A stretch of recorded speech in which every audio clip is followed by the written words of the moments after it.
jam all day. Radio Generation, the home of urban soul.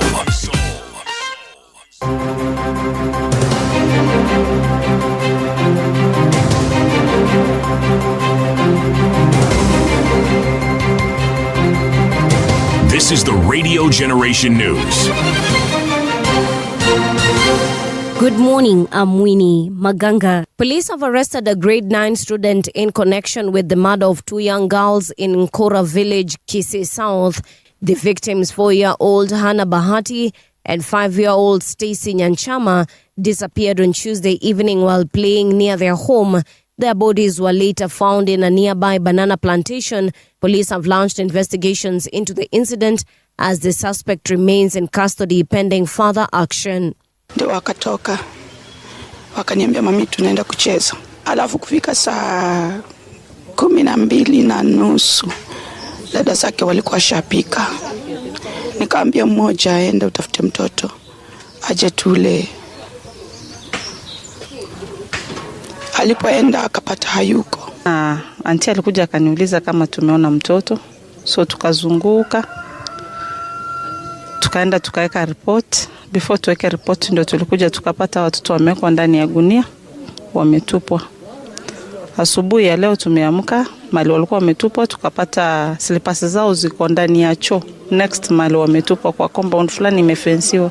Kufika huko kwa police station, kukaa kidogo, tukapigiwa simu. Watoto wamepatikana wako ndani ya gunia. Wote wawili. Sasa tukaanza kung'ang'ana kutafuta. Kidogo tu nikamwambia mama mwingine hapa mahali mnanipeleka miro yangu imekata. Mtoto wangu sioni kama ako hapa juu. Hapa chini mmeangalia hiyo randi nyingine. Kukata hiyo mdomo wakaanza kupiga nduru. Education Cabinet Secretary Julius Ogamba has announced that the special task force investigating the rising cases of school unrest will be gazetted within the next 2 weeks. Ogamba said the multi-stakeholder team, which will include students and parents, will conduct public consultations across the country before submitting its report within 90 days. He also warned that anyone found to have masterminded school unrest will face legal action.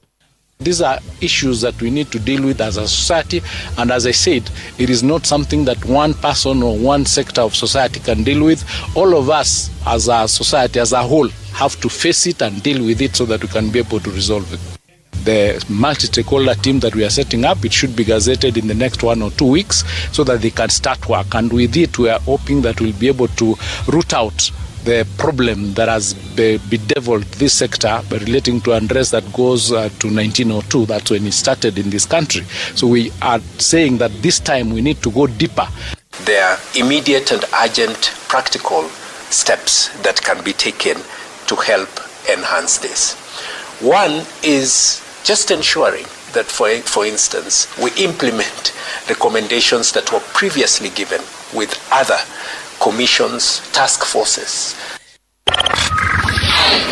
A total of 422 Kenyans have been evacuated from South Africa following a wave of xenophobic attacks, with another 50 expected to arrive in the country tonight. The latest group of 80 returnees landed last night, marking the largest single batch since the evacuation exercise began on June 30th. The Ministry of Foreign and Diaspora Affairs says it is continuing to monitor the situation before deciding when to conclude the evacuation operation. And that's the truth on Radio Generation. Good morning, I'm Winnie Maganga.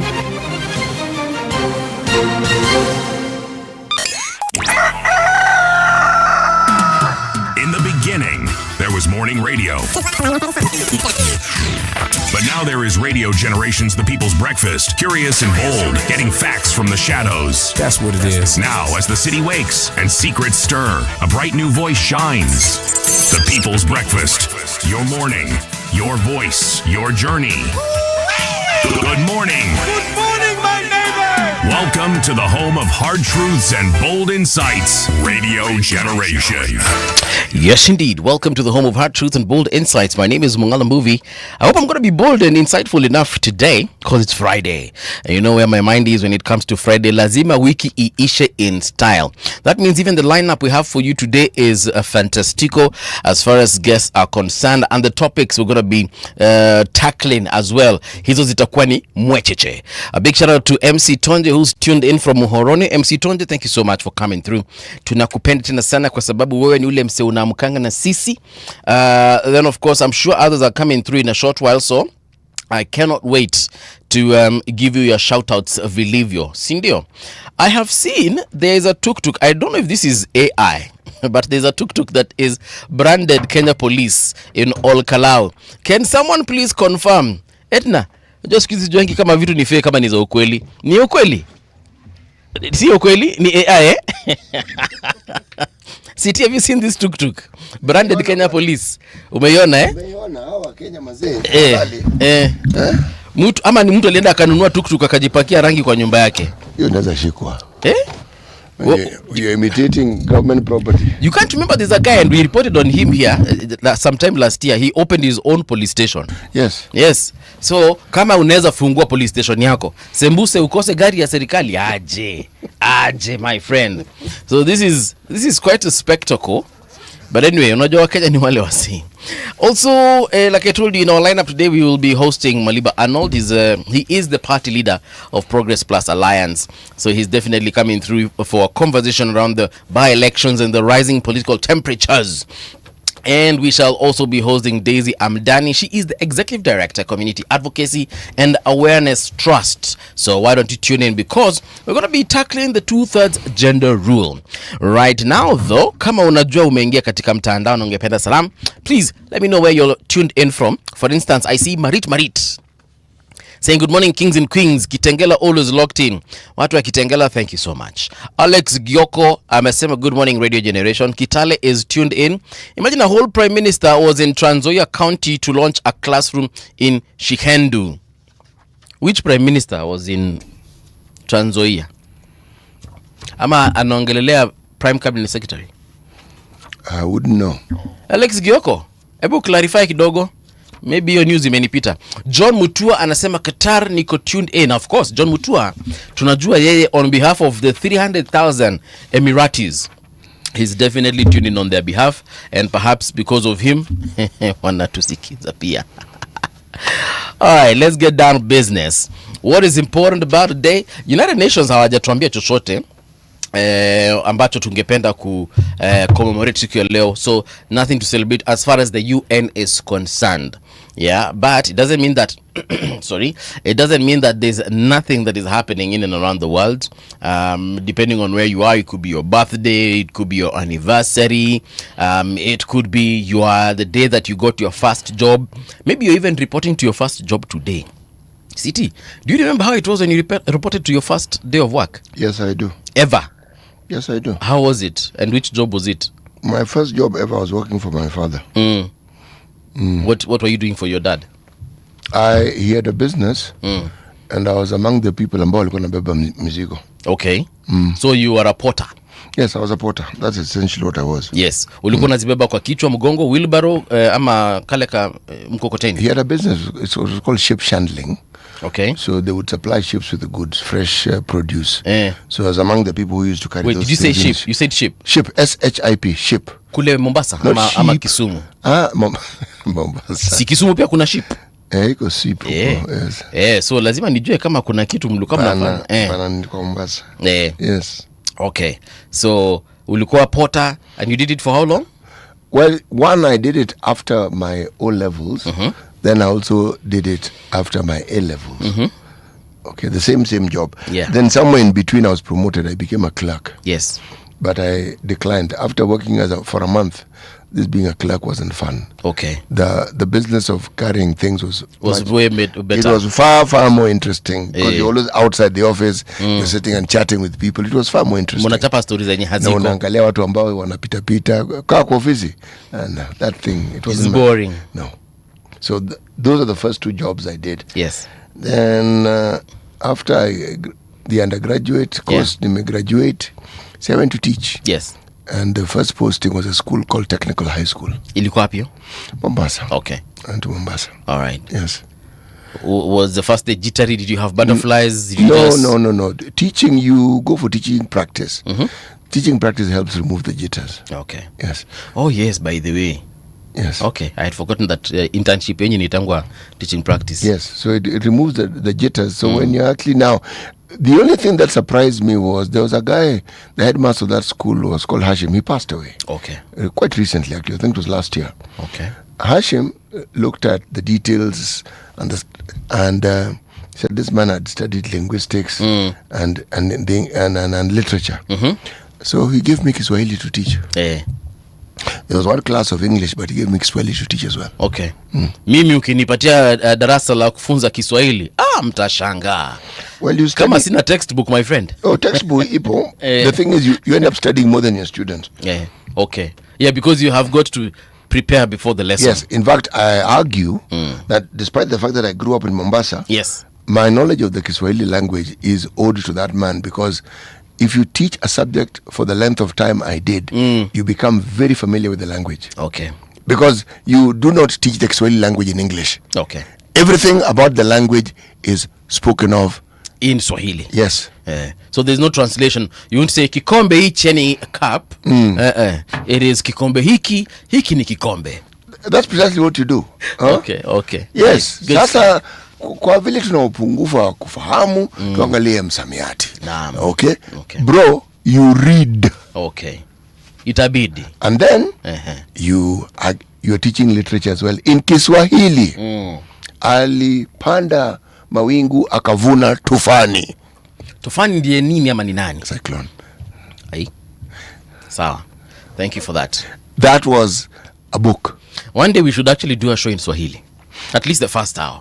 You think so? Tuone kama nitatoboa. Wewe najua unaweza toboa. Oh no, your Swahili is actually quite good. Is it? Mine is the one which has diminished over time. Hii kizungu mingi. Yes. Yeah. It's because of using big words here on the show.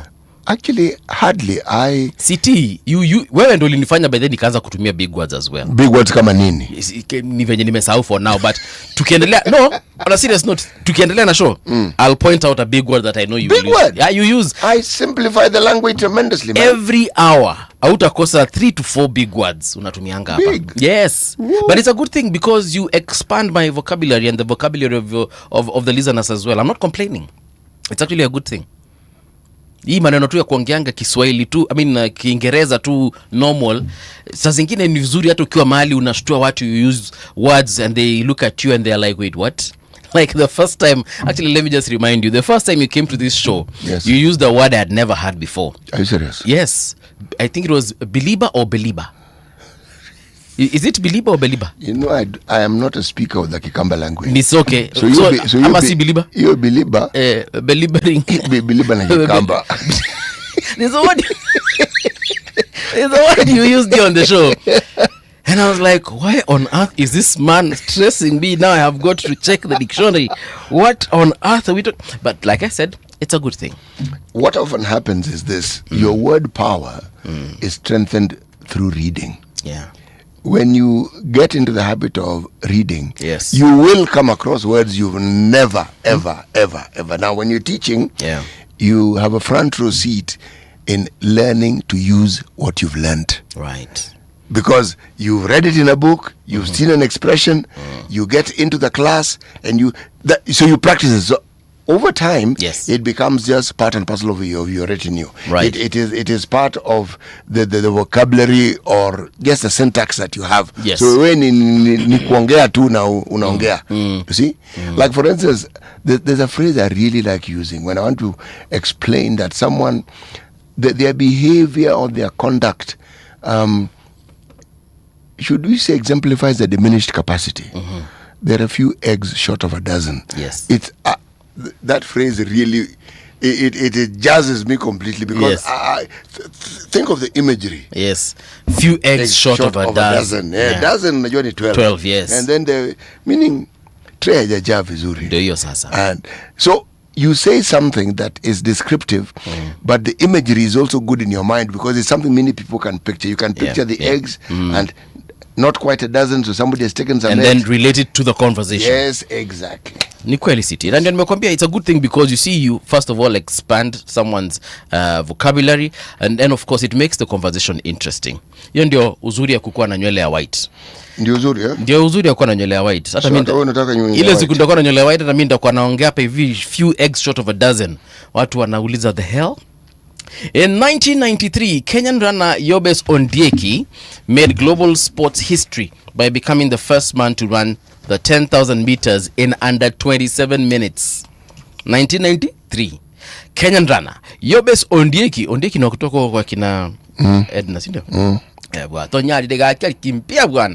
So he made global sports history by becoming the first man to run 10,000 meters, that is 10 kilometers, my guy, in under 27 minutes. Isn't that something? Yobes did wonders. Yes, sawa. 1993, and then msome juu ya Yobes. Huyu jamaa alikuanga mnoma tena sana. Tupatie methali yetu City before tuingie katika radiogeneration.co.ke. You know, I'm stuck between two proverbs, so I'm just going to mention both of them. Exactly. Okay. Thank you. Anyone who sees beauty and does not look at it will soon be poor. I found it amusing. Anyone who looks at beauty? Yes. And does not look at it, yes, will soon be poor. The reference here in my mind is not necessarily to the beauty that we behold as men, yes, in the fairer sex. Okay. No. It is the wonder of nature. Nature has its own beauty. It is the wonder that comes with knowledge. Right. Okay?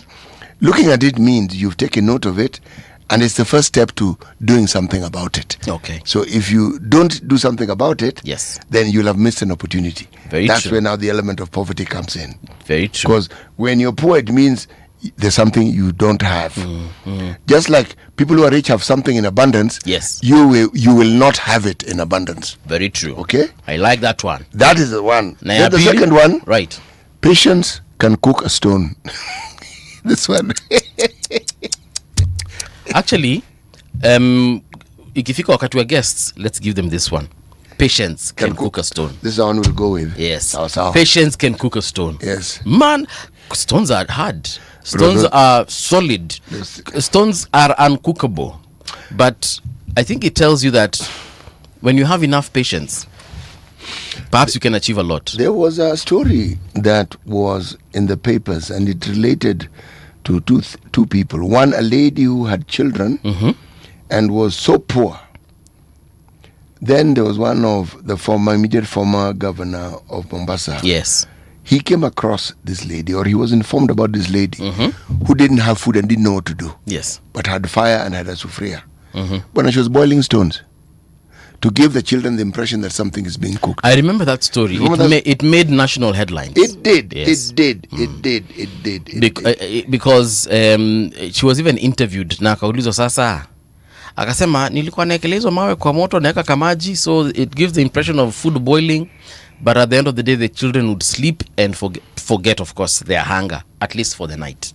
Then tomorrow we wake up and we hustle again. And I was like, wow. Cooking stones. Every time you think you've understood the concept of poverty, at the extremity of it never really comes to our mind until a story of that nature is brought to the fore. Then you realize that you may think you've understood poverty, but what you've done is you've had a glimpse of it, but you haven't understood it in its entirety. Okay. Yeah. Top stories making headlines on radiogeneration.co.ke. Government set to pay 6.97 billion for Talanta Stadium despite audit red flags. Now, the race to deliver Talanta Sports City for the 2027 Africa Cup of Nations has entered another costly phase, with the government preparing to pay 6.97 billion to the contractor this month as auditors flag procurement and financing concerns. The latest disbursement will raise the amount paid for the project to 28.97 billion, even as questions grow over its rising cost and whether taxpayers are getting value for money. Control of Budget, Margaret Nyakango, disclosed the planned payment in her monitoring and evaluation report on budget implementation for Sports Kenya, indicating that the funds will push total payments made to China Road and Bridge Corporation to 28.97 billion since construction began on March 1st of 2024. Let me just ask, how much will this thing cost? Mi nilikuwa nasikia ni 44 billion. Mara nikasikia ni 142 billion. Mara sasa tunasikia ni 28.97 billion. How much is this thing going to cost? What was the initial cost? If patience can cook a stone, yes, on this matter of finances and Yes. the confusion, a little patience, it'll become clear. Ama ni si hata ulisikia mali kuna Yes, 144 billion. and that's why I'm not commenting on it, because I'm waiting for the dust to settle so that we can understand what it will really cost. Actually, someone asked me the other day, hey, mambo ya Atlanta Stadium, unajua kitu ni pesa mingi sana, and then they were not sure of the amount. Me, I confidently told them it is 44. So now I'm hearing it's 28.97 billion. Guys, how much is this thing going to cost us? What was the projected budget? The figures that you speak of, I have also come across. Yes. Now, since I'm not in a position to determine what building a stadium would cost, I keep quiet and I wait for the time, because it has to be spoken of. Yeah. The details have to be made public. There's no option here. And why it has to be made public is because when you securitize something, Yes. the amount you're securitizing has to be spoken of. Yes. So we will know. Okay. So the government is preparing to pay 6.97 billion to the contractor this month as auditors flag procurement and financing concerns. So hiyo pesa ni ya kazi gani tena? Because according to this headline, they are saying for Talanta Stadium, despite audit red. Also, they are adding some. Okay, so there's more money to. Okay. So this week, it's making sense. So this week, these guys will get an extra 6. Is it this week? When is it? The rest to deliver Talanta and another phase. The government preparing to pay this month. So it's before the end of July. Contracted apart 6.97 billion. Kiangai. You're in the wrong business, aren't you? Hey. Sawa. Another one here. IG Kanja has been ordered to present Isiolo governor before Senate. They can't find him on phone, Ama? Was he abducted? There was a time we had something of that nature with the then governor of Murang'a, somebody called Wairia. And they actually collected him. They collected him? No, seriously, they did collect him. And they took him to the Senate? No. Court? No. Ethics and Anti-Corruption Commission. EACC. So this thing of people being collected, yes, it happens in our country. It's not a big deal, eh? It happens in our country. MDs of corporations have been picked up by these very same people and have been driven from one place to another. So this isn't new. So a decision by Isiolo Governor Abdi Guyo to skip, and this is not the first time Abdi is in the papers. Can I say in trouble? Well, Abdi appears in the papers fairly often.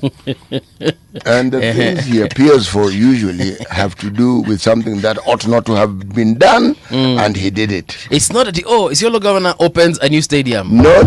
It's not Isiolo Governor. Has opened an ECD. No. Isiolo Governor has launched the piping system for water. No. Isiolo Governor is under scrutiny for. Isiolo Governor is being, summoned by Auditor General flags. Isiolo Governor, yes. Anyway, a decision by Isiolo Governor Abdi Guyo to skip a Senate appearance over questions surrounding county spending has prompted lawmakers to order Inspector General of Police Douglas Kanja to ensure he is brought before the House later this month. So it's not it's certainly key to emergency. It can happen anytime this month, eh? Let me tell you. There's something that people who are in positions of authority do not seem to understand in this country. Yeah. When the court issues an edict and you choose to ignore it, it really has consequences. Yes. It's just that people haven't seen the consequences live long live enough. Yes. So they think, well, it is a suggestion or it's something that doesn't really hold water. It does hold water. It does. It does. So they're saying that the Senate County Public Accounts Committee issued the directive on Thursday after the governor failed to appear for a hearing examining findings contained in the Auditor General's report on the management of Isiolo County finances. The committee resolved that Guyo must now appear before senators on Monday, July 20th. So nile Monday ingine to respond to the audit issues after missing the scheduled session. Also, what they want IG to do is ensure that on July 20th, come rain, come sunshine, the governor has got to appear. But let me ask, Bwana, you're the governor of a county, sindio? Wewe ndio ule mse umesimamia county. When the Senate calls you and you refuse to appear, what is it that could be more important than appearing before the Senate to answer their questions on the monies that we have given you to use to account for, to develop our county for? As in, umeitwa ulizwe hii kitu kuja to explain hapa kuna vikombe tumeona kuna vikombe. Come and explain to us. Let us understand. I don't get what is so difficult about it. You need to understand the hubris that comes with certain positions of authority. Yes. How dare they? What do they think they are? But it is part of your work.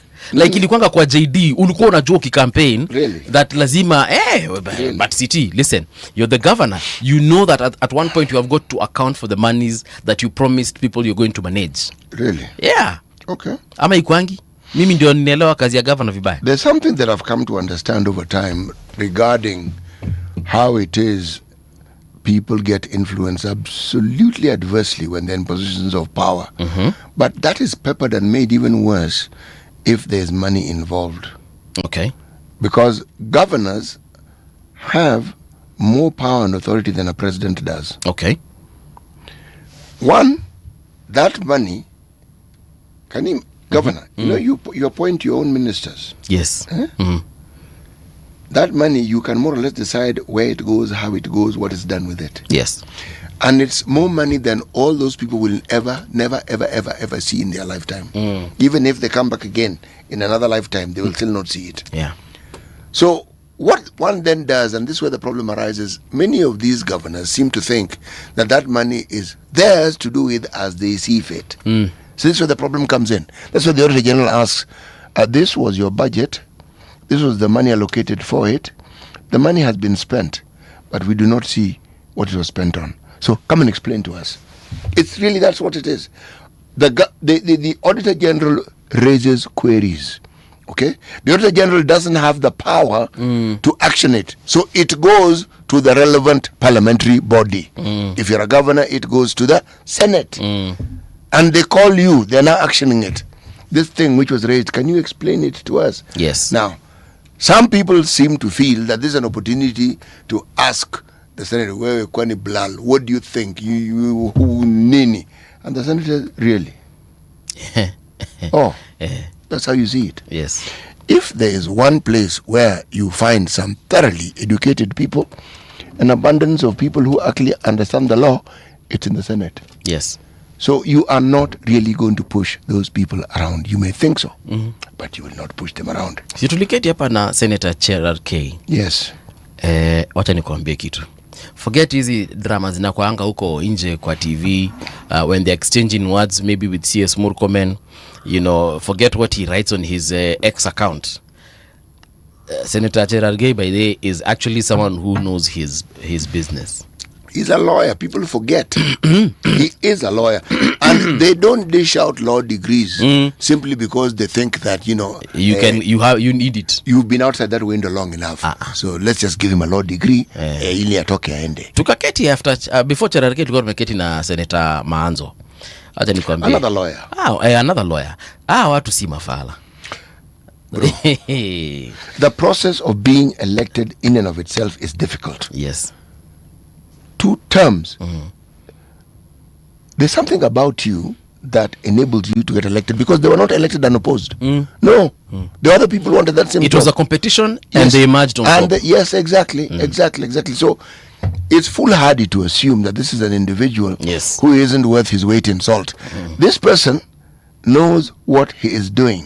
Yes. Yeah. Now, the problem is, governors think they know better than everybody. Yes. Haya. Hiyo ndio shida. Na si wote, lakini wengi. Ni kweli. One last one before we get into the traffic updates. Registrar seals Sifuna's exit as ODM Secretary General.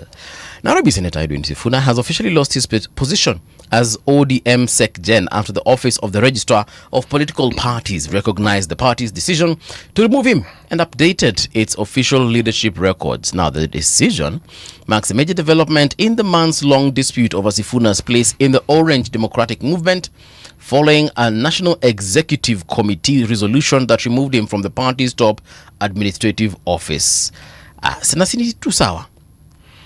Kuna kitu ingine mtu anapatanga akiwa Secgen? We shall see, won't we? Kuna kitu like kuna kitu amepoteza. Si ametoka and then so now therefore. Si hivyo? If you're an SG of a big party, you are essentially the CEO of the party. Bless you. And these big parties are sponsored by the citizenry. They have their equitable share. Yes. And I think these jobs come with certain perks, like a vehicle. Yes, of course. Like security allowance, things like that. ODM is a big party. Yes, it is. So when you talk about equitable share, they get a lot of money. And then let's not forget the influence it comes with. Yes. All right. Those who give the impression that they want to mimic accents of from land across the seas. Yes. It's a lot of money. It's a lot of money, bruh. Yes. It's a lot of money, man. But you know what they say? You snooze, you lose. Aya, situingie kwa traffic. Niwaambie kama mmekoma mahali ama kama mnasonga vizuri. Hiyo ni sawa kabisa. Aya, twende kazi. All right, so looking at a map of Nairobi area, and as usual, ile traffic ya junction ilishanga. I'm happy for you guys, because every time I would open this map, I'd look at it and I'd be like, what? Sasa watu ambao wanatoka Naivasha Road, watu wa Ngong Road, what's not happening? But shida iko sawa. Sasa naona kile mtu anasonga tu nywe. Kingara Road munaenda vizuri. Naivasha Road, like I said, if you're coming from Lenana School, also looking good. Southern Bypass hiyo yote pia iko sawa. Watu ambao wanaenda hata tuangalie James Gishuru heading all the way to Wayaki Way, not looking bad at all. This place is looking fantastico. So if you're coming from those sides of Kangemi heading all the way into Nairobi via Wayaki Way, I can assure you, you are not going to encounter traffic at all on that entire road. And it stretches all the way to, guess where? Kitengela. What? That means that if you're coming from Kitengela and you're heading to, let's say, Uthiru, this one is going to take you maximum 20 minutes. Yeah, but don't overspeed, tafadhali. Aya, Airport North Road, hapo kuna traffic kidogo, but again, like I said, kidogo too, because as you're approaching that junction that splits Outer Ring Road and Airport North Road, that is definitely going to cause a little bit of traffic as people are trying to maneuver through that one, but maximum 3 minutes delay. Manyanja Road as well, hapo naona mko sawa. Mkiingia Jogoo Road, looking good. Let me see the usual suspects. Hapa kunaitwa Thika Super Highway. Yes, Pangani. Traffic starts slightly after Utalii Hotel, but you're moving quite well. This one, maximum delay 5 minutes, and that is maximum. Could even take less.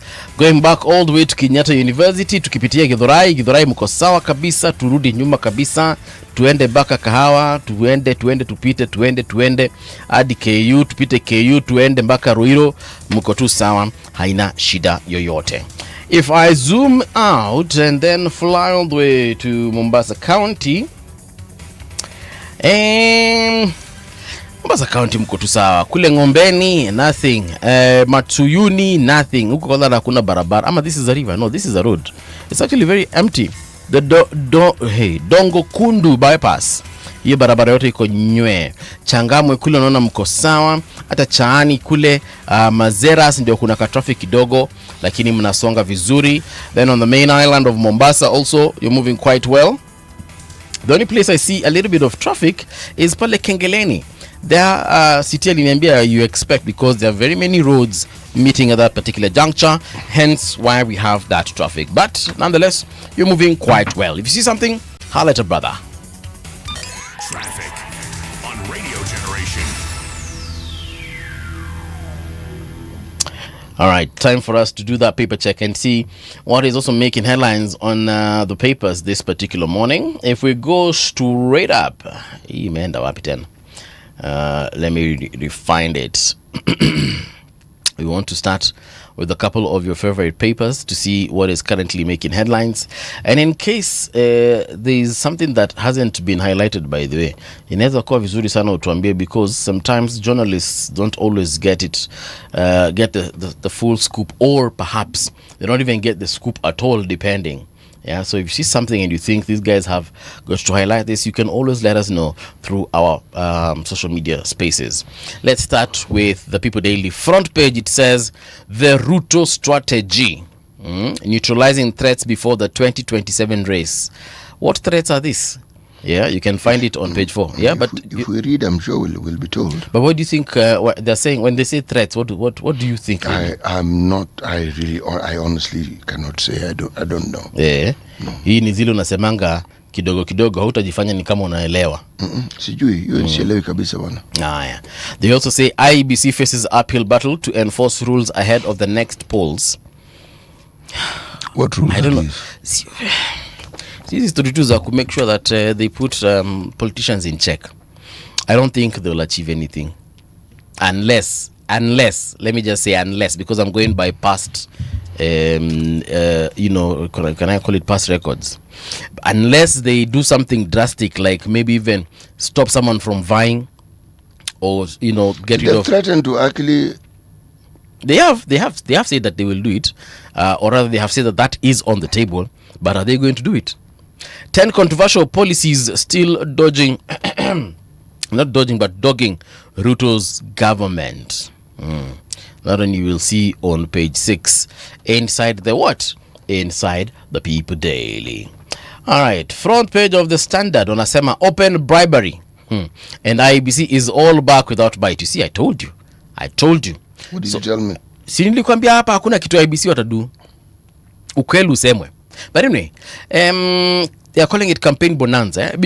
Never before has Ol Kalou witnessed such a flood of government projects, cash, and senior state officials. A consistency that had been neglected for years has suddenly become the focus of an extraordinary spending spree as Kenya Kwanza seeks to deliver victory for its candidate in a by-election seen as a referendum on President William Ruto's shrinking support in Mount Kenya. Critics warn the vote buying is happening in broad daylight as a hapless IEBC issues repeated warnings but appears powerless to enforce the electoral code of conduct. Watu wamepatiwa mattresses. Watu wakapatiwa gas cylinders. Watu wamepatiwa, I think ni stima, tunaona watu wakipelekewa huko. Watu wamepatiwa vikingi za stima. Watu wamepatiwa mpaka boats. Wewe unajuanga mahali Ol Kalou kuna maji. There's a dam there, and that dam means there is a water body. Okay. And that boat would be used by people who man and manage water that then goes to the dam. So yes, there's a water body. All right. Yes, there's a dam. Hiyo boat unajua ni ya serikali, imeandikwa KM free. Kim free. No, imeandikwa KMFRI. I wonder what KMFRI stands for. But yes, ni ya serikali wamepata. KMFRI, that's Kenya Marine and Fisheries Institute? Research Institute. Yes, it is. Okay. That's Kemfri. Yes. So there they are, man. Unajua nini? I was reading a clip that is not reading a clip. I was reading a caption that claimed to represent the thoughts and the thinking and the utterances of the former nominated senator Orwoba. And this is what it said. I'm paraphrasing here. Yes. That if an MP would like to get development for their people, her advice is that you should die. So when you're dead, your people get benefits. And you see, look at Ol Kalou. Yes. The MP died. Yes. Look at what they're getting. Benefits. Yes.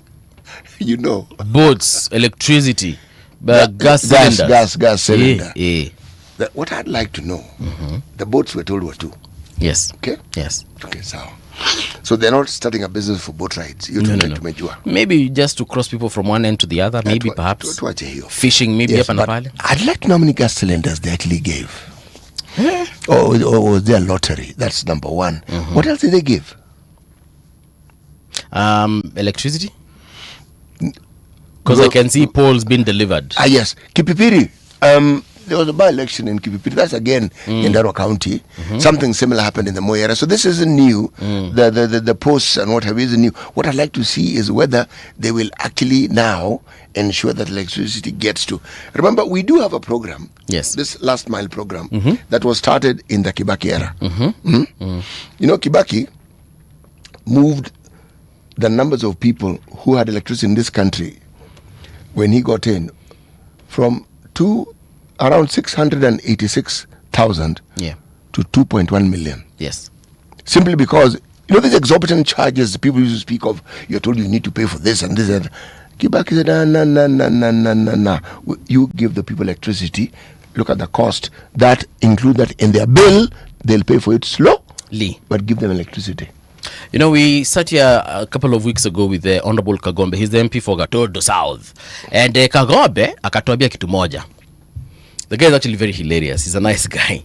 So he told us, because we asked him with Hanifa on the issue of development, why a president has got to go to a certain area for them to start enjoying development, or why leaders from certain areas have got to partner with government so that now development can start going to their area. And he said, look, at the end of the day, there's no one day we will wake up and find that any government, whether it's the Kenya Kwanza one, the Jubilee one, the TNA one, or the KANU one, amuka siku moja mupate development ina happen simultaneously in every part of the country, meaning one after the other. So today it's let me go to my county. Today is Kitui County. Our location is called Tungutu. So later wait. Where you come from is called Tungutu. No. Are you trying to be humorous this morning? I'll show you it on my ID. Or is it actually called Tungutu? It's called Tungutu. It's a nice name. And then when you it even has a rhythm to it. Tungutu. Yes. And then when you ukienda chini ya Tungutu, sublocation ni Tungo. Yeah. So anyway, the point here is alikuwa anatuambia mheshimiwa alikuwa anasema hivi. You guys are funky names, eh? Yeah, we do. And where my parents wamejenga hapa naitwa Eloi.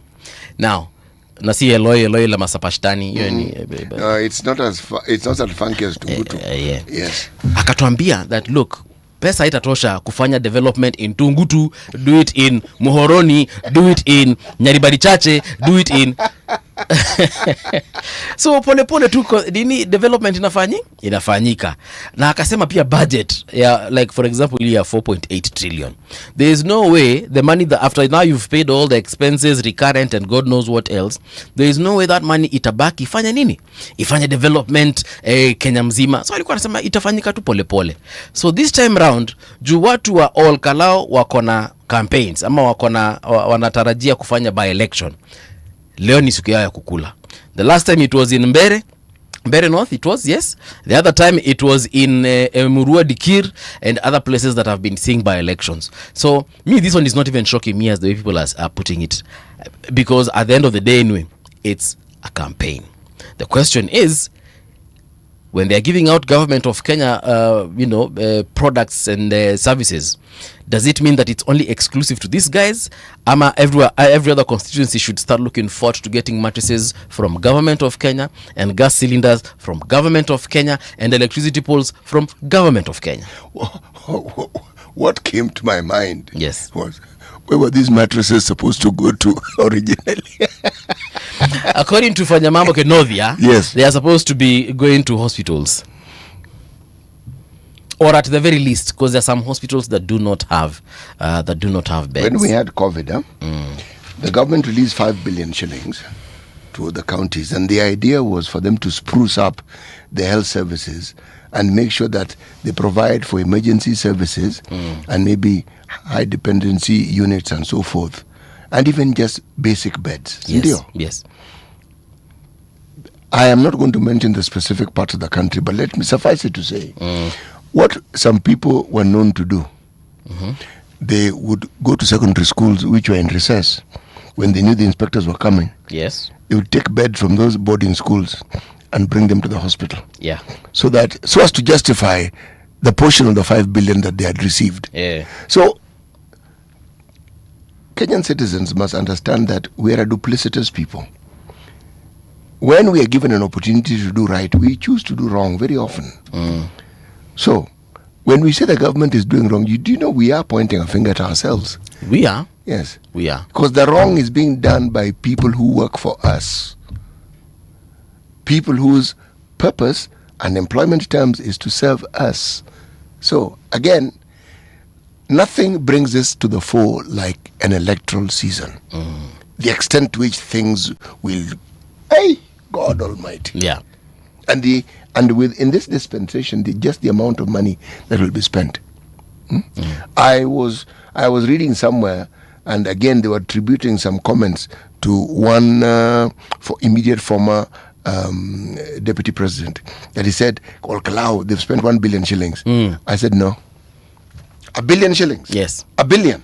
How much do you think they've spent on the campaign so far? Maybe a couple of 100 millions. They are not even at 400 million. The things that are reported as having been spent. Nah. When you look at the fuel guzzling, the what is it called? The per diems that these MPs are getting. It doesn't matter. Then plus hizi vitu zote zinapelekwa huko. Then plus the people on the ground for mobilization. It will not come to 1 billion shillings. It won't. Mimi naona inaweza fika. Okay, inaweza kosa kufika 1 billion, but itapita half a billion. No, not necessarily. Aki itapita city. Paul, let me tell you, we hear the term billion mentioned so often and so regularly and so frequently, we've come to think it is 100 shillings. Okay? 1 billion shillings, my friend, is a heck of a lot of money. Spent in one constituency. Haki, the difference it will make will be vast. Okay. No. Aya. 1 billion shillings. Kidogo tricky. Let's check out Daily Nation. Front page, it says, Battle of the Bigwigs in Ol Kalou. And do you know who the bigwigs are? President Ruto, former DP Rigathi Gachagua, and former President Uhuru Kenyatta. And this is what the IBC has said. IBC warns it may postpone mini-election. The Independent Electoral and Boundaries Commission, IEBC, has warned that it could postpone or even cancel the Ol Kalou parliamentary by-election if insecurity, voter bribery, and other breaches of the Electoral Code of Conduct continue. Now, wamesema see page 6. Ndio elewa anasema nini. But they're calling it an acid test for President William Ruto, his predecessor Uhuru Kenyatta, and his estranged former deputy Rigathi Gachagua. Next week's Ol Kalou parliamentary by-election is far more than a race for a vacant seat. The outcome of Thursday's closely contested vote will not only shape the battle for supremacy in Mount Kenya, but also offer the three political heavyweights an early gauge of their standing as they recalibrate their strategies for the 2027 general election. That's not true. Hii kitu itaenda na nani? Itaenda na UDA. I don't really care who it goes to, because... No, I'm trying to talk like the people on the ground. Hii itaenda na UDA. Hii meda. I may have seen clips of some really happy-looking people. Seriously. I don't see anybody frowning. I haven't heard of people returning whatever they were given and so forth. Yes. They are happy. Okay? Okay. Let me put it to you this way. Is it possible for us to deal with the reality of the majority of our people and come up with something comprehensive that can actually alleviate this poverty? Because people are poor. Yes. And not just garden variety poverty. No. This is red card carrying poverty, where people honestly do not know whether they're going to eat today. Today's a new day. Today. Not tomorrow. Today, they're not sure. Yeah. They're not sure.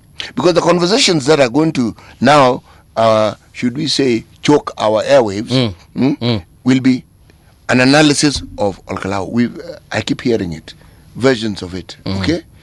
The thing that distresses me is that, man, there isn't enough conversation about what we need to do, because people are dying, people are suffering. It is bad. Yes.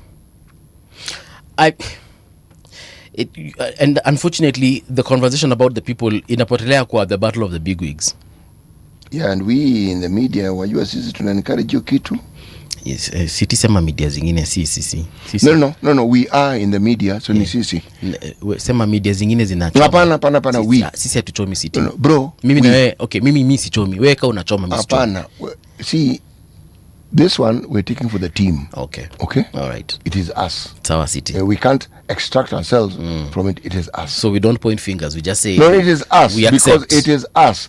We are the ones who spread this despondent way of looking at things. Where it's like we are thrilled to smithereens when we are talking about where so much was spent. This is so and so did this. So and so did this. Come on, man. Getting back to this whole situation, if it were me, ningekwanga Jubilee na DCP, actually we tungeagree to on one candidate, because this one for DCP insisting and Jubilee insisting, hapo ndio wanaachia nani serikali. Unajua serikali sasa imeleta mabot, imeleta sitima, imeleta nini ingine, gas, na imeleta hizo vitu zingine, imeleta zenye nimesahau, na watu wanapatiwa pesa daily. Na unajua sasa Jubilee na DCP hawana hiyo pesa ya kupeana hiyo design. So mtu mwenye amepokea pesa leo alafu akaenda akakunya kakwota. Unaona sasa yeye anakubuka serikali kuliko venye anakubuka venye mnaita president o Kasogo o sijui mnamuita hizo majina zingine zote. Hiyo sasa hawaoni. Hawa wanaona huyo mnaita Kasogo ndiye ameleta nini? Ameleta kakitu. Unaona hapo ndio watu wanaumia. Mimi ningelikuaga wao tungeamua tu tufanye kitu inaitwa issue based politics. Ndio hata ile pesa inaletwa huko ni serikali haitafanya nini? Watu hata sahau ya kwamba kuna issues zenye ziko kwa ground. Unfortunately imeenda hivyo. Alright, so according to legacy section of the Daily Nation, they're saying Omondi Tunya, the magistrate of Kenya's dark courtroom years. To the judiciary, he was a distinguished career officer who rose from the magistracy to the High Court. But to many former detainees, lawyers, and pro-democracy activists, his name belongs to a darker archive. You'll find that story on pages 2 to 3. Dispute. They're saying Mary Wamboi loses bid to stop hotel takeover. Businesswoman fails to stop Equity Bank from taking over Glee Hotel after the High Court declined to suspend the lender's appointed administrator. Okay. So that's it as far as e-Gazette is concerned. Of course, history 6.9 billion for Talanta Stadium to mention. Wacha tuone how it will pan out. Over to you, Mr. Muga. Business Daily. Let me just mention the headlines. Tom Mulwa, I'll make a Nairobi Stock Exchange a market for every Kenyan. This is Boss Talk. They're talking about Tom Mulwa. Now you'll be asking me, Kwani? Okay? Eko page 3. Tom Mulwa is the Chief Executive Officer of the Liaison Group and has taken over from Kiprono Kitonyi, who is now chairing Kenya Airways. Okay? Yes. So he's the chair, but he's also the CEO of where? Of Liaison. Yes. In his first interview with the Business Daily, Mr. Mulwa speaks about the future of the browse, and while the chairman's role is far from ceremonial, the quest to attract more listing and retail investors, and how technology can democratize wealth creation in Kenya. Let me just say, Tom, congratulations, and I wish you the very best. I happen to know him, so watch a news directly. Nice. All right. Well done, Tom. Vodacom Absa target 21 billion extra dividends in Kenya deal. Okay? In the company's carry to ditch Excel for web-based tax filing system. All right, you ni mzuri sana. Banks enjoy record profits of 11 billion in 4 months. I wonder how. Right. Kenya can't afford another telecom experiment. That is by Jaindi Kisero. World Bank says infrastructure fund offers short-term relief to Kenya's fiscal woes. And then there's a story of the tycoon Mary Wamboi and her loss in her attempt to save her business. Yes, that is part of what is in the Business Day. Let me look briefly at what's in the Star newspaper. Sawa. Okay, now e-Gazette. All right, thank you. I'm talking to myself. Ol Kalou is a do or die for Ruto and Gachagua. Yes. Okay. IBC warns it may delay by-election if violence persists. Actually, not just that. They said they would actually stop it altogether. Right. KWS lawyer possibly died from depression, says DCI. Hey. That lawyer that died was it yesterday? But there's a lawyer who lost his life a couple of days ago, I think. Yes. Yeah.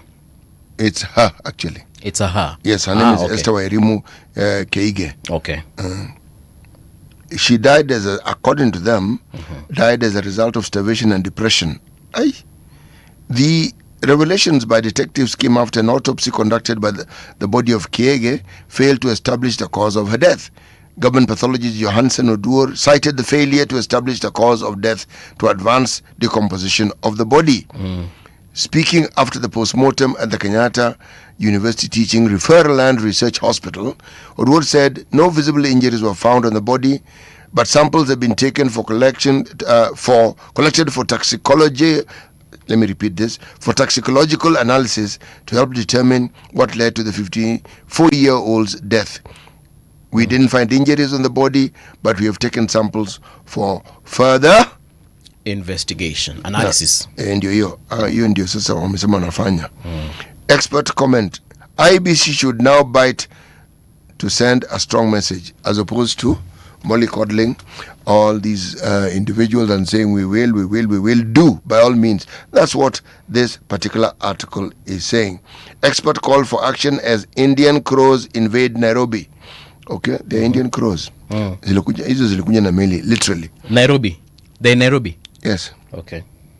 How shifting alliances threaten Orange Party's grip in Nairobi. Okay. Kera on the spot over delayed 69 billion projects. This one I need to look at. What are these projects that these fellows have delayed to deliver? The Kenya Rural Roads Authority is on the spot after the Auditor General flagged delays in road projects worth more than 68 billion shillings. Hii Kenya yetu. Kuna vitu mingi hapa Kenya.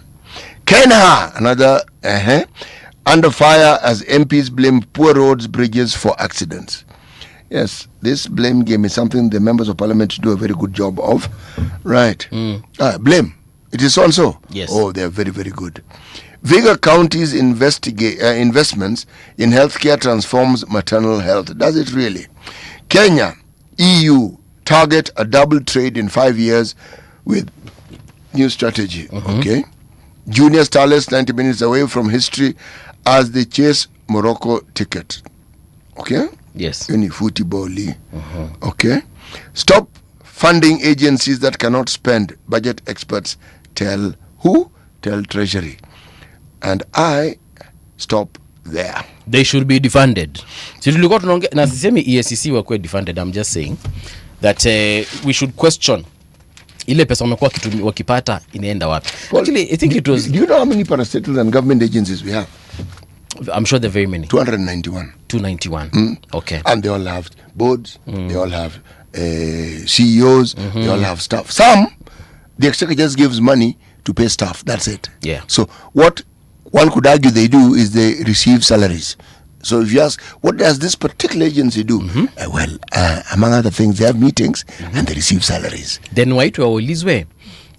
We have given you a mandate. For example, you are an anti-corruption commission. For example, I'm using that one because we've been talking about them for a very long time now. Waulizwe too, can you at least show us with all these corruption cases, these alleged watu wangapi wameshikwa na ngapi wako korokoroni? Bas. Yes.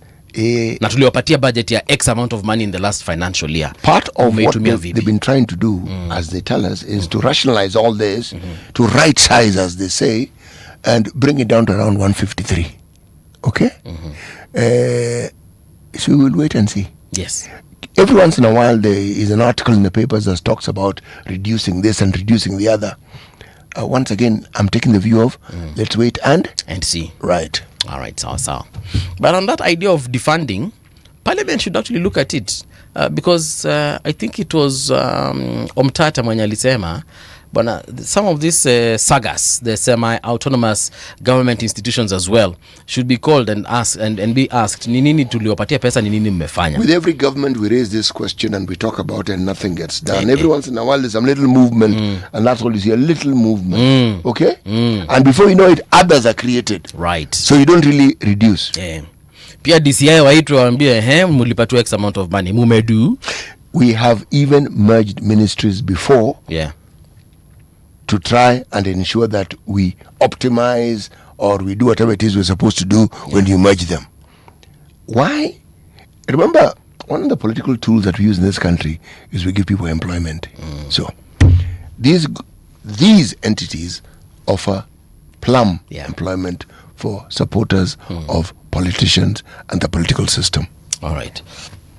Folks, Firi Festival has officially kicked off in Mombasa. Right. We've been talking about it the entire week. And we told you Firi Festival is one of the biggest festivals that side of the Sahara, man. And it's going to be an awesome one this year. This one is the 5th edition or the 6th edition. I'll confirm that. But it's definitely one of those editions you don't want to miss. And this time around, Firi Festival has partnered with several folks. We are talking about KWS. They have partnered also with Mombasa County. Apart from them just being hosted in Mombasa County, they have partnered with Mombasa County itself, the government of Mombasa, to see how they can make this experience even better. Yesterday we hosted the Stima Sacco here. They have also partnered with Stima DT Sacco. And that means there are a lot of goodies if you're going to be attending Firi Festival. I'll actually mention some of the sponsors in the next hour, so why don't you stick around and find out.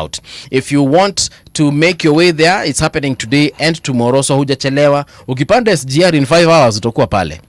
All right, so that's where culture is going to be experienced in ways that you haven't experienced before. Wacha mnashinanga mkienda Mombasa alafu nasema nimekuwa bichi. Hapana. Here this time round is going to be moto. Right now though, here's the news with Winnie Maganga.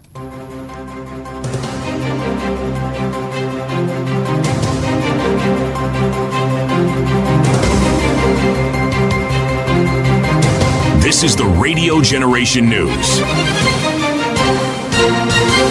Good morning, I'm Winnie Maganga. The DCI says it has not ruled out murder in the death of Kenya Forest Service Legal Officer Manager Esther Wairimu Kingi as investigations continue. Detectives are awaiting forensic and toxicology results while pursuing all possible leads. Kingi was reported missing on June 10th after she was dropped off a petrol station in Juja on July 6th. Her decomposing body was found in the area and a post-mortem exam was inconclusive due to the advanced decomposition. Machakos Deputy Governor Francis Mwangangi has demanded an apology from ODM leader Oburu Oginga over remarks suggest that Kenya needs a benevolent dictatorship.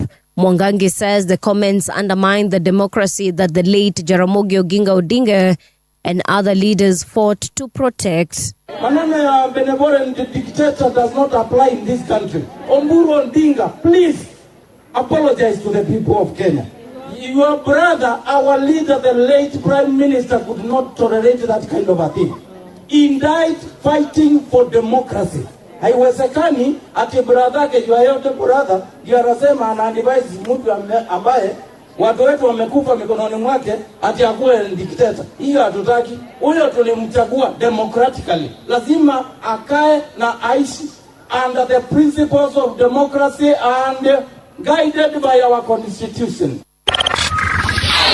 Prime Cabinet Secretary Musalia Mudavadi has urged Kenyan leaders to embrace respectful and issue-based politics.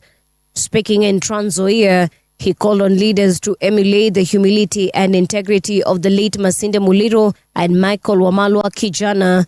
He also urged an end to insults and divisive rhetoric. Nataka tusikizane, tushirikiane. Na mimi nataka niwaambie, hapa Trans Nzoia kuna viongozi wetu shupavu wawili ambao walizaliwa hapa. Masinde Muliro na kijana Wamalwa.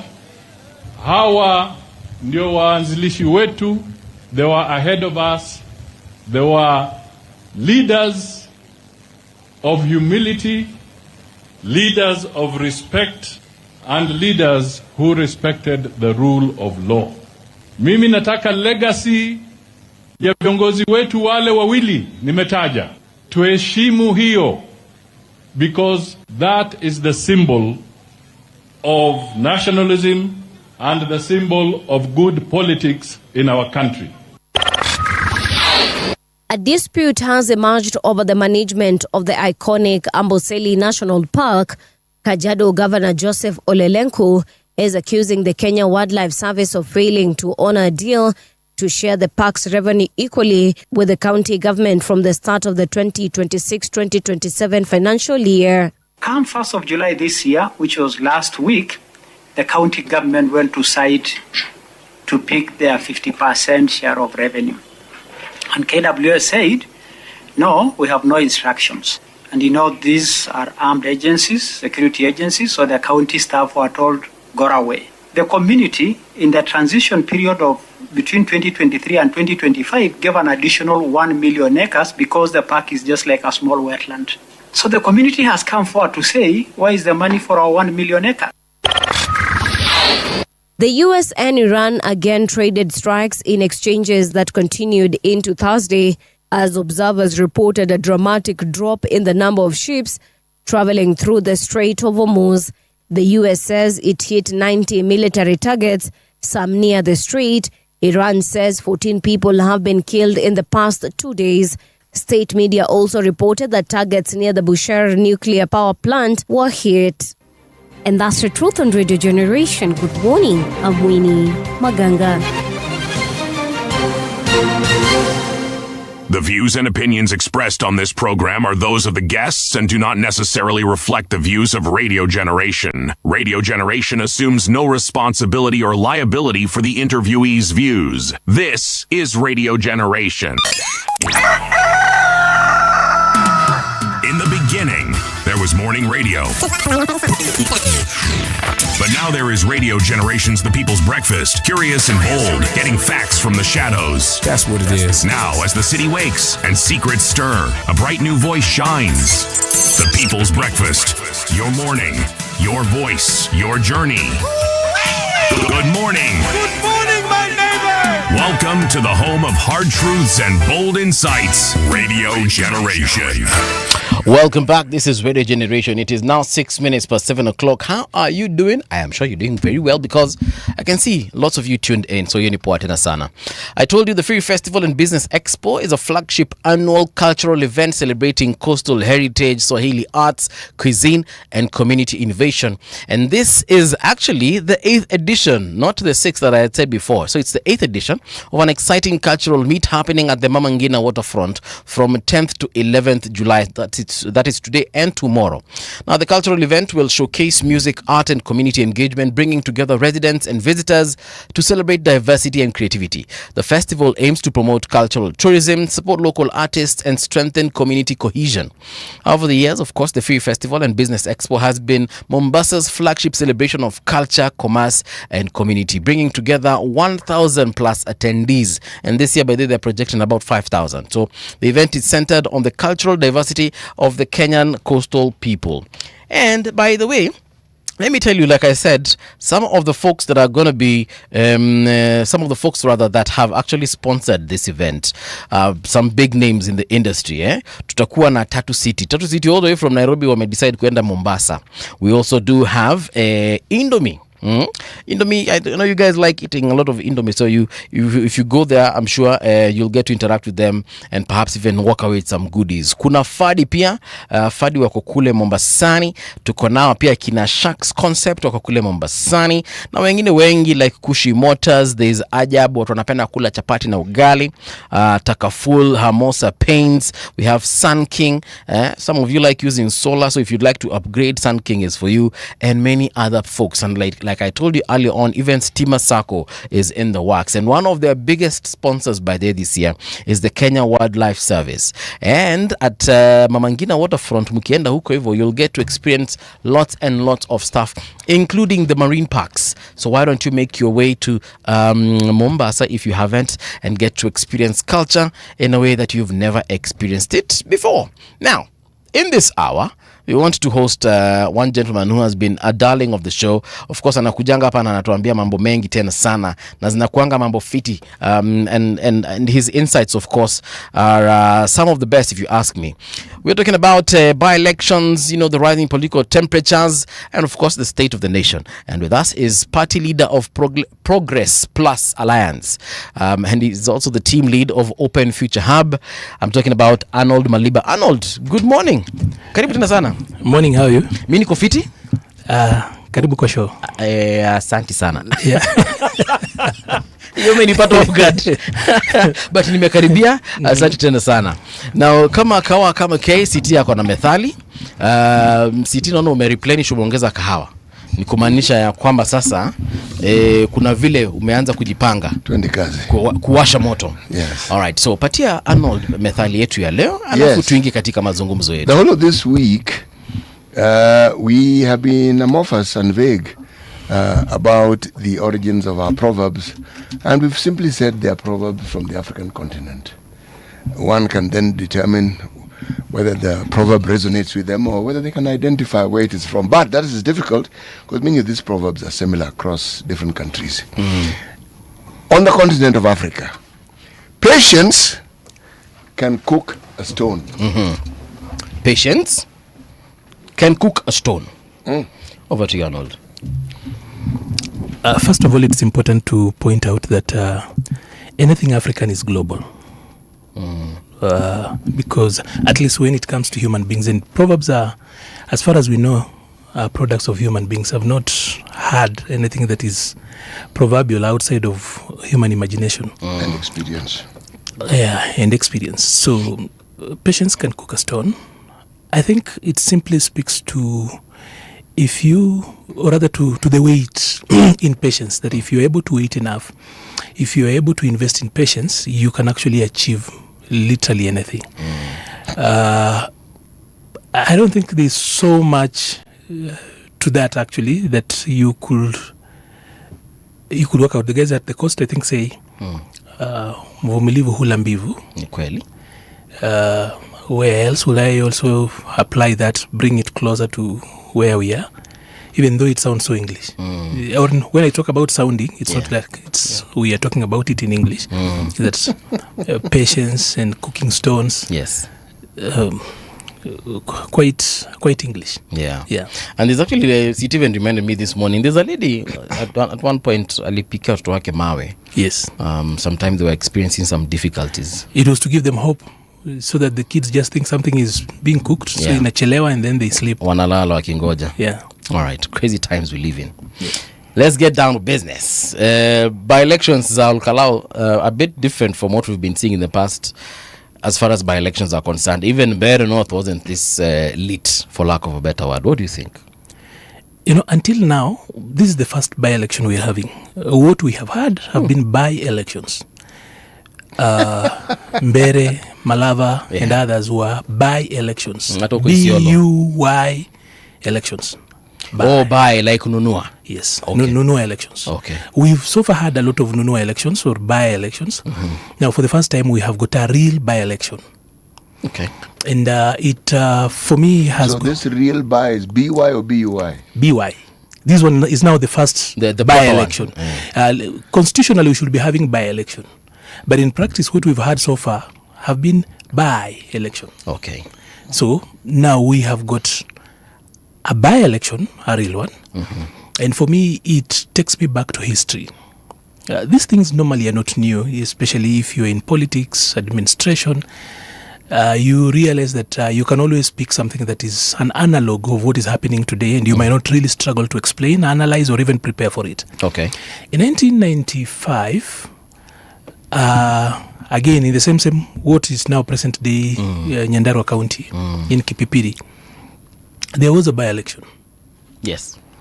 And KANU and then DP really wanted to demonstrate who is really in control. Okay. So I think the MP was a guy called, Labad Mushiri or something like that. And then, of course, eventually, the person that won was a guy called Modiomi, if I'm not wrong. Yeah. And he was DP, he was not KANU. He was DP, he was not KANU. But what we have seen today in Ol Kalou, it's almost, the playbook is the same. They've just ripped the pages and repeated the same. Okay. It could be different. Same script, different actors, yeah. KANU brought in, the President Moi's government then brought in electricity poles. Everything was brought in.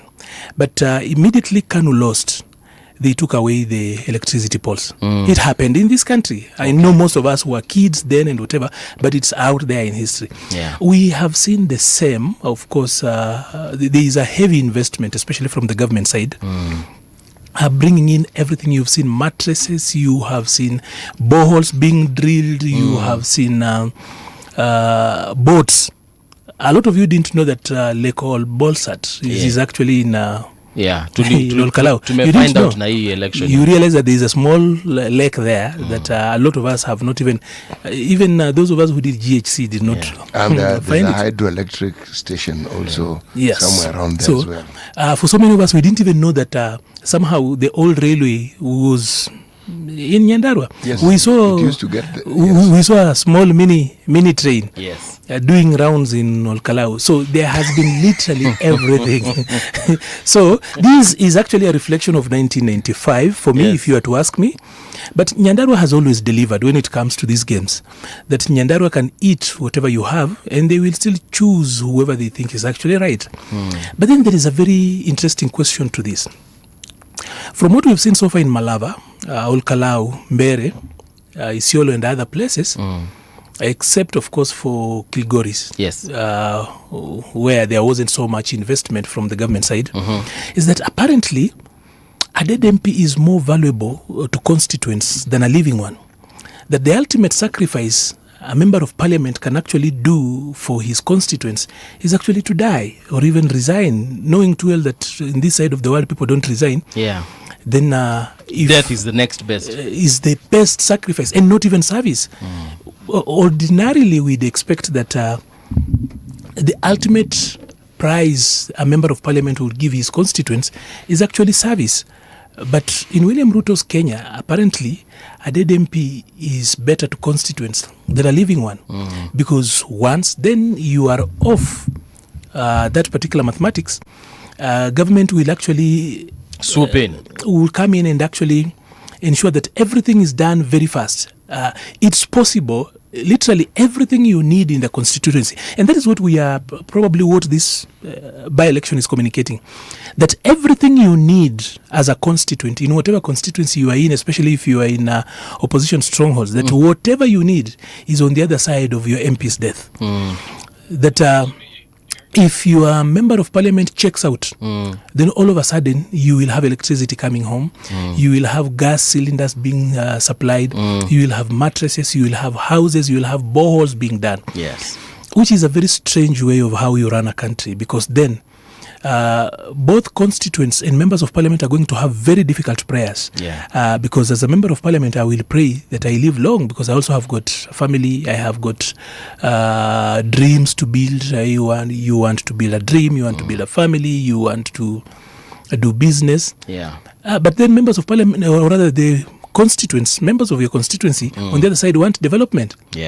So it's either they pray you resign or they pray. So this is one of the, I think, the hardest times in the tray, the corner. The angel that is in charge of receiving Kenyan prayers is actually having it very difficult, especially from the political side.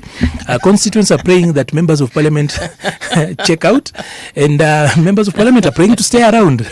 You know, Arnold, you're vying for a seat. That's why I'm actually afraid that at this rate, then members of the public are going to be making very strong prayers that are contrary to what ordinarily leaders should be making, because we expect to live long. We pray that longevity is not within our control, but we pray always that we will be around for a while. But we have seen what the government can do when a member of parliament checks out. Rumor has it that, for example, the electricity poles and the what are they called, transformers being taken to Ol Kalou, ni kama zinatolewa mahali kulikuwa na by-election ingine. And of course, the rumor has it that ni Mbere North. Have you heard anything of the sort? It's not a rumor, because Kenya Power has actually confirmed that they took away their brand new generators, transformers for maintenance. I saw the post by Kenya Power. For maintenance. So it's not a rumor. So deliberately I expect that the transformers that were taken to Mbere North and Malava, by the way, a lot of you do not know that pia Malava waliekewa stima, waliekewa transformers, and those transformers also have been taken away. No way. So I think probably there is a global best practice where pre-use maintenance is actually now global. You know, before you use this microphone, yes, we take them away. Once you've bought them, we go and do pre-use maintenance. Or perhaps. So those who actually are spreading rumors that KPLC has taken away the transformers should stop spreading the rumors. They should actually just know that KPLC has shipped away the transformers for maintenance at their Ol Kalou station or service center. They might actually have a service center in Ol Kalou. Okay. So they are servicing them there. So people should all the way relax. from Mbere North to Ol Kalou for servicing. Definitely Kenya Power must have a logical reason. So we are trying to actually work with them through this, that they took away their brand new transformers for pre-use maintenance, and they have got a service center, probably a state-of-art service center that has actually been taken to Ol Kalou. Now that everything good is happening in Ol Kalou, that is where they are maintaining the... If we follow the trajectory of your logic, then could we also then perhaps take the view that Mbere North was where they were piloting these transformers, new transformers. Yeah. Okay. Yes. And they have piloted them at a certain high altitude. Right. Now they brought them to a place where the altitude is slightly lower. And in due course, they will have determined that these things actually work. Yeah. And then we will know exactly where they will take them thereafter. Okay. Actually, you know, Mbere is hot relatively sometimes. There's a border to Mbere that is so close to Kitui. Okay. It can be hot. And of course on the other side, Ol Kalou is one very cold place. So I've actually spent the night in Ol Kalou. So they actually are just testing the strength and the versatility of the transformers. The people in Mbere and the rest of Kenyans should be very, very, very calm and just wait. Pay your bills and don't cause problems unnecessarily. Hey, sawa. So the transformers are still there. Zimetolewa zikaenda huko kwingine. You're talking about the existence. The transformers, you saw them being lifted. So they're in existence. They're in existence. And you don't need to guess, as Arnold has said. You've been told they have been removed. So Kenya Power wenyewe walisema. So why don't you just take it easy? So when you see them, the same transformers in Ol Kalou, very many things are happening in Ol Kalou. You have seen boats, you have seen very many good things. So most probably Kenya Power has got a state-of-art maintenance facility in Ol Kalou, and they will be maintaining them there. And secondly, they will also be testing them so that then these particular transformers can work well. Also, we know that the transformers are brand new. Yes. So, like I said, you have to have a pre-use maintenance. Okay. Yeah. So it's important to actually have this. The people in Mbere should not make noise. They should watulie tu walipe bili ya stima. The government knows exactly what they're doing. All right. Yeah. What is it called? Civil society moved to court to stop speakers of both the houses from campaigning. But my question has always been, before all this, are speakers allowed to campaign for a presidential candidate, especially the incumbent? Until recently, in this country, that was not. It was uncommon. Probably I grew up in a different Kenya, but the ex-official that the speaker that is the speaker was always considered to be neutral. Was always let me call him executive. There is a way nowadays the word executive means strange things. You know, you meet the executive office of the president, which is not entirely executive. All right. You can also meet the executive office of the governor. Nowadays, even members of parliament. I've seen a member of parliament with a letterhead, the executive office. Is not executive office of the executive honorable? Not that.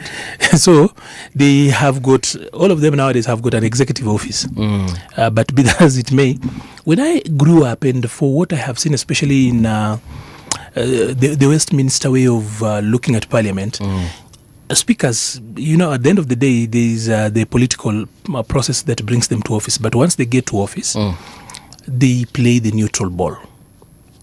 But recently, we've seen our speakers actually going very political.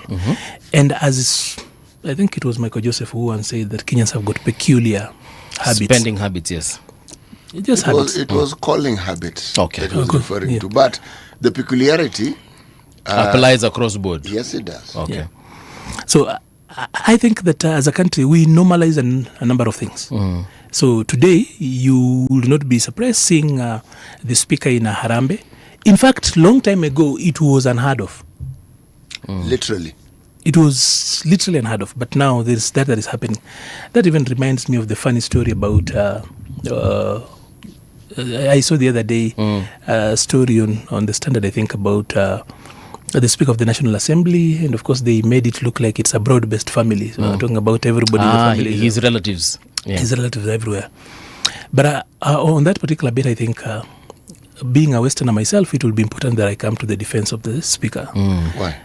Because as a lawyer... Does he need to be defended? Yes, because against the headline. It's against the headline. Against the headline. Yes, because number one, suggesting that the headline was incorrect. Look at this, because number one, probably that particular person does not understand the way lawyers put their things together. First of all lawyers are related. This is not a joke, it's not sarcastic. No. Because immediately CTI become president, I can actually tell you I will find cousins, aunts, uncles, nephews and nieces that I didn't know exist. And actually, if you were to prove, you would actually find a bloodline. Can I just bring that point home? I want you to explain how it is. Yeah. Somebody comes from Vihiga County, okay? And we know the communities that are in Vihiga County, okay? Yes. By and large, do they even share a linguistic commonality? Then we move to Kakamega County. Just the large array of diversity that you find in that county. Then you go to Busia County. Then you go to Bungoma County. Throw in Trans Nzoia for good measure. And you're telling me that one can actually concoct a bloodline and actually justify it. I was going somewhere and your question actually feeds into that. Number one, Western is a very small place. People normally confuse the number of Luyas to the size of Luyaland. Luyaland is a very small place. It's a very, very, very small place. And I know for the love of home, Ingo, we keep on going back home. But if we were other communities, we will be scattered across the country. So Luyaland in and of itself is actually very small.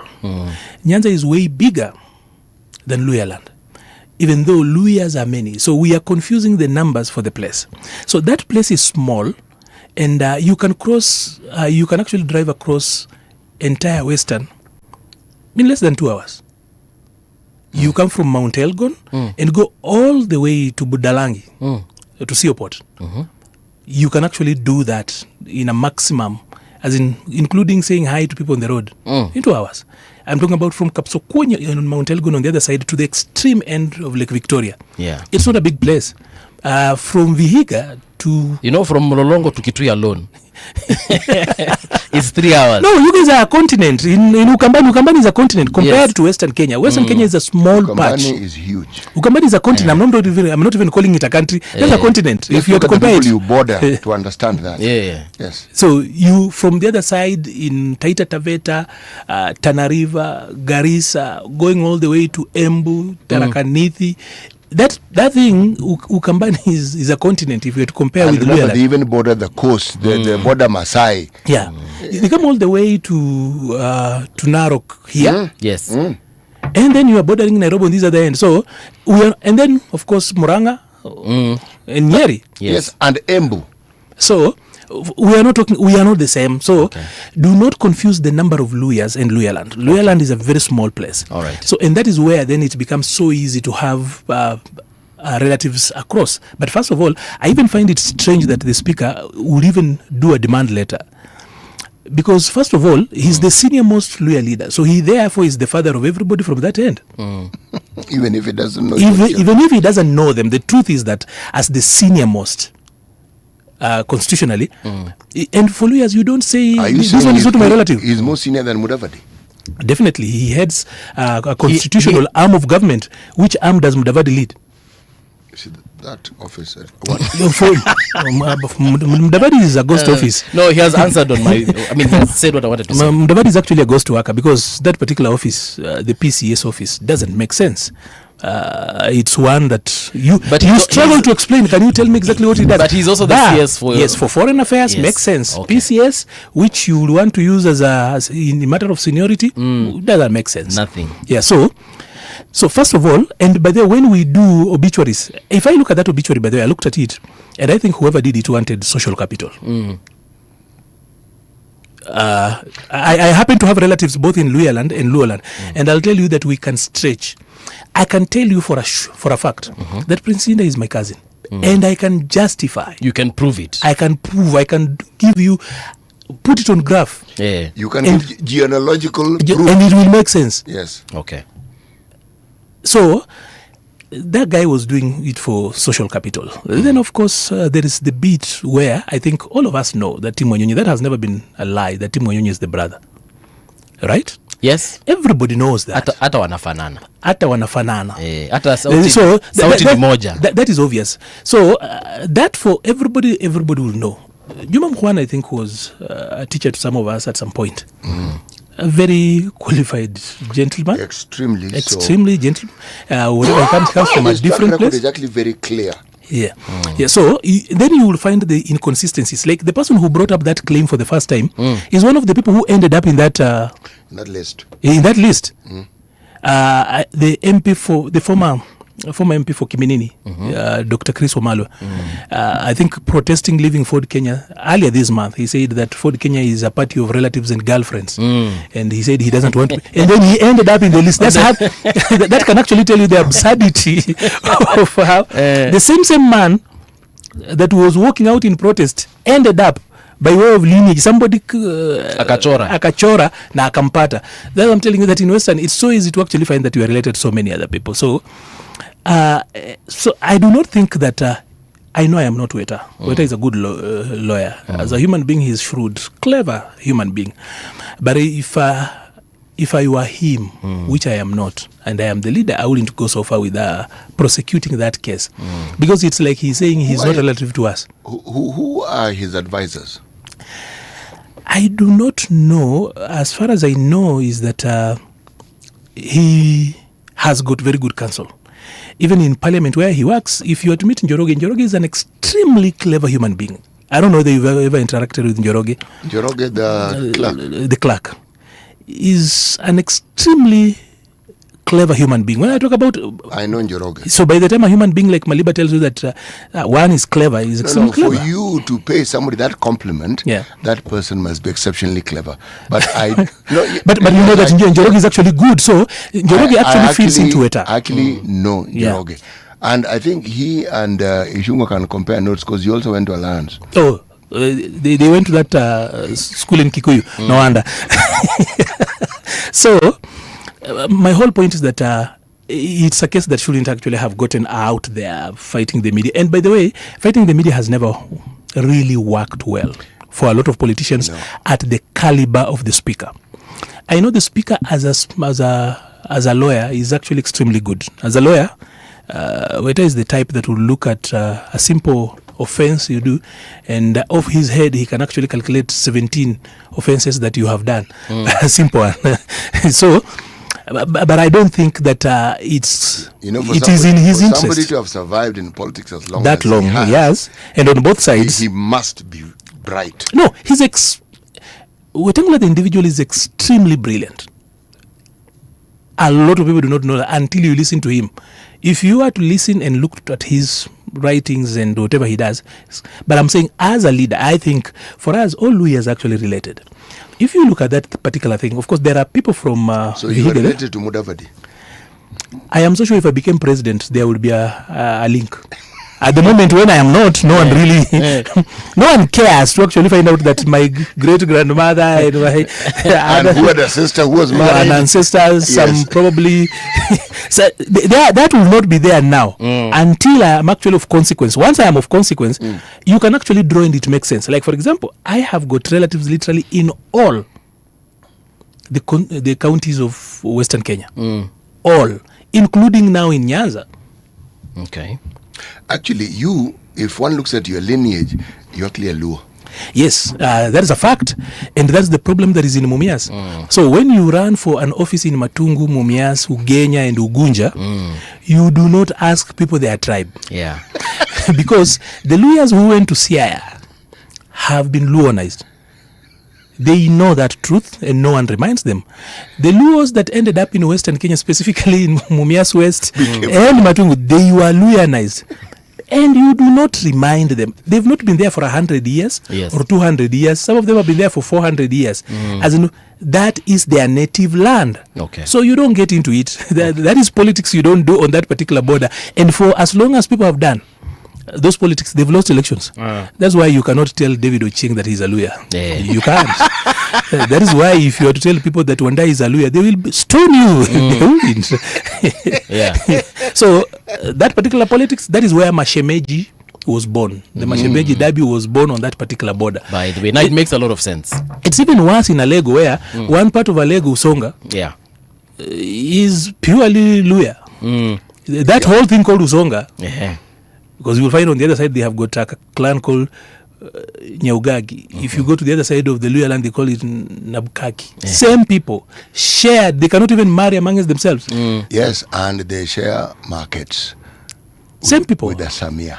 Okay. Yes.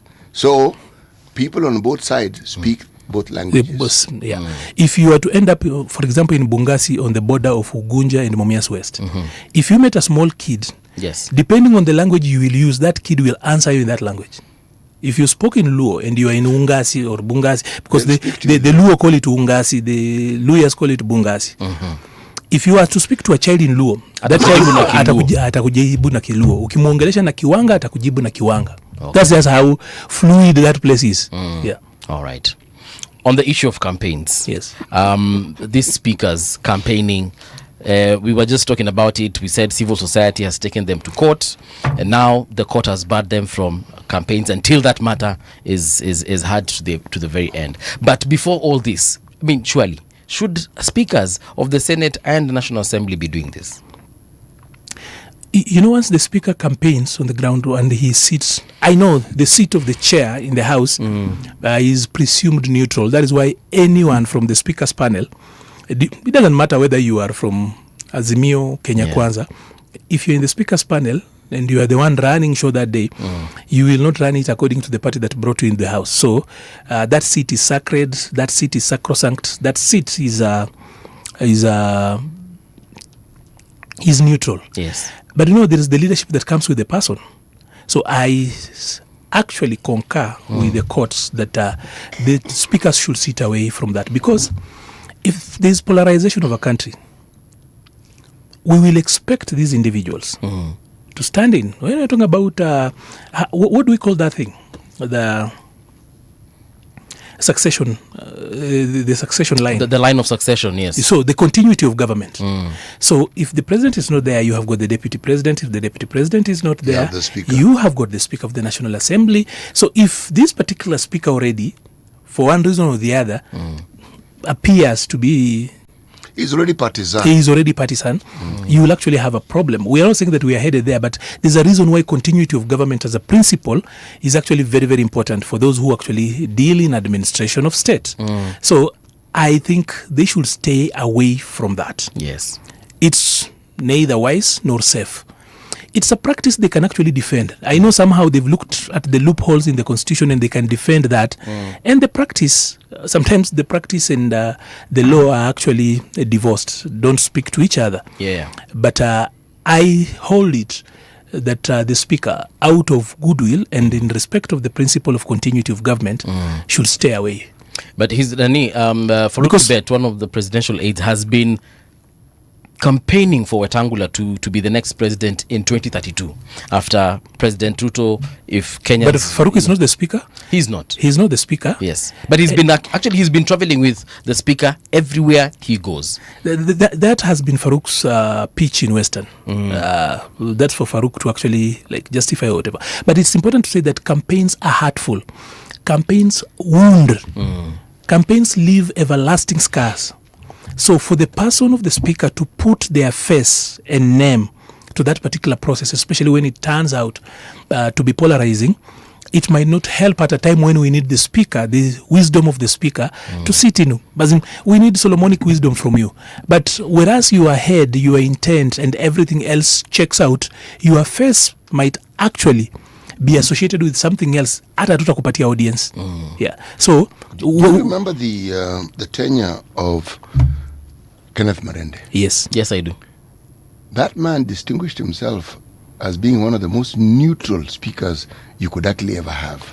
And when you talked about the sort of wisdom that one expects from a speaker, one saw it in Kenneth Marende. Yeah. By the way, even the other side that was, and you remember that at that particular point, the house was extremely polarized. He was in ODM, wasn't he? He was an ODM. He was an ODM, but it's ODM votes that made him the speaker. Yes. But aliingia pale bwana. But for the need of the hour, we needed a speaker in the house that stood above the fray. And he did. And we actually are headed to an election where we will need a speaker that is above this fray. Because for the first time we are going, I think this is the first time after 2007 that we're going into an election where we have no confidence in IBC. Largely, that's the truth. No one cares about the institution of IBC now. They currently look like any other NGO around. When they move and they do whatever they are doing, no one really is giving them the weight. You know, there's that August feeling around IBC. That when you see that green color, there was the... You feel the authority of the election. Allow me to use the word, there was the augustness of that color in that particular office. Here we just feel these guys are just friends and relatives and people from the people in power who made them to be what they are. They are also not helping with the way they are communicating. So for the first time, we're going to an election where the changes that are going to happen in election laws going forward and everything else, we will need a parliament and a speakership that actually invokes confidence. So we are going into an election where people have no confidence, number one, in IBC. Number two, people have no confidence in the judiciary. You can look at how the judiciary has actually ruled, especially when it comes to elections. You look at how the judiciary has ruled the Kakamega, the Malava by-election. By the way, the bribery that is happening in the Ol Kalou, the bribery and the voter treatment that is happening in Ol Kalou was actually premiered in Mbeere. It was tested in Malava. Now, it was piloted in those other areas. Now here is actually an industrial scale level now it has of been, that. It has and been you rolled see, out. you look at the ruling that was given by the judiciary in Kakamega, and you feel sad because you know you don't need to be a cook to know bad food. You don't need to be a lawyer to know a bad ruling. All of us saw what was happening in Malava. The sense of justice is not going in law school. The sense of justice is innately human, that all of us know this is just and this is unjust. So, when in loyalese and legalese, a court goes round and round and round and finds ways of justifying what happened in Malava, now you see the impact of that in Ol Kalou, that the state has gone full throttle. But IBC now is threatening, saying that if the violence, the bribery and everything else continues, they will sanction people. But I'll tell you exactly what they mean. Yes. IBC simply means that even after that drama, no, the investment by way of voter bribery and treatment that has been put in by one candidate, if that candidate loses, then IBC is likely to actually, because they did not have a problem with that in Malava. They did not have a problem with that. In fact, in Malava and in court, they defended it. They put in a defense. So why are they all of a sudden so clever? In the words of Kibaki, why are they so clever now immediately? Probably they are feeling like the investment of the side they are playing with might not really bear the fruits they want, and that's why now they are threatening. Why didn't they threaten to do it in Malava? Malava was extremely violent. I don't know why we've forgotten so much. It wasn't as highlighted as Ol Kalou. No, at that particular point, I know now there's the freshness. You know, the issue with the news is that there's the freshness that comes with the currency. Currency here meaning current. In Malava, people died. In Malava, there was a lot of bloodshed. In Malava, there was a lot of arson. Cars were broken. There was brutality. There were gangs roaming around. Actually, there was a wholesale level of violence that one saw in Malava. So what is now actually being repeated in Ol Kalou now is now it's at industrial scale. But Ol Kalou, you don't see the violence that you saw in Malava. If there was an election, it should have been nullified. It was the Malava. It should have been the Malava one. But now all of a sudden here, IBC is now pointing out violence. And in Malava somehow, IBC actually tried to moderate it. They toned it down. But somehow in Ol Kalou, as in, you actually have to ask yourself, why was Malava so violent and somehow IBC tried to temper it down? It wasn't. No, I see Mbaya. It's not what you see. They were gaslighting us. And people died. There was bloodshed and everything else. You saw the kind of goons moving around. IBC somehow was gaslighting us and telling us it's not what you think. But now in Ol Kalou, the only thing that is happening is that people are receiving gifts en masse. But now this is where IBC is now threatening. It's threatening to do what? To take action. To take action in the name of violence. Or cancel the election. Altogether. Yes. Where were they when the country really needed them to speak up in Malava? They were not there. So, the summary would be that IBC is threatening that if their candidate does not win, because in these they have ceased to be independent. So you're saying IBC have a candidate? If what we saw in Malava and Mbere is anything, by the way they defended the bribery, the voter treatment, and I tell you, you do not need to actually get into legalese, the lawyering that goes on in court to actually tell that this is voter treatment. What is voter treatment?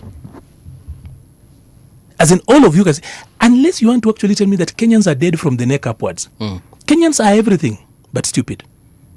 Kenyans are not stupid. They could be so many things, but Kenyans are not stupid.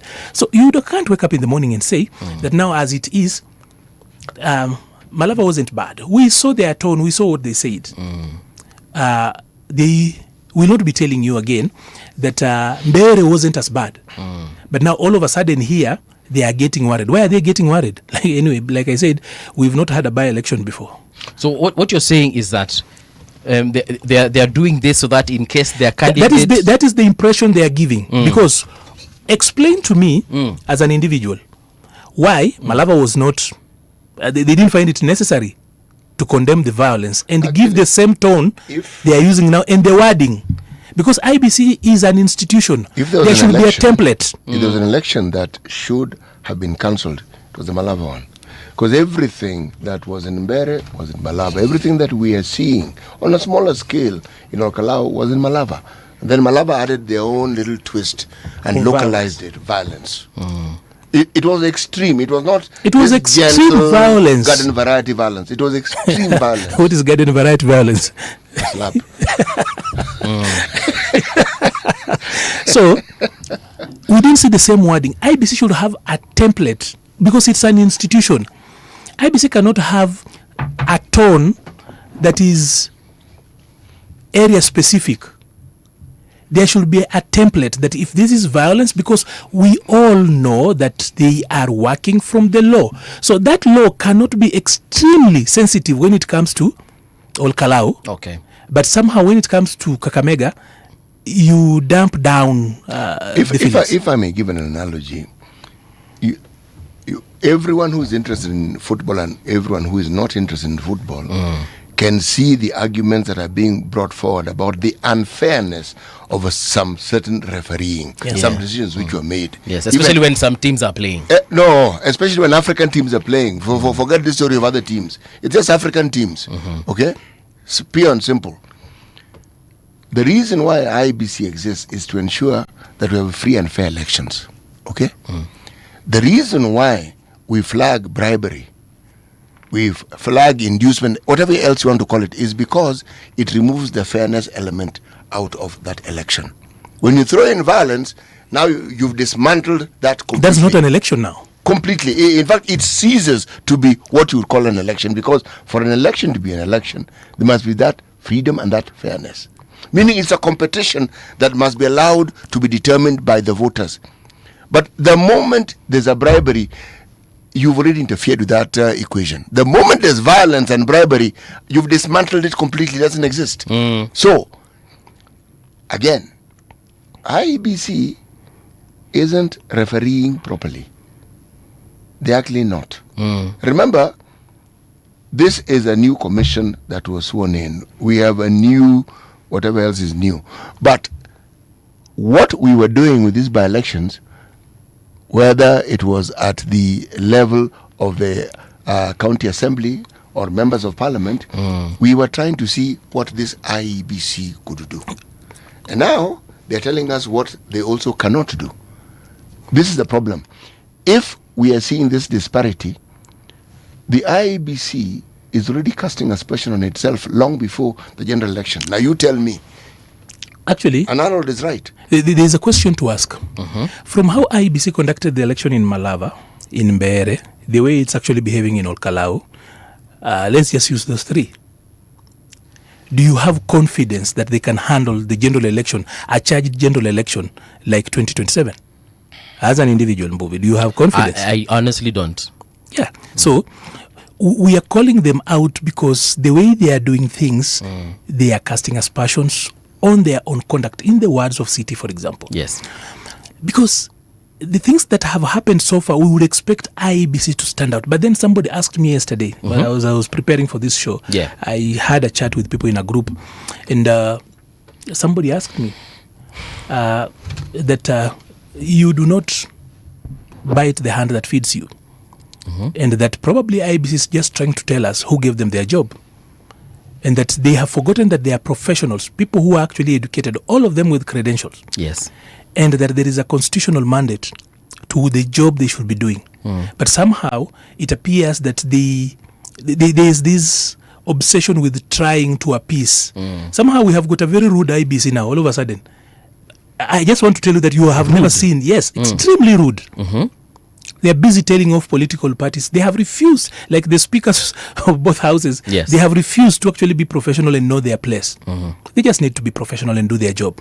It's not the work of the electoral management body to manage political, to manage politics. Yes. Because I have seen them actually trying to manage politics by going into explaining strategy, spins, and everything else.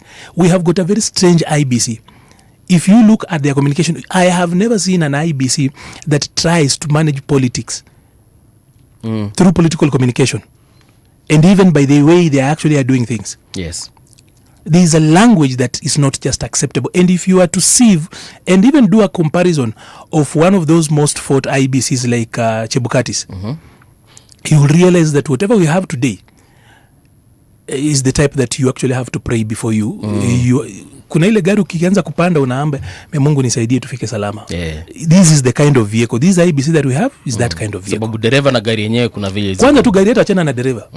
Gari tu yenyewe. Gari tu kiangalia unasema hapa tukifika Mungu tutasema wewe ni Ebeneza. Recently by the speaking of IEBC, they set out some limits as far as what amounts of money politicians can use to campaign. And people were asking, there are some positions they're saying, you can't spend beyond, like, say, even 100 million. And I was seeing someone on social media ask, if you tell a governor to spend to spend a maximum, ikienda sana yani, another spend less of course, ikienda sana 100 million, and this is someone you're paying roughly 1 million monthly, so even if they were to do a whole 5 years, they'll earn roughly 60 million, and they've spent 100 million on their campaigns. How else do you expect them to recover this money? And it got Kenyans talking, and they were asking, what on earth is going on here? What do you think about these limits? First of all, that is an academic exercise. The problem with our campaign, or rather our politics, is campaign financing. Interest money, there is no free lunch anywhere on earth, except if it's from your parent who has got the obligation to actually do it. But there is no free lunch. So, but there's black our tax politics, our politics, for those of us in Africa, there's black tax. But a lot of times, sometimes even parents check out before that. So the black tax for you is out of your goodwill. You choose to not walk alone. True. Because again, once you are at the top and you are alone, it's not even humanly. These things are human. But then so in politics, we must actually say this clearly, that the biggest problem with our Kenyan politics is campaign financing. We've been unable to actually fix that. Because no one is going to give you money. Do we want to fix it? We don't want. Because those limits they actually gave, they know that they flew right into their hands. If you look at what is happening in Ol Kalou, they launched those limits during the Ol Kalou by-election. This is a by-election, not even a general election. Look at how much has actually gone that end. If you have got 48 members of parliament, for example, going around Ol Kalou, one member of parliament was actually demonstrating how on a single day he spent 1.2 million shillings. 48 of them going around, each one of them spending about 1 million shillings. That's 48M. Do you wonder why it is when you see clips of people from Ol Kalou, they all look happy? The guys in Ol Kalou are so happy. The only problem is that now I think the people in Malaba should also now actually call that this thing should be repeated. I saw my friend Kinuthia saying that these guys are getting gas cylinders, and in their time in Malaba people are being given matchsticks. Mpaka zimeandikiwa jina, yani kiberiti na imeandikiwa mpaka jina na ya candidate. Na huko kwingine ama hiyo kiberiti ilikuwa iende yashe hiyo gas cylinder Ol Kalou. Kwa sababu hao wanapata viberiti, hao wengine wanapata gas cylinders. Huko walikuwa wanapatiwa blanketi, hizo nyingine wanapatiwa mattress. But then they should understand, remember, this is a war of narratives, if you ask me. Yeah. Correct question you've asked, Paul. Yes. Why all this attention on Ol Kalou? Okay, there is no other by-election at this particular point in time. It's the only by-election. Yes. But remember, the narratives that have preceded this by-election, and what it is that is at stake. It's not as though this is a forerunner of what will happen in 2027. Nothing of that sort. It can't be a forerunner. No, but it's important to respond to that question this way. That number one, William Ruto had 5 things when he went to the election. I've said that on this show before. Yeah. Number one, the president had the sympathy, quote unquote, because he was being mistreated. There was the sympathy. Number two, he had the election message. Even in this studio, if I had to ask you what was the message for Azimio, you guys will have to think before you remember what Azimio was speaking about. But William Ruto had the message. It was bottom up. The bottom up was secondarily, but it was Hustler versus Dynasty. Yes, exactly. Yes, Hustler versus. That was the message of the campaign. You cannot remember what Azimio was talking about. I don't think any of you can remember. Number 3, he had 2 of Kenya's leading voting blocks. When it comes to numbers, yes. I'm just going to call about Mount Kenya as a region and Rift Valley. Okay. 2 of Kenya's leading regions. He had that. Number 4, and he had some Luya here and there. No, I'm talking about. By the way, when you say Rift Valley, yes, you include very many people. Very many people. That's why I spoke about Mount Kenya and Rift Valley. And Rift Valley. Okay. That core, if you had to put them together, ordinarily, it's a very big voting block. A very big vote. 2 major voting blocks. Yes.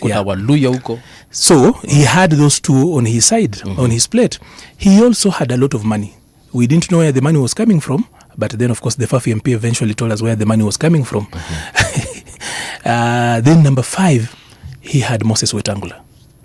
That with all these 4 things I have mentioned, the decider was Moses Wetang'ula. Why was Moses Wetang'ula the decider? Because in 2022, every county voted the way they did in 2017, except Bungoma. The 233,000 votes that made the 50% plus 1, the difference between Raila and was 233,000 votes. And you can clearly trace it without even struggling to Bungoma County. So even with money, a narrative, good messaging and everything, it took Azimio to mismanage the speaker's leadership. No, not the speaker, the minority seats in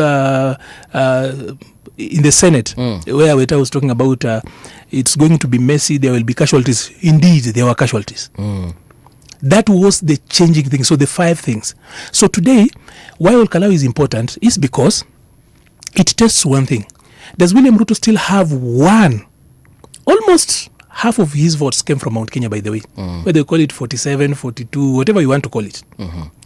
So of the 2 major voting blocks that he had, I'm talking about voting blocks and not communities. Yes. Because Mount Kenya has got so many people, the same way with the Rift Valley has got so many people. Of the 2 of Kenya's major voting blocks, he doesn't have one. So for him, and this I can actually put it as a bet. A lot of times I appear as a prophet because I say things and then later on they come and then the videos trend. I've seen that a lot of times. Prophesy, prophet. I need to say this.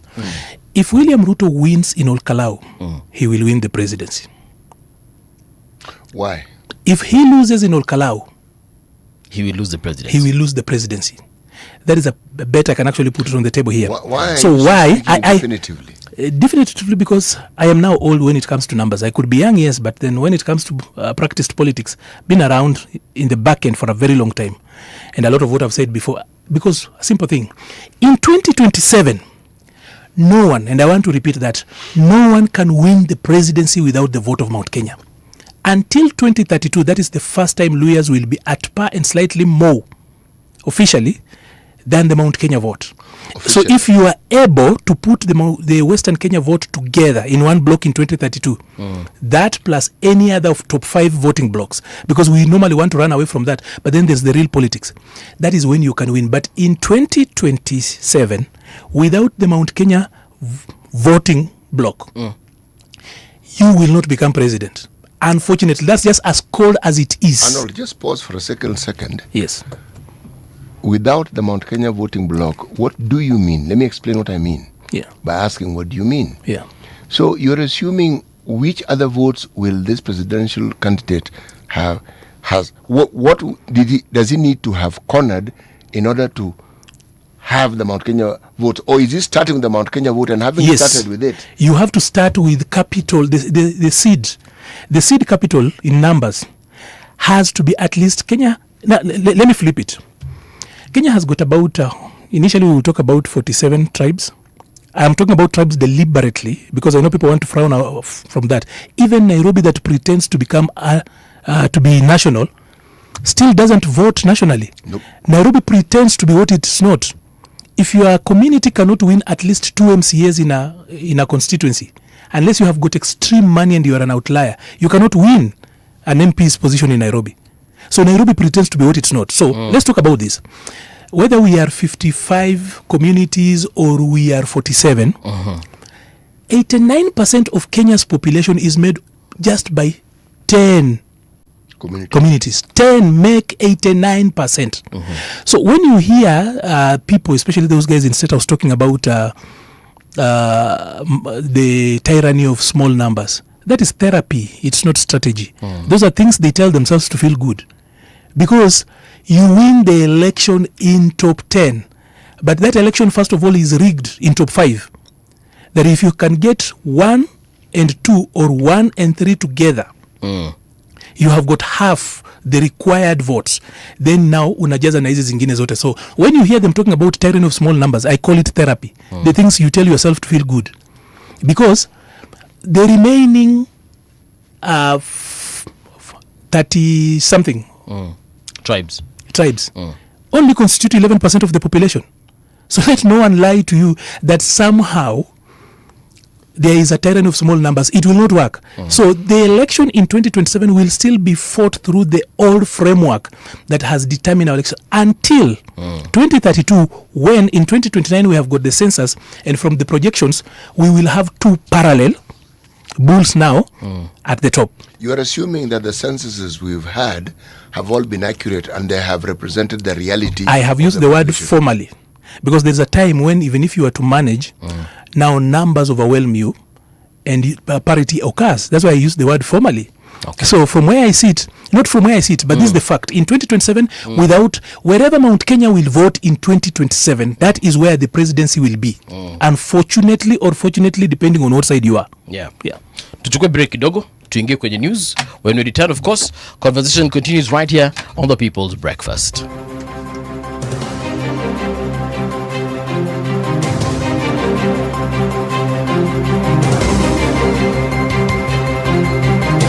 This is the Radio Generation News. Good morning, I'm Winnie Maganga. Police have arrested a woman in Kajiado County of an alleged multi-million land fraud case involving the sale of disputed plots. Detectives say Nancy Wamoyo Njai was arrested on a court warrant and will appear before the Kajiado law courts to face charges alongside 2 co-accused. Investigators allege the victims bought the plots from a property company between September and December 2016. President William Ruto has urged African countries to speed up investment in clean cooking solutions, He says nearly 1 billion people on the continent still rely on traditional fuels that harm health and the environment.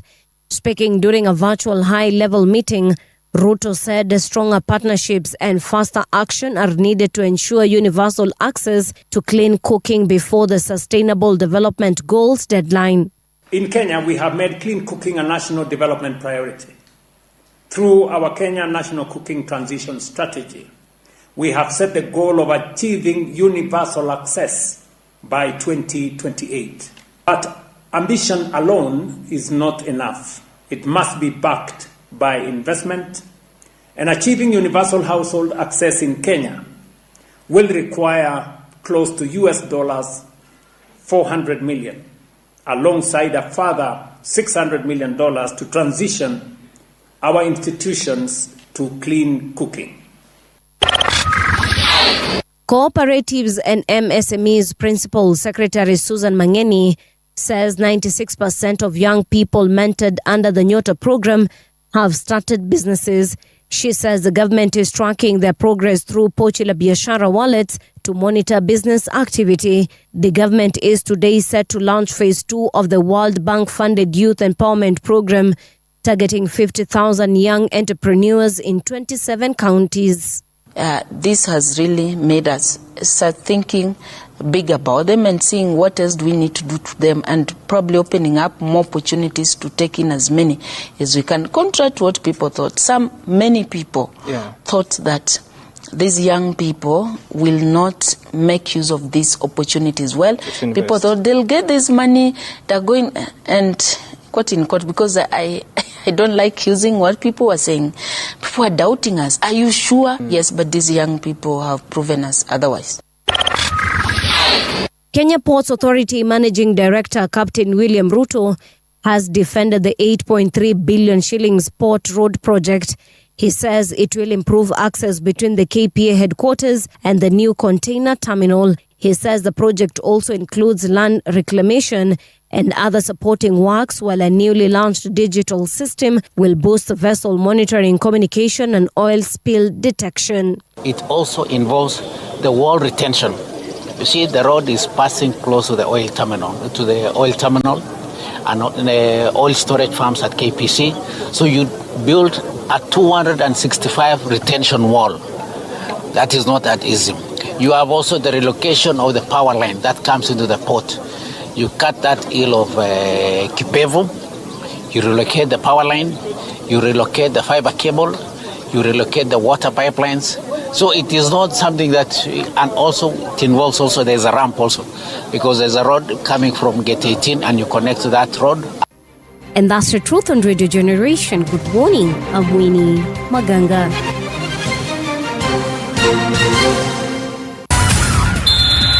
Sports on Radio Generation. Good morning, I'm Samuel Otieno. The Norway captain Erling Haaland says the pressure is on England ahead of tomorrow's FIFA World Cup quarter-final, urging the media to keep the spotlight on the Three Lions. Norway, playing in their first World Cup since 1998, have reached the last 8 after eliminating Ivory Coast and Brazil, while England are aiming for a 4th straight World Cup semi-final appearance. Meanwhile, Morocco's FIFA World Cup campaign ended with a 2-0 quarter-final defeat to France, bringing Africa's participation at the tournament to a close. France advanced to the semi-finals through goals by Kylian Mbappe and Ousmane Dembele, while Morocco bowed out after an impressive run that included victories over Canada and the Netherlands. Although France saw out the closing stages professionally to secure a 2-0 victory, Morocco departed with their reputation enhanced once again. And that's your sports update on Radio Generation. Good morning, I'm Samuel Otieno. Sports on Radio Generation. The views and opinions expressed on this program are those of the guests and do not necessarily reflect the views of Radio Generation. Radio Generation assumes no responsibility or liability for the interviewee's views. This is Radio Generation. In the beginning, there was morning radio. But now there is Radio Generation's The People's Breakfast. Curious and bold, getting facts from the shadows. That's what it is. Now, as the city wakes and secrets stir, a bright new voice shines. The People's Breakfast. Your morning, your voice, your journey. Good morning. Good morning, my neighbor. Welcome to the home of hard truths and bold insights, Radio Generation. Welcome back. This is Radio Generation. The time right now is 8 minutes past 8. Arnold Maliba is still in the studio. He is the party leader for Progress Plus Alliance and also team leader at Open Future Hub. The conversation in this particular hour is going to focus on some of the things that have been making headlines in the last couple of days, and especially on matters to do with the SACCO bill, cooperatives bill. Then there was the National Infrastructure Fund. Then there's the Sovereign Wealth Fund. Maliba, karibu tena sana. Welcome back. Asante.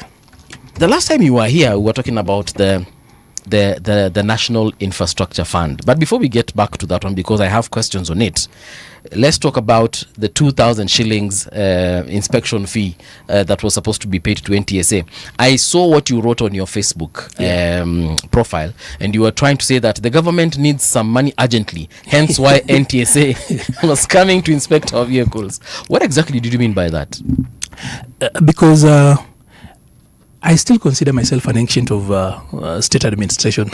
I know every time I talk about ancient of state administration, City looks at me like, look at this kid of yesterday. I'm now the oldest man in my family. Your statement, I look at you like, what? Like, look at this kid of yesterday. So I know you're anything, but you're not a kid. So you may look youthful, but you're a full-grown adult with all his teeth intact, and your brain is also intact. So yes. So when I look at state administration and the way people think at treasury and the way people think when they are raising money, nowadays I know exactly how people think around. For a lot of people, they do not understand that an average Kenyan earns about 2,000 shillings. Okay. Averagely, whether you get 600 or you're getting 10,000 or 5,000. Yeah. When we compress for earning Kenyans, it's averagely about 2,000 shillings per day. Ile tunasemanga national average. Yes, a national average is about 2,000 shillings per day. Okay. For the people who are earning, we're not talking about the people who are not in the employ. So, again, averagely, on levies and taxes, we take, assuming that you work for 30 days. Yes. We know not everybody works for 30 days. It's roughly But then when we distribute the average income across the month, let's go with 30 days, government takes about 12 days in levies, contributions, and taxes. Of your 12 days that you work, you never get to see it. When you sit down and you work out the mathematics of what you earn, you wake up for 12 days in a month simply to take care of things that are not your own, probably for the Commonwealth. Okay. So, averagely, we've got about 144 days in a year that you do not work for yourself. You work for Gava. You work for Gava and other people. Let's just say that unashughulikia umma. So out of 365 days, 144 days... I'm a public servant. You unashughulikia jamii ambayo ni mtaa. So, when I looked at how all of a sudden government shows up and they're telling us that we have got guidelines on vehicle inspection. Yep. You know, government is not run impromptu. You know, it's not an impromptu thing. Administration of state is not impromptu. So somebody cannot wake up in the morning. There has not been public participation on as simple as the collection of... the inspection of vehicles. Yes. There is sufficient policy space to justify why you need vehicle inspection and whatever. Okay. So I will not talk about road safety and stuff around that. The reason why I'll not talk about that is because there is sufficient wordings to justify that. Okay. So here I'm going to look at the revenue side. Averagely, you have got about 5,000 vehicles, 5 million vehicles, I'm sorry. A majority of these vehicles, almost 90% of those vehicles are 3,000 cc and below. Okay. I think you have got about 3 million motorcycles and tricycles. There's about 500. So if you juggle out that mathematics, you have got about 5 billion shillings. But then somehow this government is behaving like Mkopa or those lipa mdogo businesses. So they tell you, you just book with 1,000. Then we will tell you when. To go for inspection. When to go for inspection. It simply means that government was in need of 5 billion shillings urgently. Yes. And that speaks... Not road safety. Not road safety. It's about the money that the government is about. Because somehow, you just book. Do not worry. We will not harass you on the road. Just book. In case afande akusimamishe, then you will pay the other 10K, the 1K, the 1,000 later on. So, if you look at the psychology of how this government has been working, at least William Ruto's government, that we needed some 5 billion shillings urgently. So, that takes me back to the budget. Yes. We did a very populist budget. If you had to ask me what is the philosophy behind how we've been making budgets for the last 2-3 years, it's been about stopping maandamano. So we do very populist budgets to ensure that people do not make noise, you cannot go to the street and whatever. But immediately after we pass the budget, somehow money that was not factored in shows up by way of inspection. So somebody knows that about 5 million of you can actually complain about paying 2,000.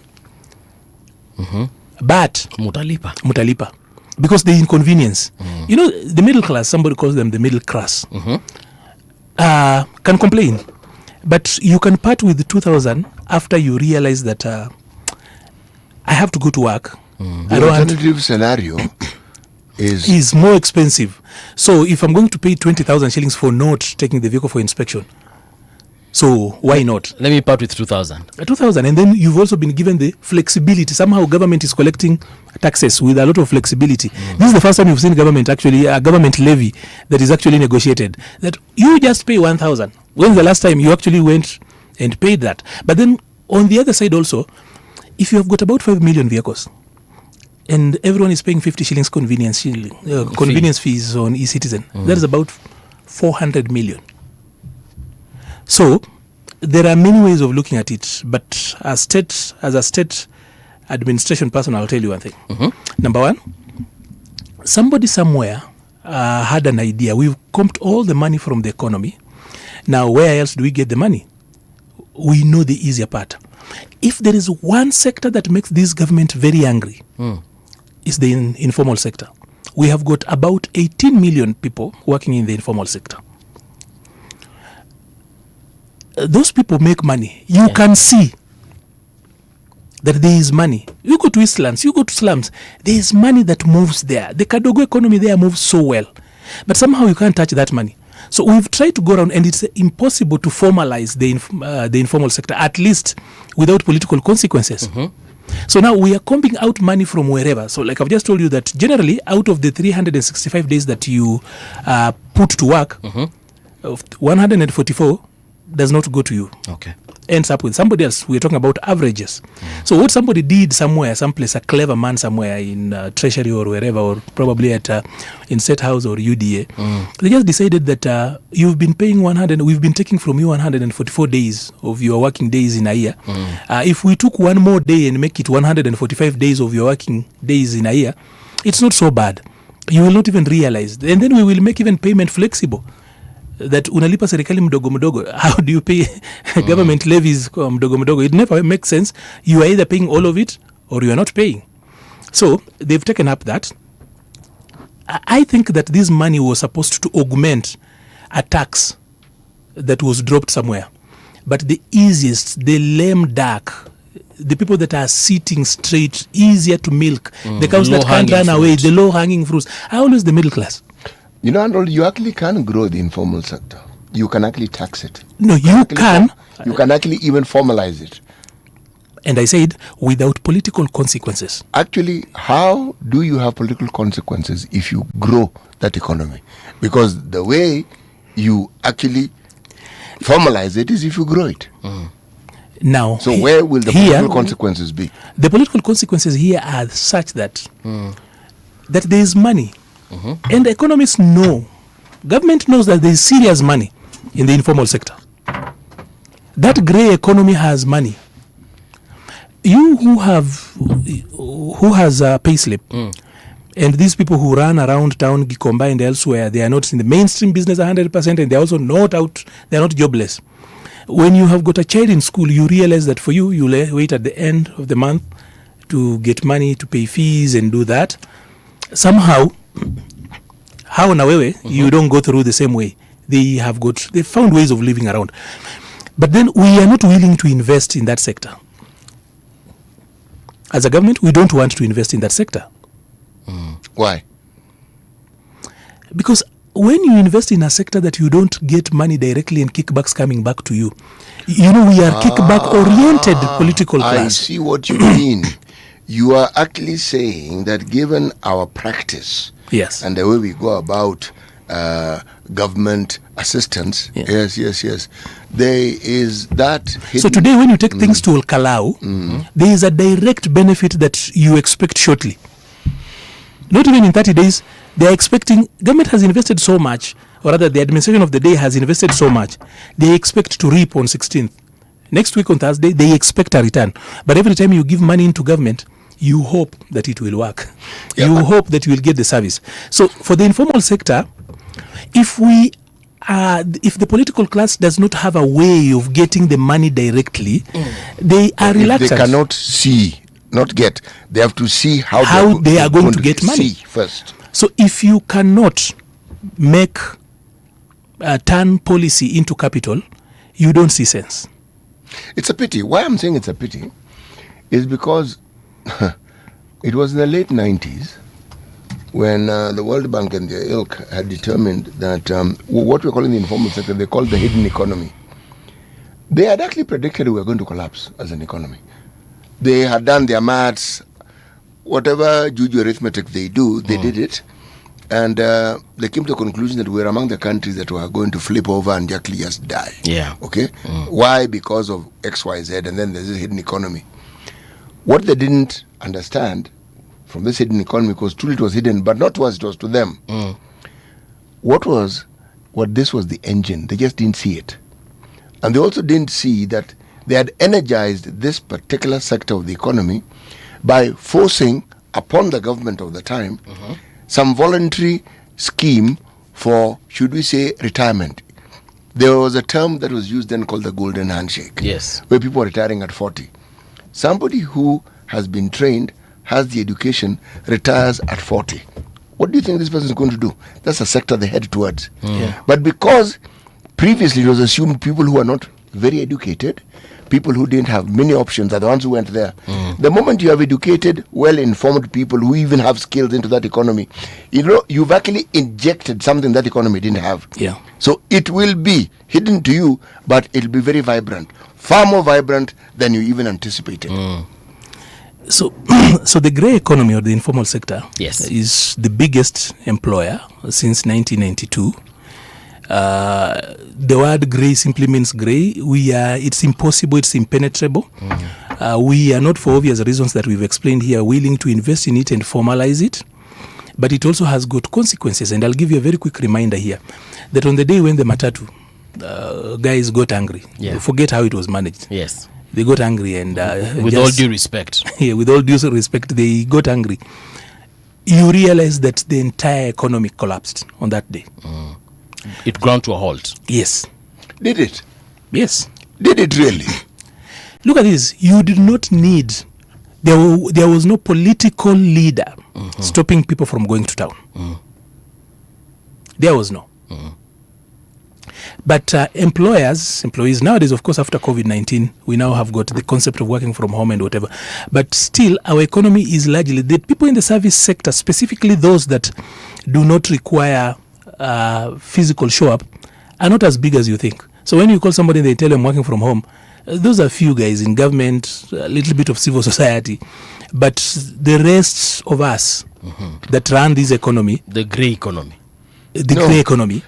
I'm asking, why I'm asking this particular question is because the people in that economy referred to as the grey economy are the people who actually need the business that they rely on to give them a return on a daily basis. Daily.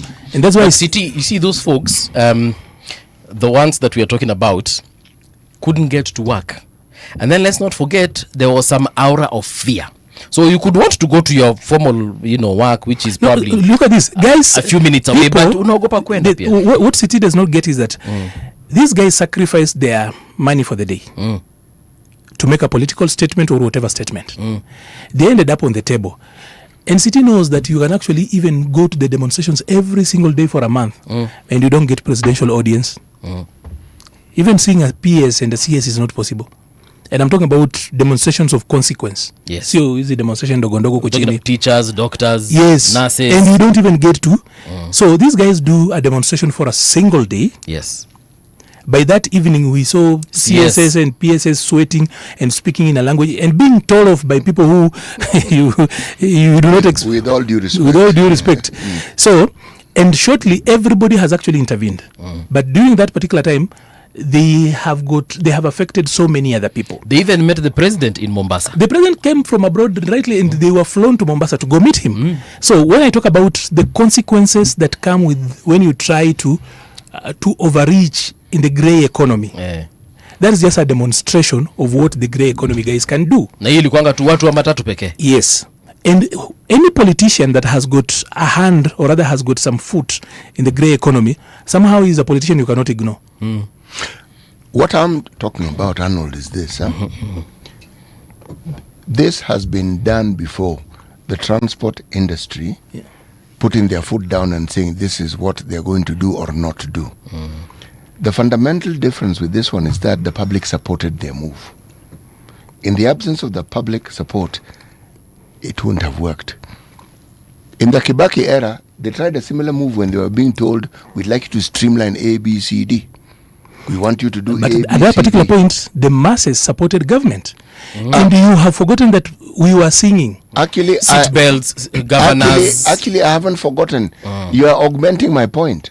I am saying the public supported this particular move. Okay? The public supported the Matatu people. In the previous one, in the Kibaki government, the public supported the government. True. So, the factor that determines the success of such a move is the public. But city, who are the public? The majority of the public wako wapi? Majority of the public wako kwa hiyo grey economy. Do you still call it grey economy? Yeah. Majority of the For public purposes of our discussion, call it grey. Hey. I understand, and they are the ones who would be affected. Yes. All I am saying is that when we're having this discussion, let's understand all the variables that are at play here. I agree. Okay? Because at that time when it happened, people said we'll walk. Kwani nini? Yes, sisi lazima. Yes. Okay? So this time they were not walking, they were not doing anything. They said no, it makes sense. Yeah. And the reason is simple, really. If you're saying that the cost of fuel has gone up, it will also affect their businesses directly. Because all the Matatu people will do is they'll raise the costs. And if you raise the cost and your clients feel that this is too much for them, then you immediately start having a problem with your business. True. So in essence, this is an occasion where the Matatu people are actually speaking the voice of the people. Yes. Because the Wananchi was also saying, but this thing is really giving us a hard time. Come on, man, guys, surely. Huh? Yeah. You are finishing your point on the fact that the informal sector brought the government to the table. So they got the audience they needed without so much struggle. That tells you to how important that sector is. So it stemmed from my initial point that the sitting duck, the low-lying fruit when it comes to revenue collection for a lazy administration like ours, middle class, is the middle class. Why because lazy? They know. Why lazy? Why lazy? Because they are not. Is there any other adjective we can use other than lazy? Because people, thinking is difficult. No, thinking is very difficult. Thinking is difficult. So for a lazy administration that does not want to think. So I'm just saying. No. But he's not wrong. I agree with you. Thinking is difficult. I actually agree. So this administration is afraid of thinking. Like for example, City has told you, and he's qualified it, that you can actually formalize the informal sector. You can actually organize and find ways of taxing it. But this administration does not want to think of that. They want oven solutions. They want quick fixes. Microwave. This government does not have time for anybody who brings in difficult thinking for solutions. Okay. If your policy thinking does not reflect to cash immediately, they have no time for you. So these ones are, when we were growing up, we were called the .com generation, that we want quick fixes. Yes. Probably this government is being run by the people of our generation and we don't know. Even though they are older, yes. Their thinking is almost that of our generation when we were young. Run by Akina City. No. Actually, we are not running it. We have been excluded. We're actually not running it. Okay. If our voices were being heard, yes, there are very many things which wouldn't go the way that they're going right now. Okay. And the simple reason is because my generation are people who've lived through all the presidents of this particular country. And there are things that I don't need to be told. I lived through it, so I can tell you in great detail. This is, even if I'm not interested in news, I will know exactly what happened when. That actually, when you talk about how this government is afraid of thinking, when I was here at the beginning of the year and I spoke about the National Infrastructure Fund at that particular point. Yes. And I did a comparison. I don't know whether you will remember that I did a comparison and said that the National Infrastructure Fund is a mortgage. That we can go around and try to give it so many adjectives. At that particular point, the legal framework had not been put in place. Yes. And I told they were just going to securitize that amount and whatever comes out of it. And I told you that the National Infrastructure Fund is not the same as what we have with the Sports Fund. The Sports Fund, I said at that particular point, was a wallet that you spend what you have. But I told you that even the Sports Fund, being a wallet, is still augmented by you have to garnish it with the resources from Treasury somehow. Why? At that particular point, I'm going back, I'm revisiting the conversation at that particular point. All right, yes. That it's much easier, and I told you that, see, if you were to look at how the Sports Fund is actually being run, it's a wallet, so people are actually taking everything. So every coin that drops in is actually being withdrawn very fast. Okay. And that if you look at how a wallet is being mismanaged, just think about how a mortgage will be mismanaged. That here you are supposed to spend what you have. Now today you can actually see the headlines talking about some newspapers have chosen to go with 6 billion. Others are going with 7 billion. 6.9 billion. That is 7 billion effectively. Okay. So we have got 7 billion that we have got a deadline. But do you know at that particular point the argument was they were comparing the Sports Fund to NIF, which I said, whereas the word fund is common with all of them, they are not the same. And I actually then went further that even if we were to try and correlate the two, see how a wallet, because the Sports Fund should effectively be spending what they have, what they have gotten, as in we get, we spend. Yes. For NIF, we were committing, and we are committing future revenue, we are committing including the 145 days of what you work for government. We were committing even assets, and we are dropping in. We've been struggling with the Safaricom shares thing. We've eventually, I think, managed to get through with that. We've now gazetted the board and everything else. But I can also tell you, like I told you, that the National Infrastructure Fund was going to be the campaign kitty for this administration. If you doubt that, look at Ol Kalou. If you doubt that, because let me just tell you, where do you think the money that is going around in Ol Kalou is coming from? You really want to tell me that these politicians so loved the people of Kalau that they went to their bank accounts and withdrew their money and told the people of Kalau, because mumepoteza MP wenyu, tunawaletea pole on their own account? No. Every one of those government members of parliament, you see, they are facilitated by government. There is a PS or some few PSs who literally cannot sleep, and parastatal chiefs who have to ensure that the Ol Kalou election, yes, they have to send that money. And I'm going to 2 million anatuma. I'm just going to become good because I still have got dreams of building probably a family, building a government in future. But I can actually tell you that you can even pinpoint which PS and which CS. Parastatal CS is actually like going all out to ensure that the choppers you are seeing in Ol Kalou are fueled. And every time, if an MP tells you that he has spent 1.5, he probably collected whatever remains in his pocket is much more than that. In fact, why would you think that an MP would all of a sudden become very accountable to speak about the money loudly? Who wanted to know that he spent 1.2? Why did he have to pick a microphone and speak about it? He was accounting to somebody, and it was not the people. It is him. It is him who needed. No, I'm saying he was accounting to somebody elsewhere. There was an auditor somewhere who was to listen to that. That is a receipt. The guy was manufacturing a receipt. I'm in agreement with you. I'm agreeing. So the audience is not us, the public. Because he even said nimehave kurudia pesa ingine. So now can I give you the correlation between the 1,000 you are paying for the inspection of the vehicles, which we are not paying yet? No, a lot of people of your class already paid. They did not want problems. Remember, the NTSA director started talking about it, that the enforcement will move later on, but we've told people to just start paying. Now you know where the 5 billion shillings was needed urgently. Until now, if you don't see that, when I wrote about that article at that particular point, we did not know that we were just about to fall due to this Talanta that government was supposed to actually put through this thing, that there was a deadline that was approaching. So, as in, while you struggle, you can actually correlate. It's not a struggle.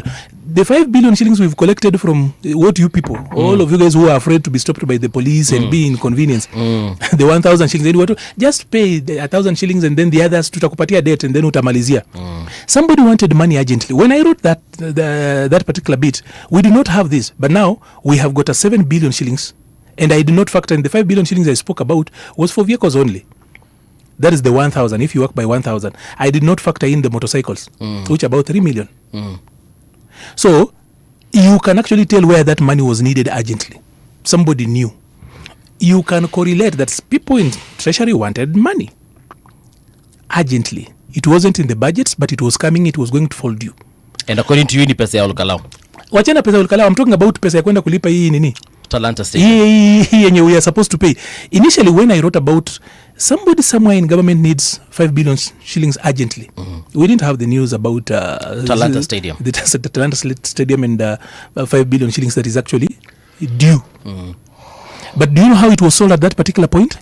That you guys don't worry. We just set up a fund. You will have infrastructure. There is no taxation. There is no money from you. Now, Kenyans can now start asking questions now. Or rather, whatever I spoke about in January, when I came here in January, about NIF, that they are marketing it to you to look like this one is a silver bullet. Okay. It will solve every problem that you have. That all we need is to just set up a fund, and you will have the roads. There will be no taxation. So we won't be borrowing money. But now, because that was the story that we were given. That's the story that we're being given. Now, if you read this, it cancels out that. It goes back to my my initial argument, I think a week or so, 10 days ago, when I wrote and said, the issue to do with this inspection has nothing to do with road safety.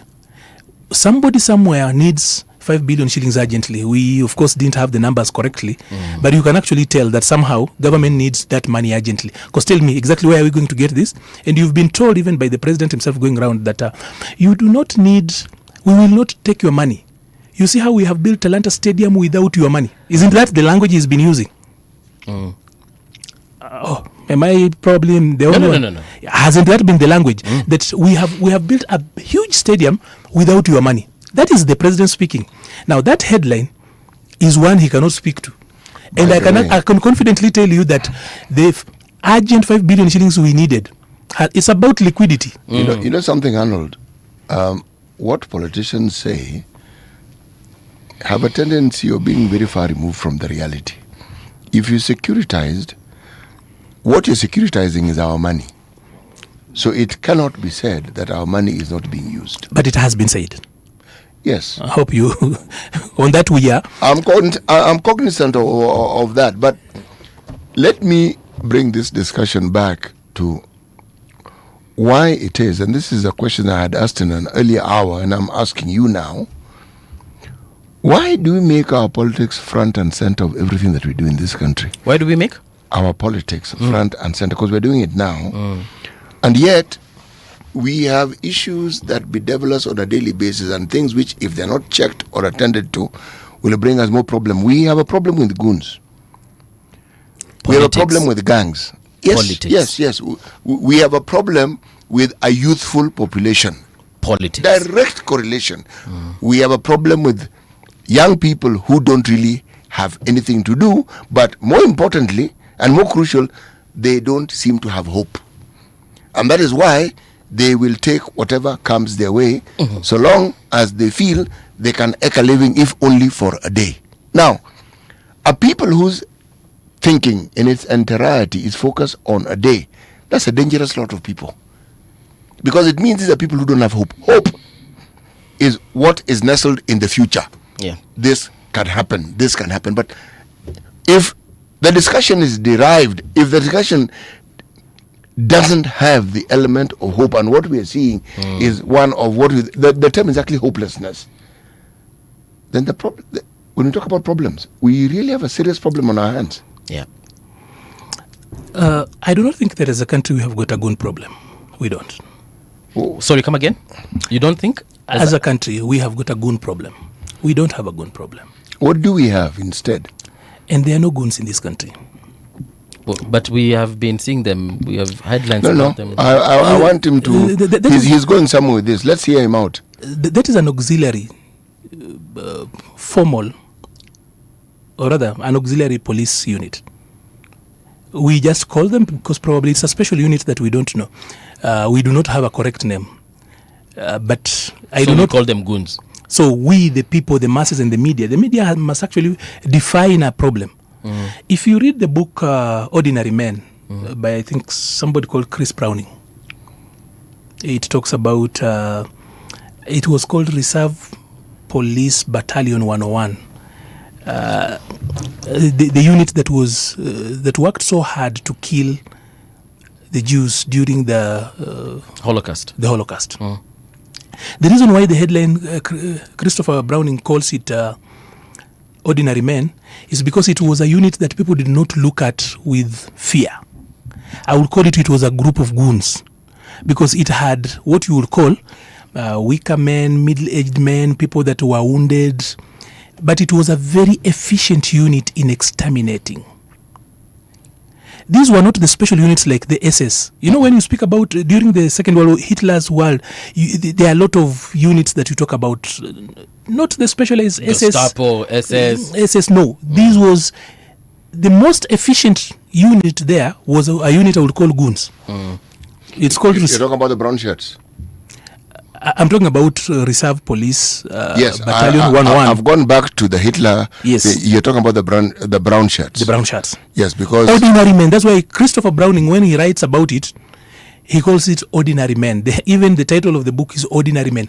Goons are normally, the concept of what we call goons here, are ordinary people. If you meet those boys, normally, akana nguvu, ako wewe peke yako unaweza kukachapa kofi na hata kawezi kusimama mbele yako.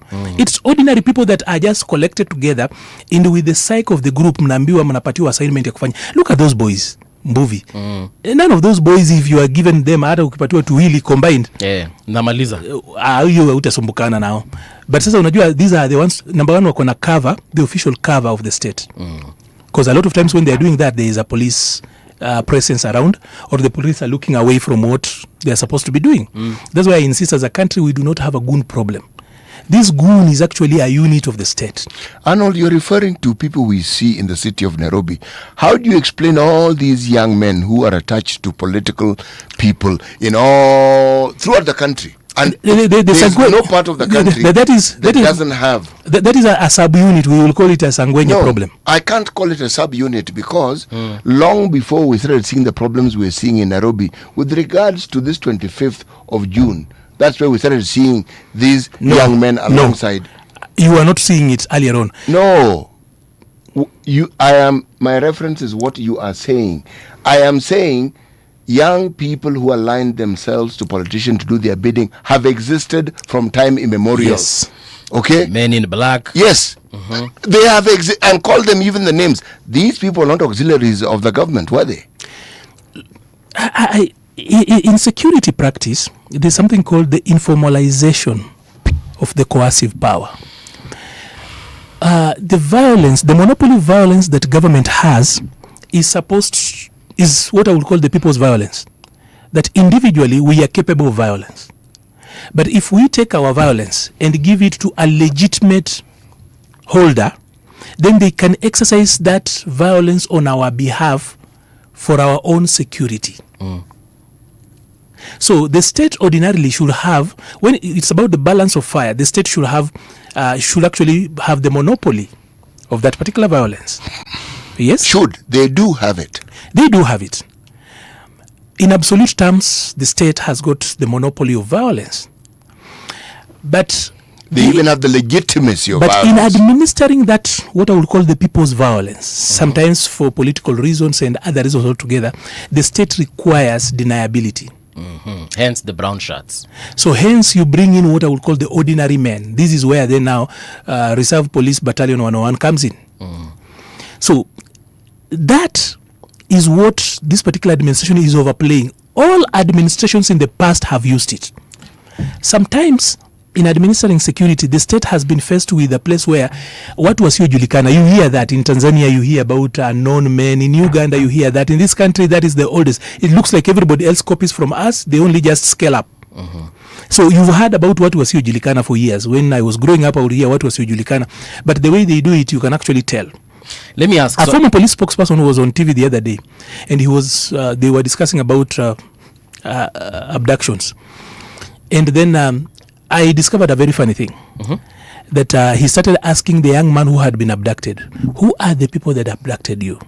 How did that place that you were taken to look like? This guy was talking about there was a place where there was a brick and everything else. And that officer, or rather former officer, smiled. It looks like it's somewhere he knows. The way he actually, after interrogating this boy, his body language. His body language, and you look at the face. I was and he was like, and when you moved around, how was it like? We moved, this is how it sounded, this is how we went. And how was it? An unfinished building? And where you guys were, there was a brick, there was a hole you can do. And then he smiled. It's like this guy knows there is a facility that does that. So the issue of goons starts and ends with government, because already we are a constitutional democracy. But let me ask. Yes. Let me ask. And by the way, I am seeing sense in what you're saying in terms of maybe perhaps, we can say Gava has its own. Again, I'll call them brown shirts. But when we come back... These ones are yellow shirts. Okay, yellow shirts. Yes. For the sake of Kenya, let's use yellow. Yes. Now, as far as other kinds of groupings just coming together, calling themselves mobilizers, for example, is it possible that they're just independent contractors who organize themselves such that whether CT or Maliba can hire them for their own purpose? Hence, why we are saying the reason why I very many kinds of goons. The reason why I insist is that not a lot of people have got money to hire goons. One time too many, almost all, the money that goons use comes from the political establishment. In the business sector, it's rare. Of course, vigilantes have existed. Once in a while, when there are demonstrations, the business community can actually look for their own quote-unquote goons guns to augment and whatever. But then, what sustains that sector is our politics. Okay. And where does our sector draw money from? Whether it's a business person doing it, whether it's an opposition leader doing it, it is public money. There is nowhere that money falls in the hands of people in opposition that is not from treasury. It is public money. So it is our politics that has sustained this. So somehow when you put up your small gang wherever you are from and you wait, of course, there is the demonstration bit of it that Sisi Ndiwale, we are the gatekeepers here. If you come here, you must talk to us. If you want people to go to places and do this, we are people who can actually do it. And then you will still earn your deniability. Is actually that plausible deniability is what politicians are looking for. Is what government has actually overplayed. So I still hold it. Yes. As a person who has worked with Uhuru Kenyatta. Yeah. And a person who has partly worked in this administration, that we do not have a goon problem. Okay. We do not have. It is a government thing. Because the next day I know that government will send young people to fight me. Okay. I will respond. The one person that has got the power to stop this is government. But government is not willing, because government has used police officers. All of us have seen. Why are we pretending that we have not seen abductions in the streets? Last time, by the way, you guys saw people being arrested formally on live television. Yes, we did. They were not presented in court. A section of those guys were not presented in court after 24 hours. You're talking about the Sabasaba day? Yes, Sabasaba day here. We saw people arrested on television. You can see the footage. We assume that anybody who's actually grabbing anybody during a demonstration on live television during Maandamano Day is a police officer. For goodwill's sake, let us argue that that's a police officer. But that person is not presented in court. So we go to court, they are not there. We have got footage of those people being arrested. We do not have probably faces of those who actually have black covers and have covered up their face, the officers. But we have got the faces of the people abducted. Or at that particular point, we know they are arrested. We cannot find them in any police station. Then they are dumped in different places. In the middle of the night. Then government still gives us the scenario that we don't know. You arrested them, we saw them, but you did not present them in court. You know we're talking about two different things. Huh? I'm going somewhere with your case. I'm trying to bring it somewhere because you are talking about the perennial presence of alternative enforcement which has existed kwa lugha ya mtatu tunaita wasangwenya. It's not even just enforcement. It is the collectivization and the formalization of groupings of young men whose purpose is not... And women, with equality. If you saw in Kisii, women can actually be very good goonesses. That young lady who was throwing stones at the University of Nairobi, we had serious female goons who didn't forget that. But the men are always more. That is the truth, and you know it.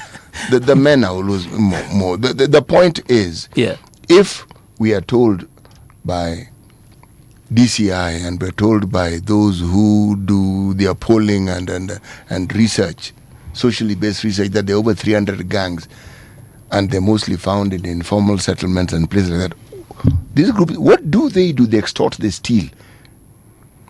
When they grow up a little bit, because they're already organized, they are the people who politicians used to propagate the politics that we know of.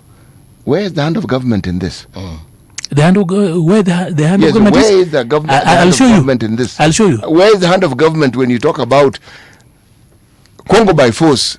You're talking about the early 70s, late 70s. Okay, you're talking about Angola Msumbiji from your neck of the woods. You talk about Baghdad boys from my neck of the woods, and then you bring it now to the modern ones, Wakali Wao. Okay? Hey, they sound like a very nice gang. That's Mombasa. The dangerous young men. Wakali Wao, yani wamedrop album. Yes, Panga boys or whatever they are called. Let me tell you what called Climate, another group in yes, the name of a group. I'm simply saying, where is the hand of government in all these years? Because they're all young people.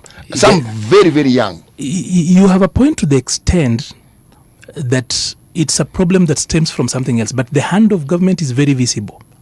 Because I'll tell you one thing, if you go to the officer at the OB desk at a free time in a particular neighborhood and you define a crime that has happened, yes, top of his head, that officer can give you have got the possibility of that officer pinpointing who has done it is very high. Yes, it is. I'm in agreement. And you know why? And I even know why.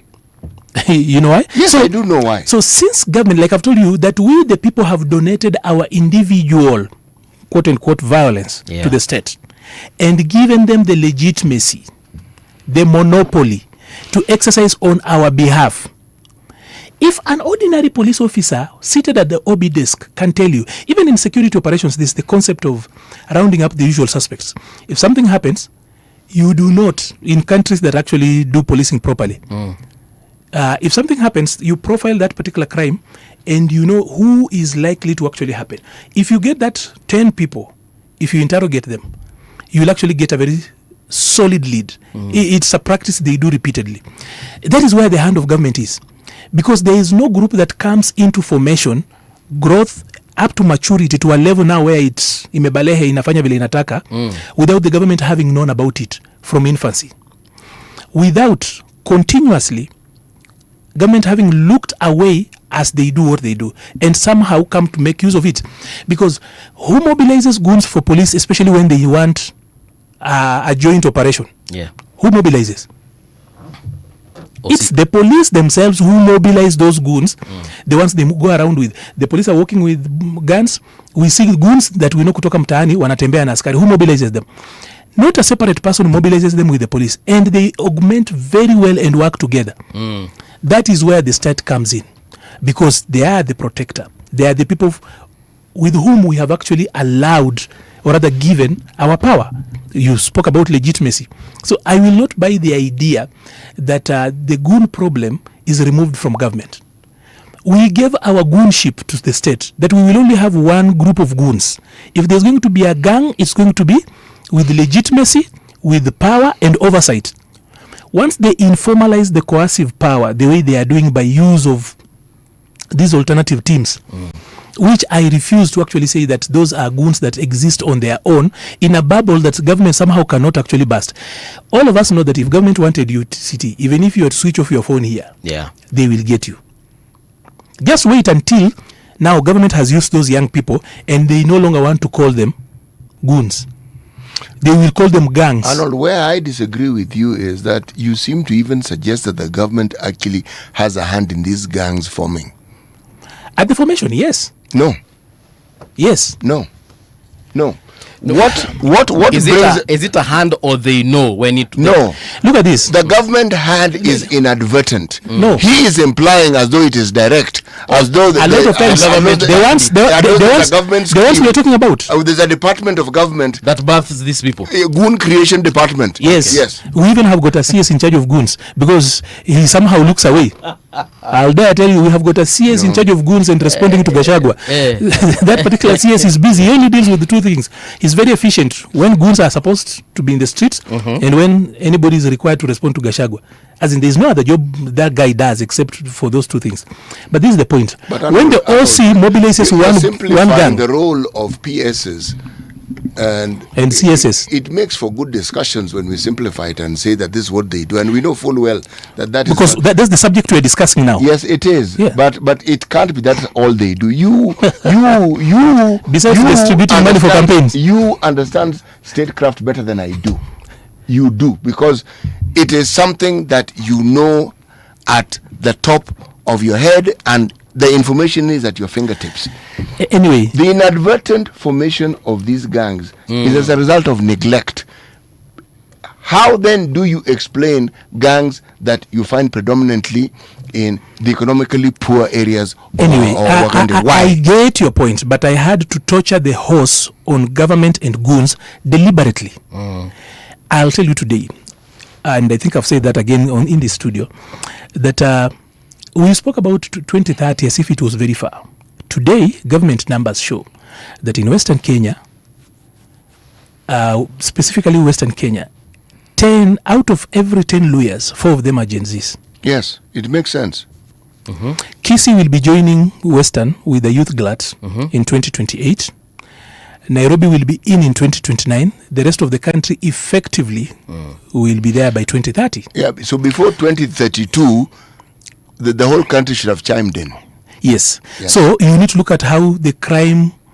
You realize the other day when a CS was saying that in Western everybody has got a gun. Hope you remember that. Yeah, but that person was misinformed. How can you make such a blunt statement? At that particular point when he was saying that, what he did not correctly reference was that Western has got a disproportionate number of young people aged between 18 and 30, not even 35, between 18 and 30. It has got a national disproportionate number of young people. And that reflects we actually are looking at the fruits. We are not talking about the roots. And that's what CT has actually been trying to belabor here, talking about how they form and everything else. The genesis of all this. So we have got a problem with that. But the reason why I don't want to think and struggle is because we have got an administration and a leadership that is afraid to think and they are not interested in that solution.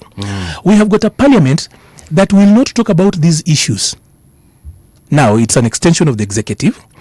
We have got now a judiciary that is now pandering to the executive. That's why I'm telling you that we are going into a general election with a compromised judiciary. We are going into a general election with an EMB, the elections management body, that no one has got confidence in. And therefore, kila mtu amejituma kivyake. If there's anything about early warning, and we don't need to sound like prophets after fact. The reason why we raise these issues now is so that somebody can act on them. Before it's too late. But that is where we are headed. Now, there is also a generational national succession that is happening. And that's where you see these problems. Like, for example, in Western today, see what Natembea and the Sifuna team are doing. It's not like somehow they don't like the two big guys who have been presiding over the politics in Western. They've seen an opportunity. It is a generational imperative. It's not even a generational, it's actually a demographic imperative. One of those things that a lot of you are not talking Demography and generational issues are really intertwined. I know they're intertwined. I use the demographics deliberately because of my next point.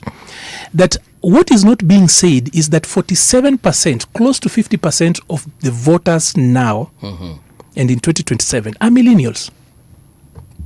That is one thing that people are not talking about.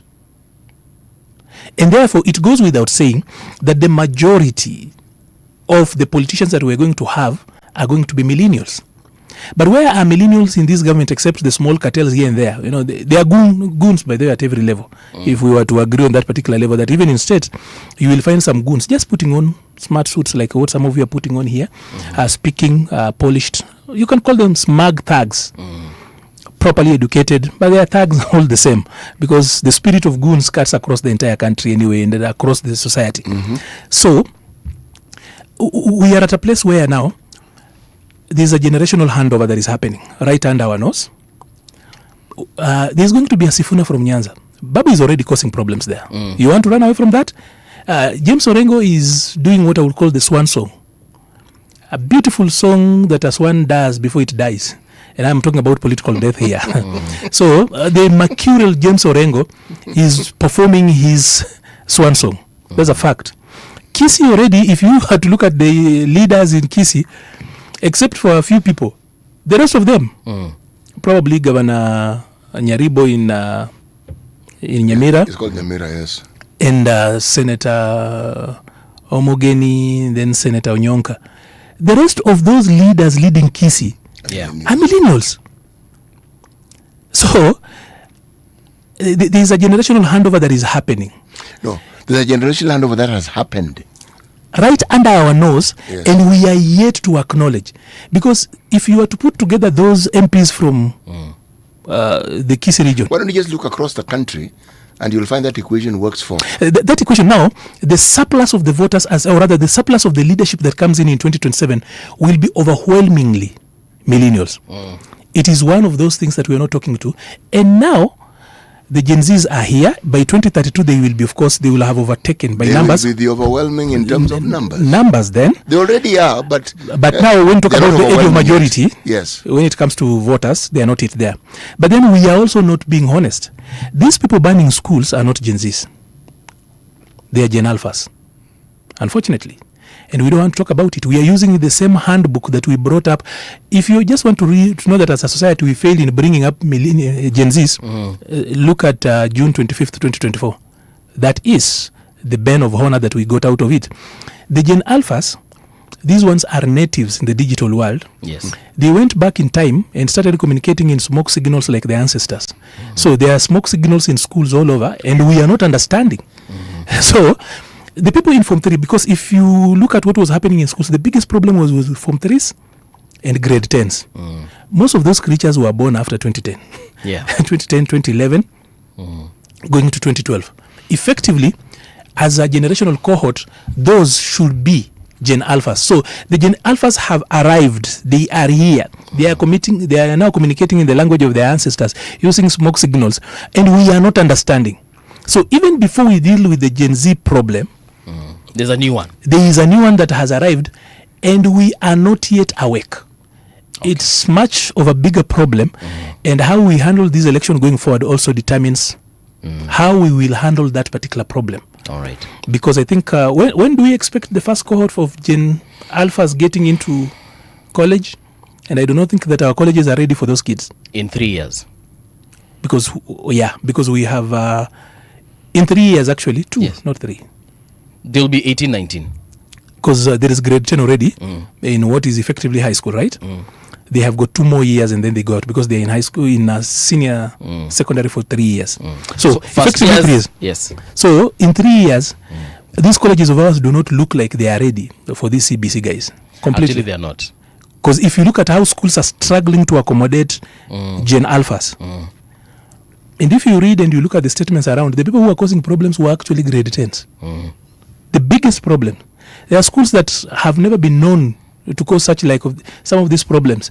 You saw them, including that school that is somewhere in Kikuyu. Those people that give us a lot of problems. I don't have a problem with them because long time ago, the definition of the Kenyan political problem was that it had gone to Alliance High School, and it had gone either to Makerere or the University of Nairobi, and it was working in government. That is, nowadays we have liberalized Kenyan problems, but literally, in the beginning, Kenya's problem was It had gone to Alliance High School, either Makerere or the University of Nairobi, yes, and was working in government. High school yako inaitwaje? Inaitwa the Government African School Kakamega. It's also called... That's a real name? It's called Kakamega High School. GASC. As in... That is not even a school, it's an institution. Okay. Yeah. It's important. And today, by the way, they are playing, they are in Bungoma playing against, or rather, the KSSA football. There is no other school that has actually done football better than Kakamega High School. Now, that one I agree. Again, even during our time, no one has done better in drama than that. Even in drama, mulikuwa wabaya. Why don't you just talk about sports and then talk about even the contribution to rugby? Yes, anyone when it comes to rugby and everything else. So, in fact, you guys were formidable. In fact, not Western, nationally, no one has got more. Coming from, pia Nairobi bana tulikuwa wabaya. Lenana, ngoja nimalize. Kulikuanga, Nairobi kulikuwa na Nairobi School, kulikuwa na Lenana, kulikuanga na huku mali akina Bien walisomea Upper Hill. Wachana na hizo nini? Tunaongea sasa. Hizo shule zingine kwa plot hizo. You see? No, I just want to tell you that long time ago I used to play rugby, by the way. And I remember we played with Lenana. I just want to repeat some words. They might remember which class they were. Yes. When we played with them in the national finals and Kakamega High School was hosting, those guys... Chuka High School refused to come to the pitch after they saw the first game we played against Lenana. And the Lenana guys were shouting, these guys are melting kwa sababu ungeshika sisi. Chuka High School that had actually come from Eastern refused to show up on the pitch. But that is so what happens. Ikifika Kakamega High School, the Green Commandos that yesterday won against Kolanya, they won against there is normally our neighbor who there's always like a Manchester City next to you kanaletanga shida sana kanaitwa Msingu. That one we will be dispensing with it tomorrow. And what he's not telling you, Msingu is a very serious school. Yes. And has produced some very serious people. Okay. So don't go I know. Don't go by his dismissive attitude. No, si ndio maana anawa dismiss because anajua. No, you see, like for example, when Harvey was the president of LSK. Yes. We will not accept a junior cousin. To actually, that's how we brought in the Uri very fast. Yes. It was important because Arnold, someone is asking kama unaendea gubernatorial seat in 2027. No, I will just run. You guys are actually in my constituency na kura zenyu tafadhali mregister Dagoretti North. So umeamua ni Dagoretti North. This is home. Yeah. Sawa. Cool. Thank you so much, Arnold. And unfortunately, this is where we come to an end as far as our conversation is concerned. But stand by, because in the next hour, we are talking about the 2/3 gender rule and why it's taking too long. The courts have given the president about 120 days. So far, he has spent about 7. So mabakisha 113 days to go. Is he going to do what the court said? Ama your story ni ingine tutaongelelea hapa hivi for days to come. Do stand by for that and much more.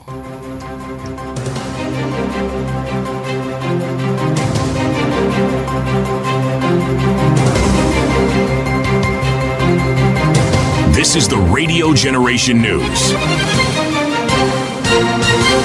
Good morning, I'm Winnie Maganga. Progress Plus Alliance Party leader Maliba Arnold has urged political leaders to conduct peaceful and issue-based campaigns, warning that divisive politics can deepen tensions and weaken public trust in national institutions. He says leaders should exercise restraint and promote unity, especially during highly contested political processes. Maliba was speaking today on Radio Generation. So we are going into an election where people have no confidence, number one, in IBC. Number two, people have no confidence in the judiciary. You can look at how the judiciary has actually ruled, especially when it comes to elections. You look at how the judiciary has ruled the Kakamega, the Malava by-election. By the way, the bribery that is happening in the Ol Kalou, the bribery and the voter treatment that is happening in Ol Kalou was actually premiered in Mbeere. It was tested in Malava. Now, it was piloted in those other areas. Now here is actually an industrial scale level now it has of been, that. It has and been you rolled see, out. you look at the ruling that was given by the judiciary in Kakamega, and you feel sad because you know you don't need to be a cook to know bad food. You don't need to be a lawyer to know a bad ruling. All of us saw what was happening in Malava. The sense of justice is not going in law school. The sense of justice is innately human, that all of us know this is just and this is unjust. The panel of experts on compensation of victims of human rights violations has dismissed claims that payments to victims of demonstrations have stopped. Chairperson Professor Makau Mutua says the compensation program remains active, with claims still being received, verified and approved before eligible victims are paid. He urged the public to ignore misleading reports suggesting the process has stalled. The 6th edition of the Firi Cultural Festival has kicked off in Mombasa, bringing together hundreds of participants for a 2-day celebration of culture, tourism and business, organized by Asmali Media Events and PR Company in partnership with Tatu City, Radio Generation, the Mombasa County Government, Stima Sacco, Vida Drinks, Kenya Wildlife Service and other partners. The festival features cultural exhibitions from local cuisine, live performances and business forums aimed at promoting cultural heritage and creating economic opportunities. Education Cabinet Secretary Julius Ogamba has announced that the special task force investigating the rising cases of school unrest will be gazetted within the next 2 weeks. Ogamba said the multi-stakeholder team, which will include students and parents, will conduct public consultations across the country before submitting its report within 90 days. He also warned that anyone found to have masterminded school unrest will face legal action. These are issues that we need to deal with as a society, and as I said, it is not something that one person or one sector of society can deal with. All of us as a society as a whole have to face it and deal with it so that we can be able to resolve it. The multi-stakeholder team that we are setting up, it should be gazetted in the next 1 or 2 weeks so that they can start work, and with it we are hoping that we'll be able to root out the problem that has bedeviled this sector relating to unrest that goes to 1902. That's when it started in this country. So we are saying that this time we need to go deeper. There are immediate and urgent practical steps that can be taken to help enhance this. One is just ensuring that, for instance, we implement recommendations that were previously given with other commissions, task forces. At least 12 people have died in wildfire in Los Dayados in the southern eastern province of Almeria, according to the Andalusian regional government, while 6 have been injured. Some of the victims were found inside vehicles which had been engulfed by the flames. Witnesses say the fire was caused by a downed power line, with the blaze spreading quickly to a nearby wooded area. Authorities have not confirmed the cause of the fire. And that's the truth on Radio Generation. Good morning. I'm Winnie Maganga. The views and opinions expressed on this program are those of the guests and do not necessarily reflect the views of Radio Generation. Radio Generation assumes no responsibility or liability for the interviewee's views. This is Radio Generation. In the beginning, there was morning radio. But now there is Radio Generation's The People's Breakfast, curious and bold, getting facts from the shadows. That's what it is. Now, as the city wakes and secrets stir, a bright new voice shines. The People's Breakfast. Your morning, your voice, your journey. Good morning. Good morning, my neighbor. Welcome to the home of hard truths and bold insights, Radio Generation. Welcome back. 11 minutes past 9 o'clock. How are you doing? My name is Mungala Mbuvi. Niko na city hapa kwenye studio. I'll be reading your comments in a short while, but as I do that, I need to remind you that indeed the Firi Festival has officially opened in Mombasa County. So if you're already there, manze tuambie uko pande gani ndio tuweze kukusalimia. If you're heading there, good for you as well, because it's happening today and tomorrow. So what is the Firi Festival? It is a business expo, and it is a Firi it is a combination rather of the coastal heritage, Swahili arts, cuisine and community innovation. And this is the 8th edition of an exciting cultural meet happening at the Mamangina waterfront from today to tomorrow, that is July 2026. Now the cultural event will showcase music, art and community engagement, bringing together residents and visitors to celebrate diversity and creativity. The festival aims to promote cultural tourism, support local artists and strengthen community cohesion. So why don't you make your way to the Mama Ngina waterfront? We're expecting thousands of people, and anasemanga, the more the merrier. So you adding yourself to that particular group is going to be awesome. All right. Meanwhile, in this particular hour, like I told you, we want to focus on the 2/3 gender rule. There was a court ruling that was made a couple of days ago, whereby serikali imeambiwa they have got to do something about the cabinet. With us to have this conversation is Daisy Amdani. Now, Daisy is the Executive Director, Community Advocacy and Awareness Trust, inajulikana kama Crown. Yes, let's talk about the 2/3 gender rule. Daisy, first of all, good morning. How are you doing? Good morning, Bubi. I am well. Thank you for having me this morning. Yeah. Good morning, City. Good morning to you, my dear. As always, lovely to see you. Thank you. Before we talk about this 2/3 thing, let's have this proverb that City will give you. You tell us what you think about it, your thoughts, your interpretation, or how you see it. So, City, over to you. Yes, our proverbs for the whole of this week have been from the continent of Africa. We deliberately did not pick proverbs from one country, and we deliberately will not tell you where the particular proverb is from. Just know that it's from the continent of Africa. Patience can cook a stone. Well, my interpretation of it is that patience pays. So with patience, you can do much. What is seemingly impossible can become possible. That is absolutely good and correct, because when it comes to the interpretation of proverbs, it is not possible for you to be wrong, even if you try. Because it's your interpretation. Yes, there's no wrong answer. Even if you said, this particular proverb, the way I see it, this stone rolled down from the hill. And after it did so, it stopped midway. I would still say, excellent interpretation. Excellent indeed. Yes. 2/3 gender rule has been a conversation in this country for a very long time. A very long time. I mean, from the promulgation of the Constitution, actually. You'd think that by now we have got it handled. Yes. Whether it's the 2/3 in Parliament, in Senate, now it's about the Cabinet. What is taking so long? And where is the problem? Well, the problem lies in what I would call an environment that we operate in as a country. And that environment is an environment of structured impunity.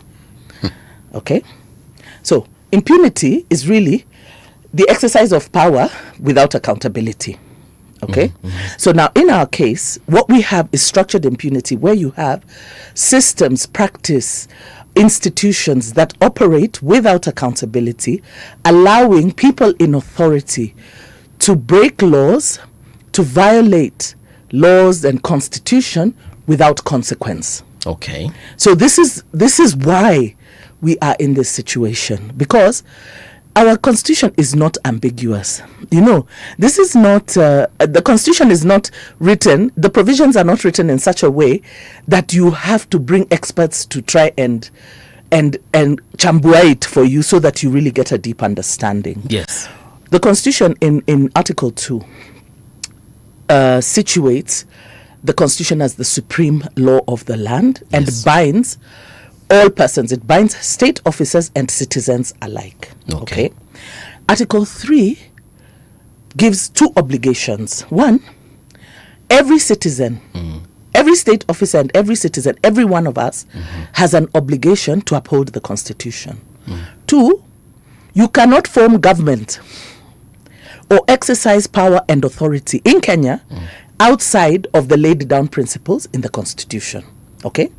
This is the same Constitution that every single leader, the president, the cabinet, the members of parliament, every single leader, MCAs, governors, when they take their oath of office, the thing they swear to uphold is the Constitution, and to exercise the authority that of the office that they are given within the confines of the Constitution.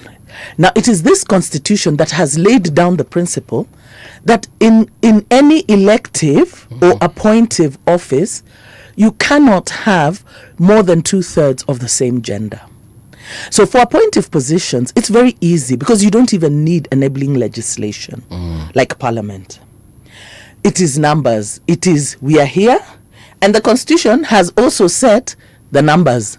Says it has defined what cabinet is, the president, the deputy president, the attorney general, and a minimum of 14 cabinet secretaries and a maximum of 22. So if you have a maximum count, then you have 25. Okay. So to find what 2/3 of 25 is, you just need msemakweli. You do not need mathematicians or science. So once you have the numbers, then you know what the count is. Yeah. So again, I go back to it. What is the problem? Structured impunity. That there are people who hold public office in Kenya who do not feel that they have an obligation to uphold the Constitution. Okay. That's it. That's really it. Okay? Because it's numbers. 2/3 of 25 is what? 16 point something. Yes. You can't have point something of a person. So 17. No. No. You see, that's it. That's the thing. Because in maths, we've been taught if you have a decimal point, you round it off to 5 and over 5. Yeah. If it is over 5.5, you round it to the upper. If it is lesser than 5, you go down. Yeah. However, the Constitution says you cannot have more than 2/3. So I think it's like 16.6. 2/3 is 16.6. If you put 17, you have more than 2/3, right? Okay. So then you go for the lower count. So subtract 16 from 25 and you will have 9. Exactly. And those are the numbers. So in cabinet, if you go for the full count of 25, you should have 9 of one gender and 16 of the other. Okay. Yes. So that is it. So if they don't know maths, tumewasaidia. Can you do 12 and 13? No, you can't. Well, you can. Yes. Yes, you can. Because as long as it is not more than 2/3. Yes. Because the idea here is the not more than 2/3 is actually about bringing us to parity, right? So, but it gives us the baseline from which we start. Okay. Ground zero. So the ground zero is not more than 2/3. A lot of people interpret it as 1/3, but it's not a third. It's not more than 2/3, right? Okay. So as long as you are ensuring you don't have more than 2/3, then you're good to go. But ideally, you're supposed to work to 50-50. And I remember when President Ruto was then candidate Ruto, he was campaigning. He even said he signed a charter, women's charter. And one of the commitments, a few of the commitments he made was that he was going to have a cabinet that was going to be 50-50, So 50-50 male, female. Okay. Right? Yay! That's the ideal. That's why I asked 12-13. Yes, that's the ideal. Okay. He also said that he would pass the enabling legislation to ensure, the not more than 2/3 gender principle is found for the legislature. But then when he named his cabinet, he used what I would call sleight of hand. Because what he did, he named a cabinet, then he then came up with these positions that he called cabinet level appointments, right? And then he named women to those positions, advisors, women's rights advisor, national security advisor, and secretary to the cabinet. And he said these were cabinet level appointments. Okay. Yeah. So it was almost like saying that so when you do the count, it almost looked like we were getting there. But you can't make it up as you go along, and this is what they're doing. And I think it's very unfortunate because it tells us a lot about the character of leadership that we have in the country. Now let's talk about this 120 days. So what does the country expect out of this particular ruling? Are we expecting to see people getting fired, or others being replaced, others being dropped? Well, the courts really didn't prescribe how it is to be done. They as long as it's met. That within 20 and of course I think 120 days is reasonable time given the disruption that it would cause if if the president, takes those measures, because of course it will have the effect of disrupting the political status quo, because the one who is removed ni kama ametolewa nyama kwa mdomo. Na hiyo ni ukweli. Hapana. According to them. According to them, yes. So the mrengo that has that person, because remember, our government is a coalition government. Yes. So there are people who sit in because they belong to certain parties. Yes. Mm-hmm. So they will definitely feel like apana. So why was my person the one, However, we have received notice of appeal. Mm-hmm. Yes. Yesterday we received the notice of appeal. Okay. And very specifically, because it was it was a consolidated petition, right? So we are among the petitioners, okay, right? And ours, of course, is the issue of the 2/3. And by the way, let me also remind you and Kenyans, this is not the first time that cabinet has been declared unconstitutional. All right. Uhuru Kenyatta's cabinet, we actually went to court in 2015. Yes. And on the same grounds that Uhuru Kenyatta had, you recall that when the Jubilee coalition came in, there were 4 coalition partners. Among them, so there was TNA of Uhuru Kenyatta, URP of William Ruto, then there was NARC of Charity Ngilu, and Republican of Najib Balala. Yes. So Charity Ngilu fell foul somehow of the powers that be. Yes. And Anne Waiguru also was cabinet secretary for devolution, and both of them were removed from cabinet. Okay. Remember, there was a kind of like mini reshuffle. Yes. And was only one woman was put in, Cecily Kariuki. So that disrupted. In fact, they hadn't even quite met the numbers.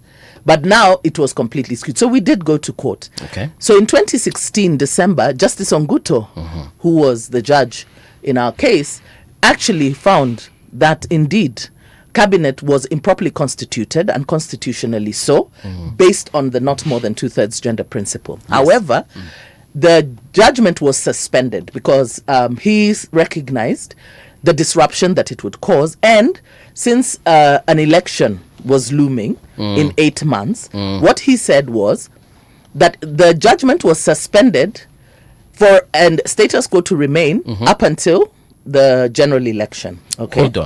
Hold on. When you say that of the expected disruption that would have happened, what disruption are we talking about? See, the political disruption. But there's a constitution that yes, says this has to be done. Indeed. So do we suspend what the constitution says just because of an impending election? No, but more to the point. So if you jig this thing around and you suddenly have more women in the cabinet, how will this cause disruption? No, the political disruption. Yeah, that's what I'm asking. Where is it? So the court made a political actually, judgment. Yes, he did. In fact, if you go and read the judgment, it's in for 2016. Yes. Right? And he said that, cabinet is a really important body, right? Yep. And he was cognizant of the fact that the judgment would actually cause some kind of disruption. And so he said the judgment would be suspended for 8 months unless President Uhuru decided to reform his cabinet, reshuffle it. If he chose to reshuffle it within that 8-month period, then he is required then to meet the 2/3 gender principle.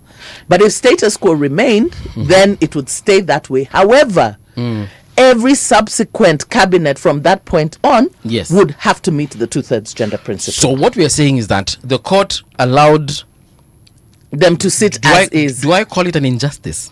Well, let's say this, a violation of the Constitution. A violation, okay. But that's exactly, you see, that's how we've come to where we are today. Because in 2012, the then Attorney General, Githu Muigai, sought an advisory opinion from the Supreme Court, specifically around the issue of the 2/3, among other things, coming into effect of the constituencies, because the Constitution says that new boundaries come into effect 12 months. The delimitation must be done 12 months before an election. So, of course, the new constitution had come in, and so we had these new 80 constituencies, but they had been delimited, like it hadn't been a year. So he also went on that. Yes. And the Supreme Court then ruled that elections could take place without the legislation for the 2/3, but said that the law to enable the 2/3 gender principle must be in place by August 2012. August 2015. Okay. Which was 5 years, which was the 5-year timeline that had been given in the fourth schedule for the enactment of the legislation to enable Article 100, which is Parliament putting in the legislation to enable the participation and representation of women, youth, and persons with disability. Still the only article that has never been animated, still has no legislation for it.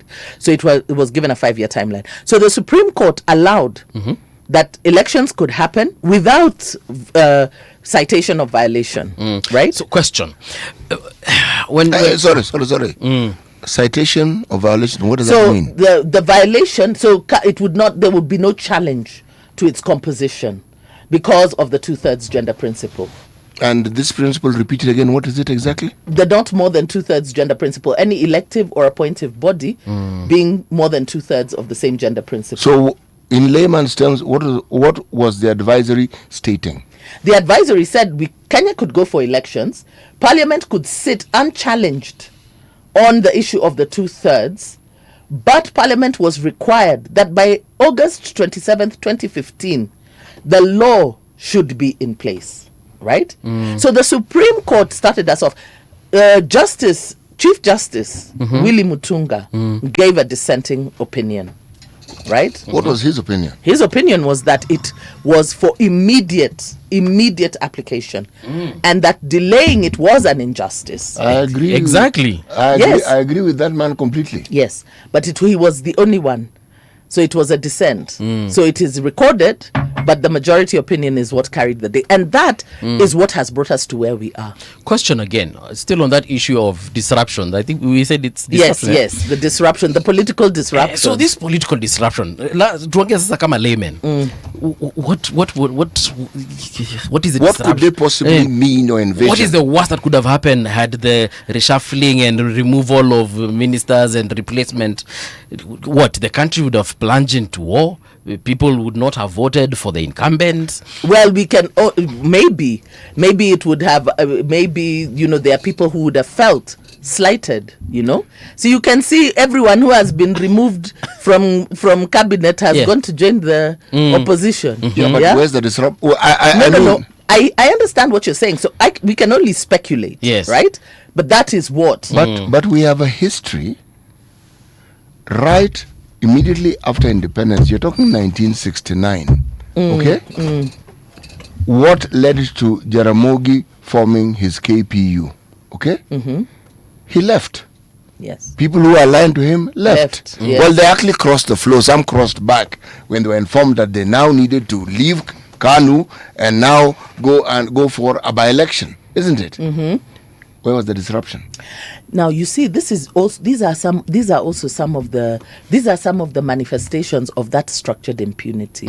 So where you have institutions that operate in concert to even allow, they actually operate together to allow violation, continued violation. Because like now, I like Justice Mativo's judgment that he gave us in 2016 on the dissolution of parliament, which we went, because in our constitution we actually have a clause. It's a transitional clause. It's in 261. Okay, and it's a I would call it an enforcement, an accountability, and an enforcement mechanism, right? And so it allows any citizen to approach the courts if Parliament doesn't enact the necessary legislation within the time frame that is set. Anyone can then approach the courts and ask the court to give a clear and determined timeline within which that legislation must be put in place. Then, if Parliament does not put the legislation in place, anyone can petition the Chief Justice for the dissolution of Parliament. And the Chief Justice, once he advises the President to dissolve Parliament, Parliament must be dissolved. Must be dissolved. It shall be dissolved. It is final. It doesn't leave any leeway. So we went to court on that clause, that very specific clause. And Justice Mativo, in his closing, he said, let justice be done, though the heavens may fall. You know, that we must. The man loves poetry. Huh? He does, but you see, but it's what you're saying, that justice must be done, regardless of what the consequences are. Yeah. And in fact, that's the idea behind the penalties for not following the law. That the penalties are so harsh that you must do what is required of you. So, Chief Justice Maraga, yes, advised for the dissolution of Parliament. Everybody was up in arms.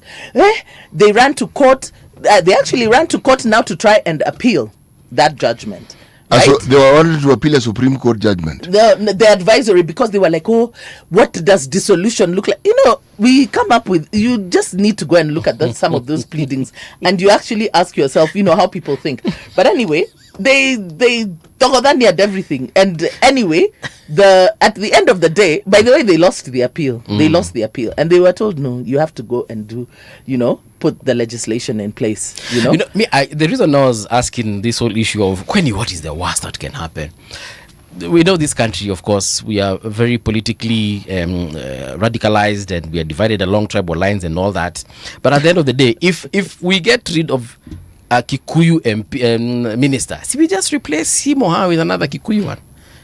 What's the big deal? That's the thing. I mean, but you know, okay. If it's a Kamba one, ukitoa huyu Mkamba, kuna Wakamba wengi sana wanaweza ingia opposition. You just put a Kamba there. But that's not the point. That's not the point. You see, it's because we are outside here. We think like that. If it's ODM has very many. So if you remove one ODM member, man, put an ODM woman. We have them there. But you see, the system, okay, so it's also about the system. This is now I'm theorizing. Okay? Mm-hmm. So these people, for us, we see these positions as positions to administer the state, to represent the people and all that. Mm-hmm. But for the most part, these people see them as opportunities for business, to decide how business is done, who does business with the state, you know, and for wealth creation, personal wealth creation. You can still do the business. No, but you see, for the most part, the women haven't been part of that system. They have not. Then find a woman in the system. You see, that's them in the system. You have to recruit them. You have to induct them, and maybe they'll start saying no, because you know, as they say, you know, when you look at the statistics around corruption, yes, they say that, you know, women are less corrupt because they fear the consequences, you know, going to jail, the embarrassment and everything that comes with it. Never mind that Bishop Oginde the other day said that women have become key actors in corruption. But I think it's not that they've become key actors, it's that the consequences of corruption are not there are little to no consequences for corruption. Okay. So that fear is not there.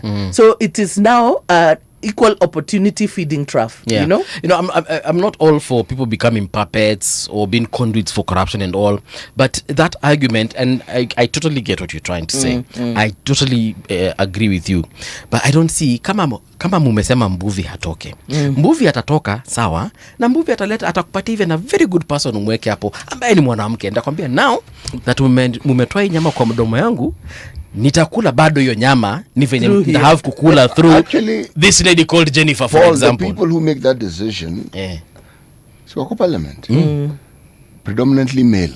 Yes. It's not that they don't understand what we're saying. Yeah. They do. Because I don't understand why you're sticking on. They are men. Bwana, if you just ask yourself, a typical Kenyan man. And are you saying I'm not a typical Kenyan man? No, you're not. Far from it. You're not. You know, you forget it. Okay. A typical Kenyan man who ends up being elected and is in parliament. Try and figure out how it is this person relates to women. The very thought even of having a woman in a certain position, some of them, that thought is as far removed from reality as you can possibly get. Yeah, they have to be forced to even consider. Forced. Now, when it comes to now allowing, they'll find all sorts of reasons, but we give them women's rep, but their parties can nominate. But you're the parastatals.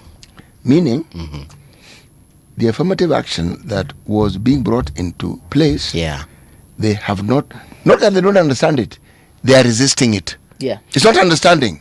They do not want hawataki na hawataki. Nuru here, one of our viewers, is saying some people carry more political capital, and that's the problem we have. Is it really about political capital? I mean, I know it's part of, but it is. So I have more capital than you, for example, if we were in the same formation. Absolutely. And you see, CT has got it right. And this is one of the arguments that I personally have made, okay? Because our parliament, our national parliament, is the national governing institution, the national legislative arm of government. But Kenyans from all parts of the country send their people there. Now, these people come with every kind of mindset, every kind of tradition, every kind of bias. But remember that when they come into that house, they are not supposed to legislate based on that bias and everything. So they should be inducted into it. In fact, that is where Parliament itself, when you receive them, they say, okay, now you have come to Parliament. They take them through induction. Here, we follow the Constitution, you know, because even them, they need to unlearn and relearn.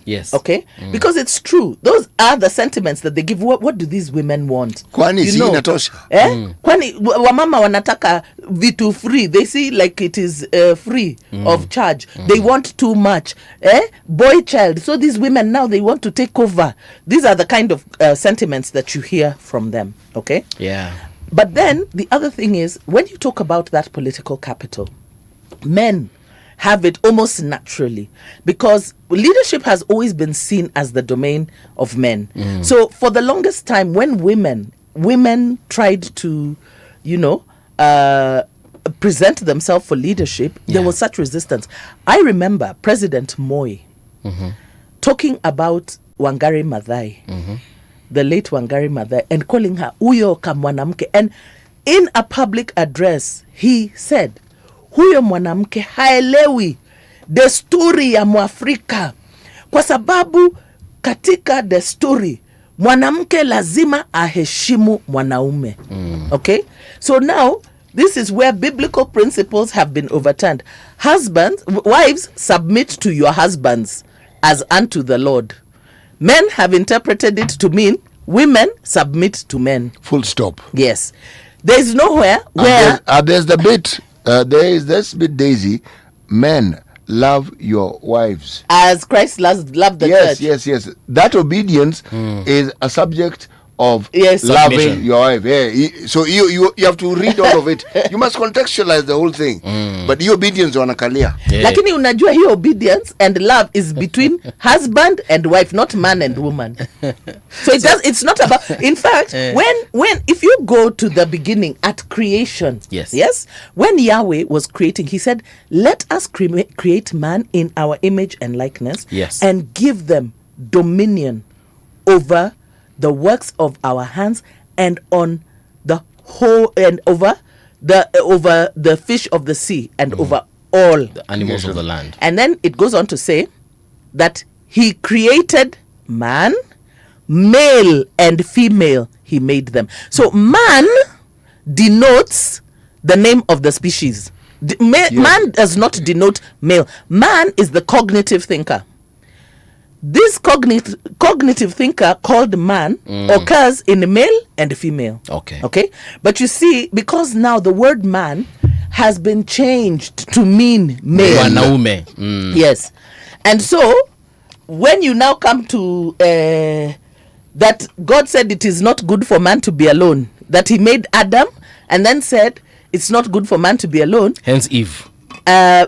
He brought forth Eve. So it looks like woman was an afterthought, right? But you see, Yahweh made only one prototype.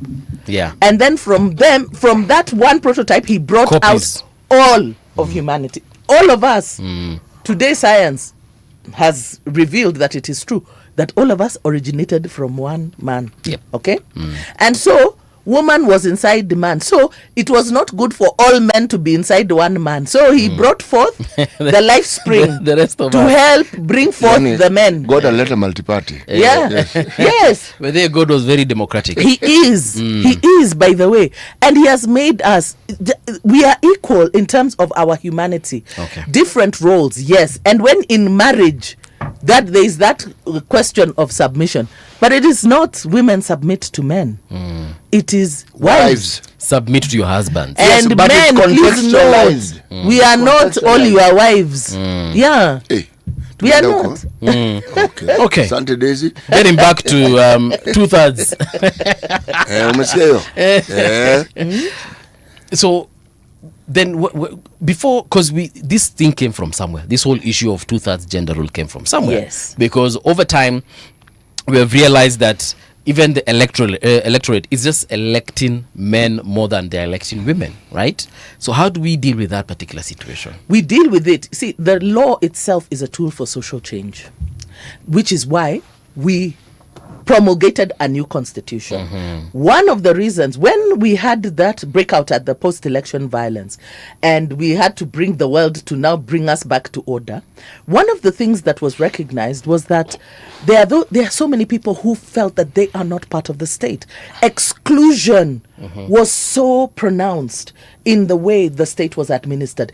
Exclusion of total regions, you know. There are parts of this country where the government operated with a light touch. Kabisa, that like you were literally left to your own devices. Not even light; it was remote. Yes, at its very best. Yes. If the Catholic Church or maybe like VSO were not there. By the way.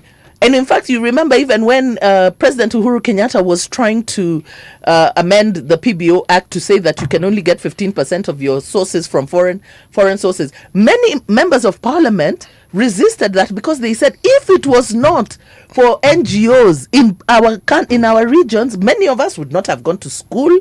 Many of us would not have gotten any kind of assistance because the government was not there. Okay? The government had completely neglected certain there regions. are parts of this country that were completely neglected. Then there was absolutely no opportunity for entry even into politics, you know.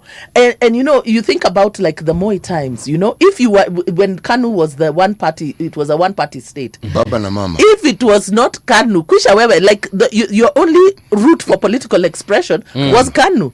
And if you fell foul of the president, my friend, that's it. The guy would disrupt your life completely. All your loans would be called in, your children would be fired, kicked out of school, you know. You'd become credit unworthy. Income tax, as it was called then before it was KRA, would also pay you a visit. Yes. And give you an assessment. I mean, people's lives were disrupted. So you found that ministers would even kneel down. Compliance, you know, like a god, you know.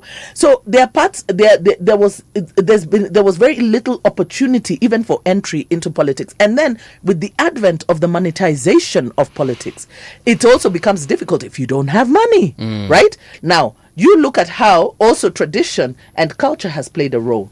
Traditionally and culturally, women were not allowed to own property. You couldn't inherit. You couldn't inherit from your home as a child because you were a girl and you were seen as a transient being. Mali unaenda pia, you were seen as a visitor, you know, and also property, because we bought you, so property can't own property. It's like a cow owning land, you know. So you were excluded from factors of production, from economic benefit. By the way, it wasn't too long ago when we were in high school, a woman couldn't open a bank account without the consent of the husband. If you didn't have a husband, your father, even if you were working, by the way, if you didn't have our family is different. A husband, your brother. If you didn't have any male relative, then maybe the chief or your pastor. But it was a man that gave you agency. So the state did not recognize. And it did not stop with opening the account. Yeah. You wanted a loan. Yes. Same nonsense. Yes. So and this was in the 80s, mid-80s. That's what I'm saying. I think I come from a different family because all this I get to hear in such forums. Yes. But you see, and that's unique because you had those unique parents who didn't see things that way. Grandparents, you know? And grandparents who didn't see things that way. So you couldn't money, access to money or credit wasn't there, and it's still problematic even till today, right? So when you are talking now about the monetization of politics, when you are giving handouts, where are you going to get to give handouts? So the Constitution has addressed all these issues, okay, by outlawing discrimination, by requiring that you have to have the opposite gender. I want you to look at pictures of our legislature and cabinet from independence. Yes. They're just men. The first woman popped in, Assistant Minister Julia Ojiambo. Yeah. You know? The late. Then she's not late. Oh, sorry. I'm confusing her with the other lady that... sorry, Pole. I take that back. I'm confusing her with the lady that... Phoebe Asio. Yes. You know, Grace Onyango was the first woman to be elected. Yes. First of all, she was mayor. First elected mayor. Then she became... MP, member of parliament, female. Yes, and even she became deputy speaker as well. Yes, but imagine she was the only woman in a house of men. So you've got to understand where we are coming from. Up until the Constitution 2010, we had never gotten past 10% representation for women. Yeah. Okay, and the highest number of women in cabinet was Mwai Kibaki, right? Bringing now the women in cabinet. And why was this? Charity Ngilu, who was a member of the summit and a product of the women's rights movement, so she was working with the women's rights movement, asserted that and insisted that women must be part of this government. You recall, and by the way, there are so many things that Charity has done for women that people don't see, because a lot of the time, we hear, free maternity. That is when those things came, when she's the one who insisted that we must have free maternity. Even when she was joining the Jubilee coalition, she's the one who came with later on what became AGPO, but she had negotiated the 30% of all government procurement go to women. And then of course they varied it later to be women, youth and persons with disability. So inclusion, you have to be on the table to enforce inclusion, right? Now with the Constitution 2010, that became that one of the cardinal pillars of our Constitution is inclusion and participation of the people. Devolution in and of itself is an inclusion principle. Yes. Because remember that before, you had to have your member of parliament pleading inside parliament for development. Our roads are bad. I mean, there were places where you couldn't even get produce out of the farm. The food was rotting on farms because the roads were impassable. And if you were in opposition area, the often refrain would be from the minister when funds become available. In fact, that is one of the reasons that Mwai Kibaki's government initiated CDF, so that you could have a measure of autonomous development taking place. Now, with devolution, devolution is actually an act of inclusion. Government has been cut up and powers have been dispersed to the county. Your governor and county government has power, authority, and resources, and they can carry out development. So all these things that you see them saying, oh, we must be in government to get development, that is a mindset of yesteryear. There's nothing like that. You are given, we have the Revenue Authority, the Commission on Revenue Allocation. They have a formula distributing money to the different counties.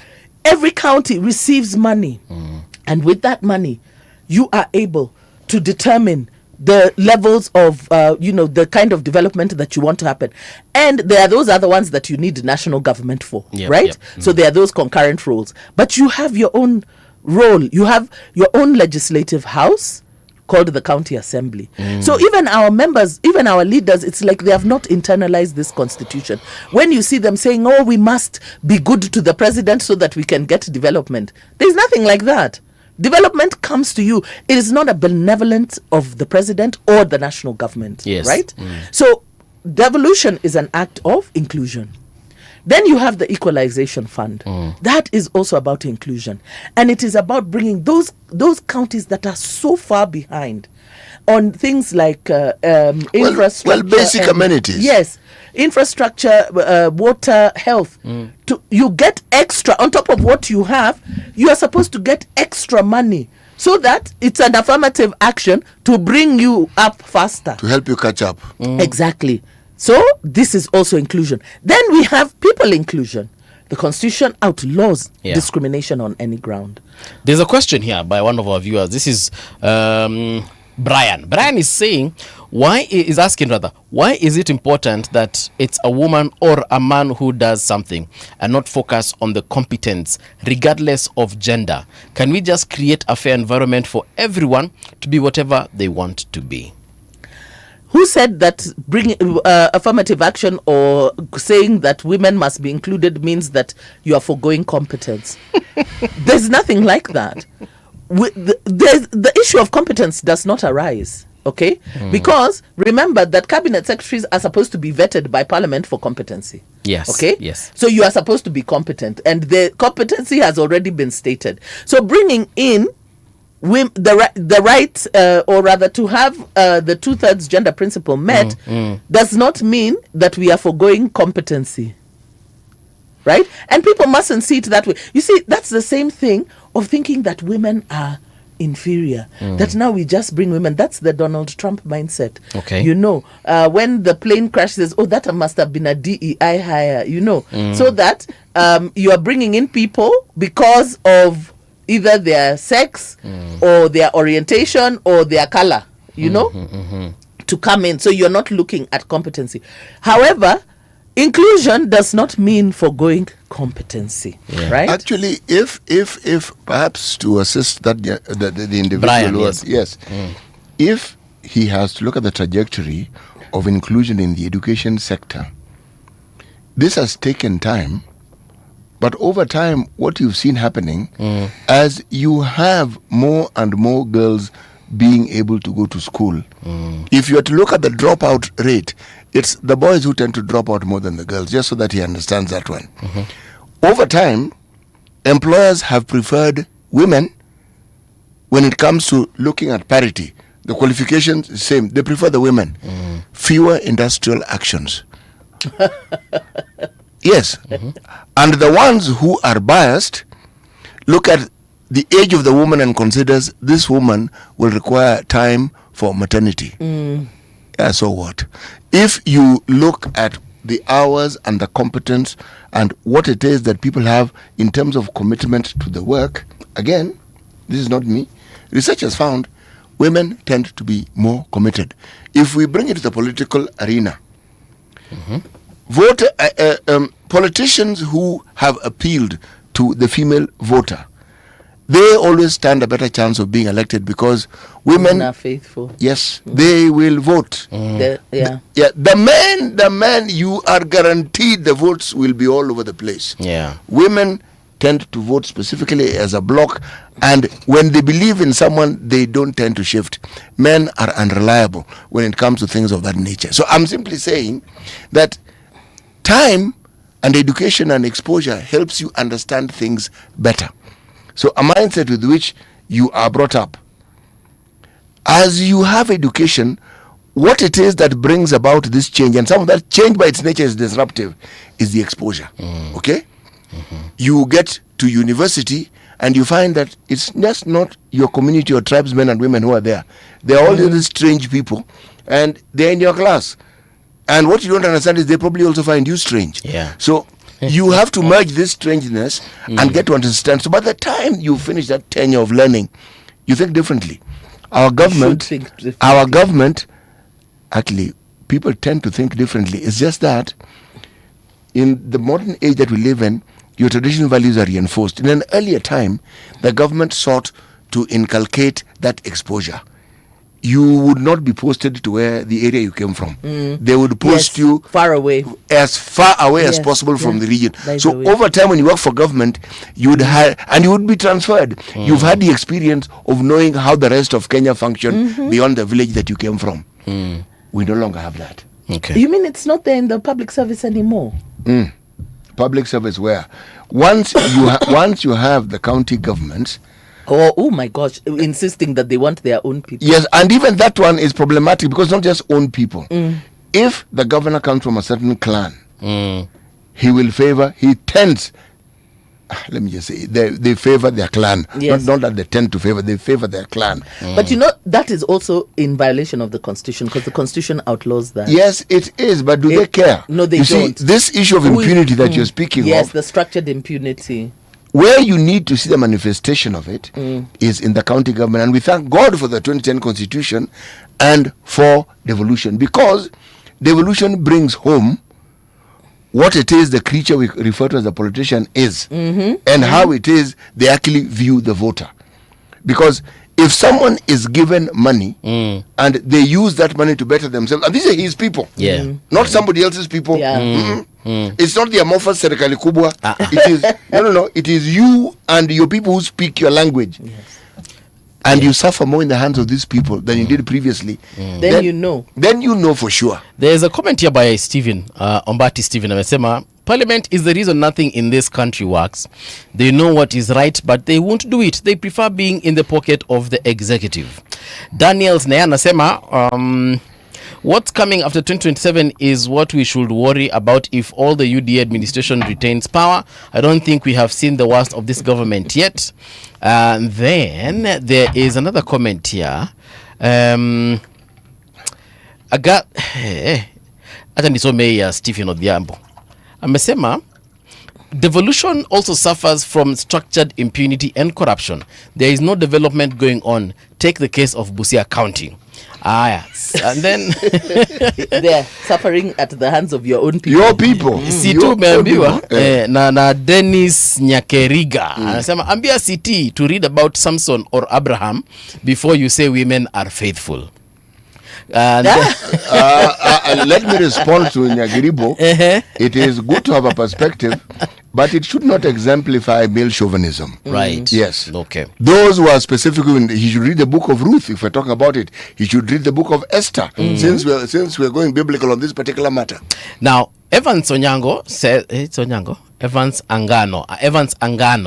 anasema, the single document that Ruto needed to implement to take care of all these issues is the Women Charter, na ameweka in quotes, that he signed together with Mudavadi few months to election. That charter was comprehensive. It was. It really was comprehensive. And if he had done, and women were very excited. I mean, we were excited. We're like, let's see how this one works out. I mean, even giving the office of Women's Rights Advisor, you know. My goodness. At least a step was taken in the right direction. A step was taken in the right direction, but then, you know, you put a person in office and then you don't see the manifestation of... Daisy, let me ask you something. When people look at, say, the work that civil society does, do they really understand what civil society goes through to actually do what they do? And do they understand the exertion that they have to undergo to actually get certain things done and then hope that it will be achieved? Why I'm asking this question, my reference point is actually authority and positions of authority. You have the authority to some degree and you have the will to get things done. But the process of getting things done is never quite as easy as people imagine. No, it's not. Now, do you think at the executive level it is any easier? You know, at the executive level, you have the compulsion of the law. Okay? So, you know, you do by doing. You understand? Not by positing. You do by doing. And the more you do, the easier it gets. You see? So, the fact that there's been that resistance to do because you are captured by all these other forces, right? This then this is what holds them back. I will give President Uhuru Kenyatta as a very good example. He is no longer president, okay? But now he gets to read about his legacy. And I'm sure there's a lot he doesn't want to be remembered for the things that he's done. But only because he was captured by certain forces, right? Power is transient, okay? And this is what our leaders need to know and understand, that you're not going to be there forever. It doesn't matter. I know they have these ideas of grandeur. They want to change the constitution. They want to extend term limits. You know, we are seeing it in Zimbabwe. These are not the first. They are not the last. You know, even Moi did it. I think the only person who hasn't wanted to hold on to power was Kibaki. You know, Moi, even after You remember when he repealed Section 2A of the Constitution, bringing back multipartism, and then putting term limits, that you can only president can only serve 2 terms. Yes. Then he said, okay, he had already served 14 years. He said, okay, I'm starting my first term now. Okay, but then now towards the end of that, he still had ideas that he wanted to push, to extend. Yes. It had to take external forces, civil society and external forces to convince him otherwise. To get him to just be dissuaded from that idea. Okay. And good for him, because despite everything that happened under his regime, Moi ended up being remembered well. He was given a state funeral. Yes. You know, and people kind of like forgot all his ills because he actually walked away and handed over power peacefully. Yes. And let me tell you, that was a major thing because everybody was afraid. It was actually a turning point in the history of this country. It really was. So, you know, it is so irritating when you see people wanting to actually start taking us back to that time, you know? That they don't understand what it means, because the minute you start closing avenues for exercise or for the expression of democratic will and democratic power, then you make it inevitable for violence to occur, you know. So I think that our leaders need to be we need to continue giving pushback, because that's the only medicine for structured impunity, right? Do you know something, Daisy? It is, you've answered and you've stated the reality of how it is you maintain change. If you look at our history, the push to multipartism, the push to a new constitution, somehow, many of the players who pushed for multipartism, once they got into government, that push ceased. Yes.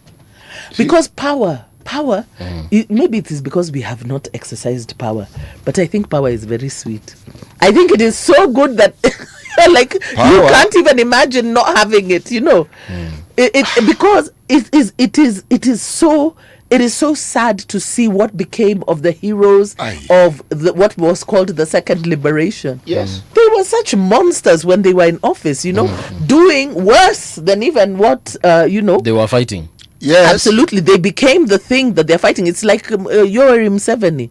He has become the embodiment of the kind of leadership that he fought against. A man who stated categorically that he would never stick to power. Yes, because he said that is Africa's problem. He said Africa's problem is leaders who overstay in power. And then lo and behold. Yeah, when he got in there, he told them, forget about it. If you think I'm going to live here, forget about it. Daisy, thank you so much. Unfortunately, this is where we have to come to a stop. Shukran sana. Thank you so much for having time me. For us. Thank you. All right. Na tunakukaribisha tena. I'm happy to be. All right. Folks, Firi Festival has already started. I'm seeing pictures here, watu wanajibamba sana Mombasa. Kama hujafika huko, pole tena sana.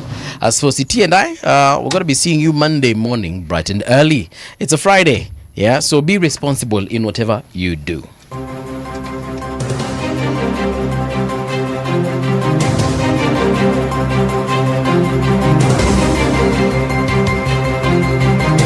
This is the Radio Generation News. Good morning, I'm Winnie Maganga. Progress Plus Alliance Party leader Maliba Arnold has raised concerns over the growing tax burden on salaried workers. Speaking on Radio Generation today, he says increasing government deductions are putting more pressure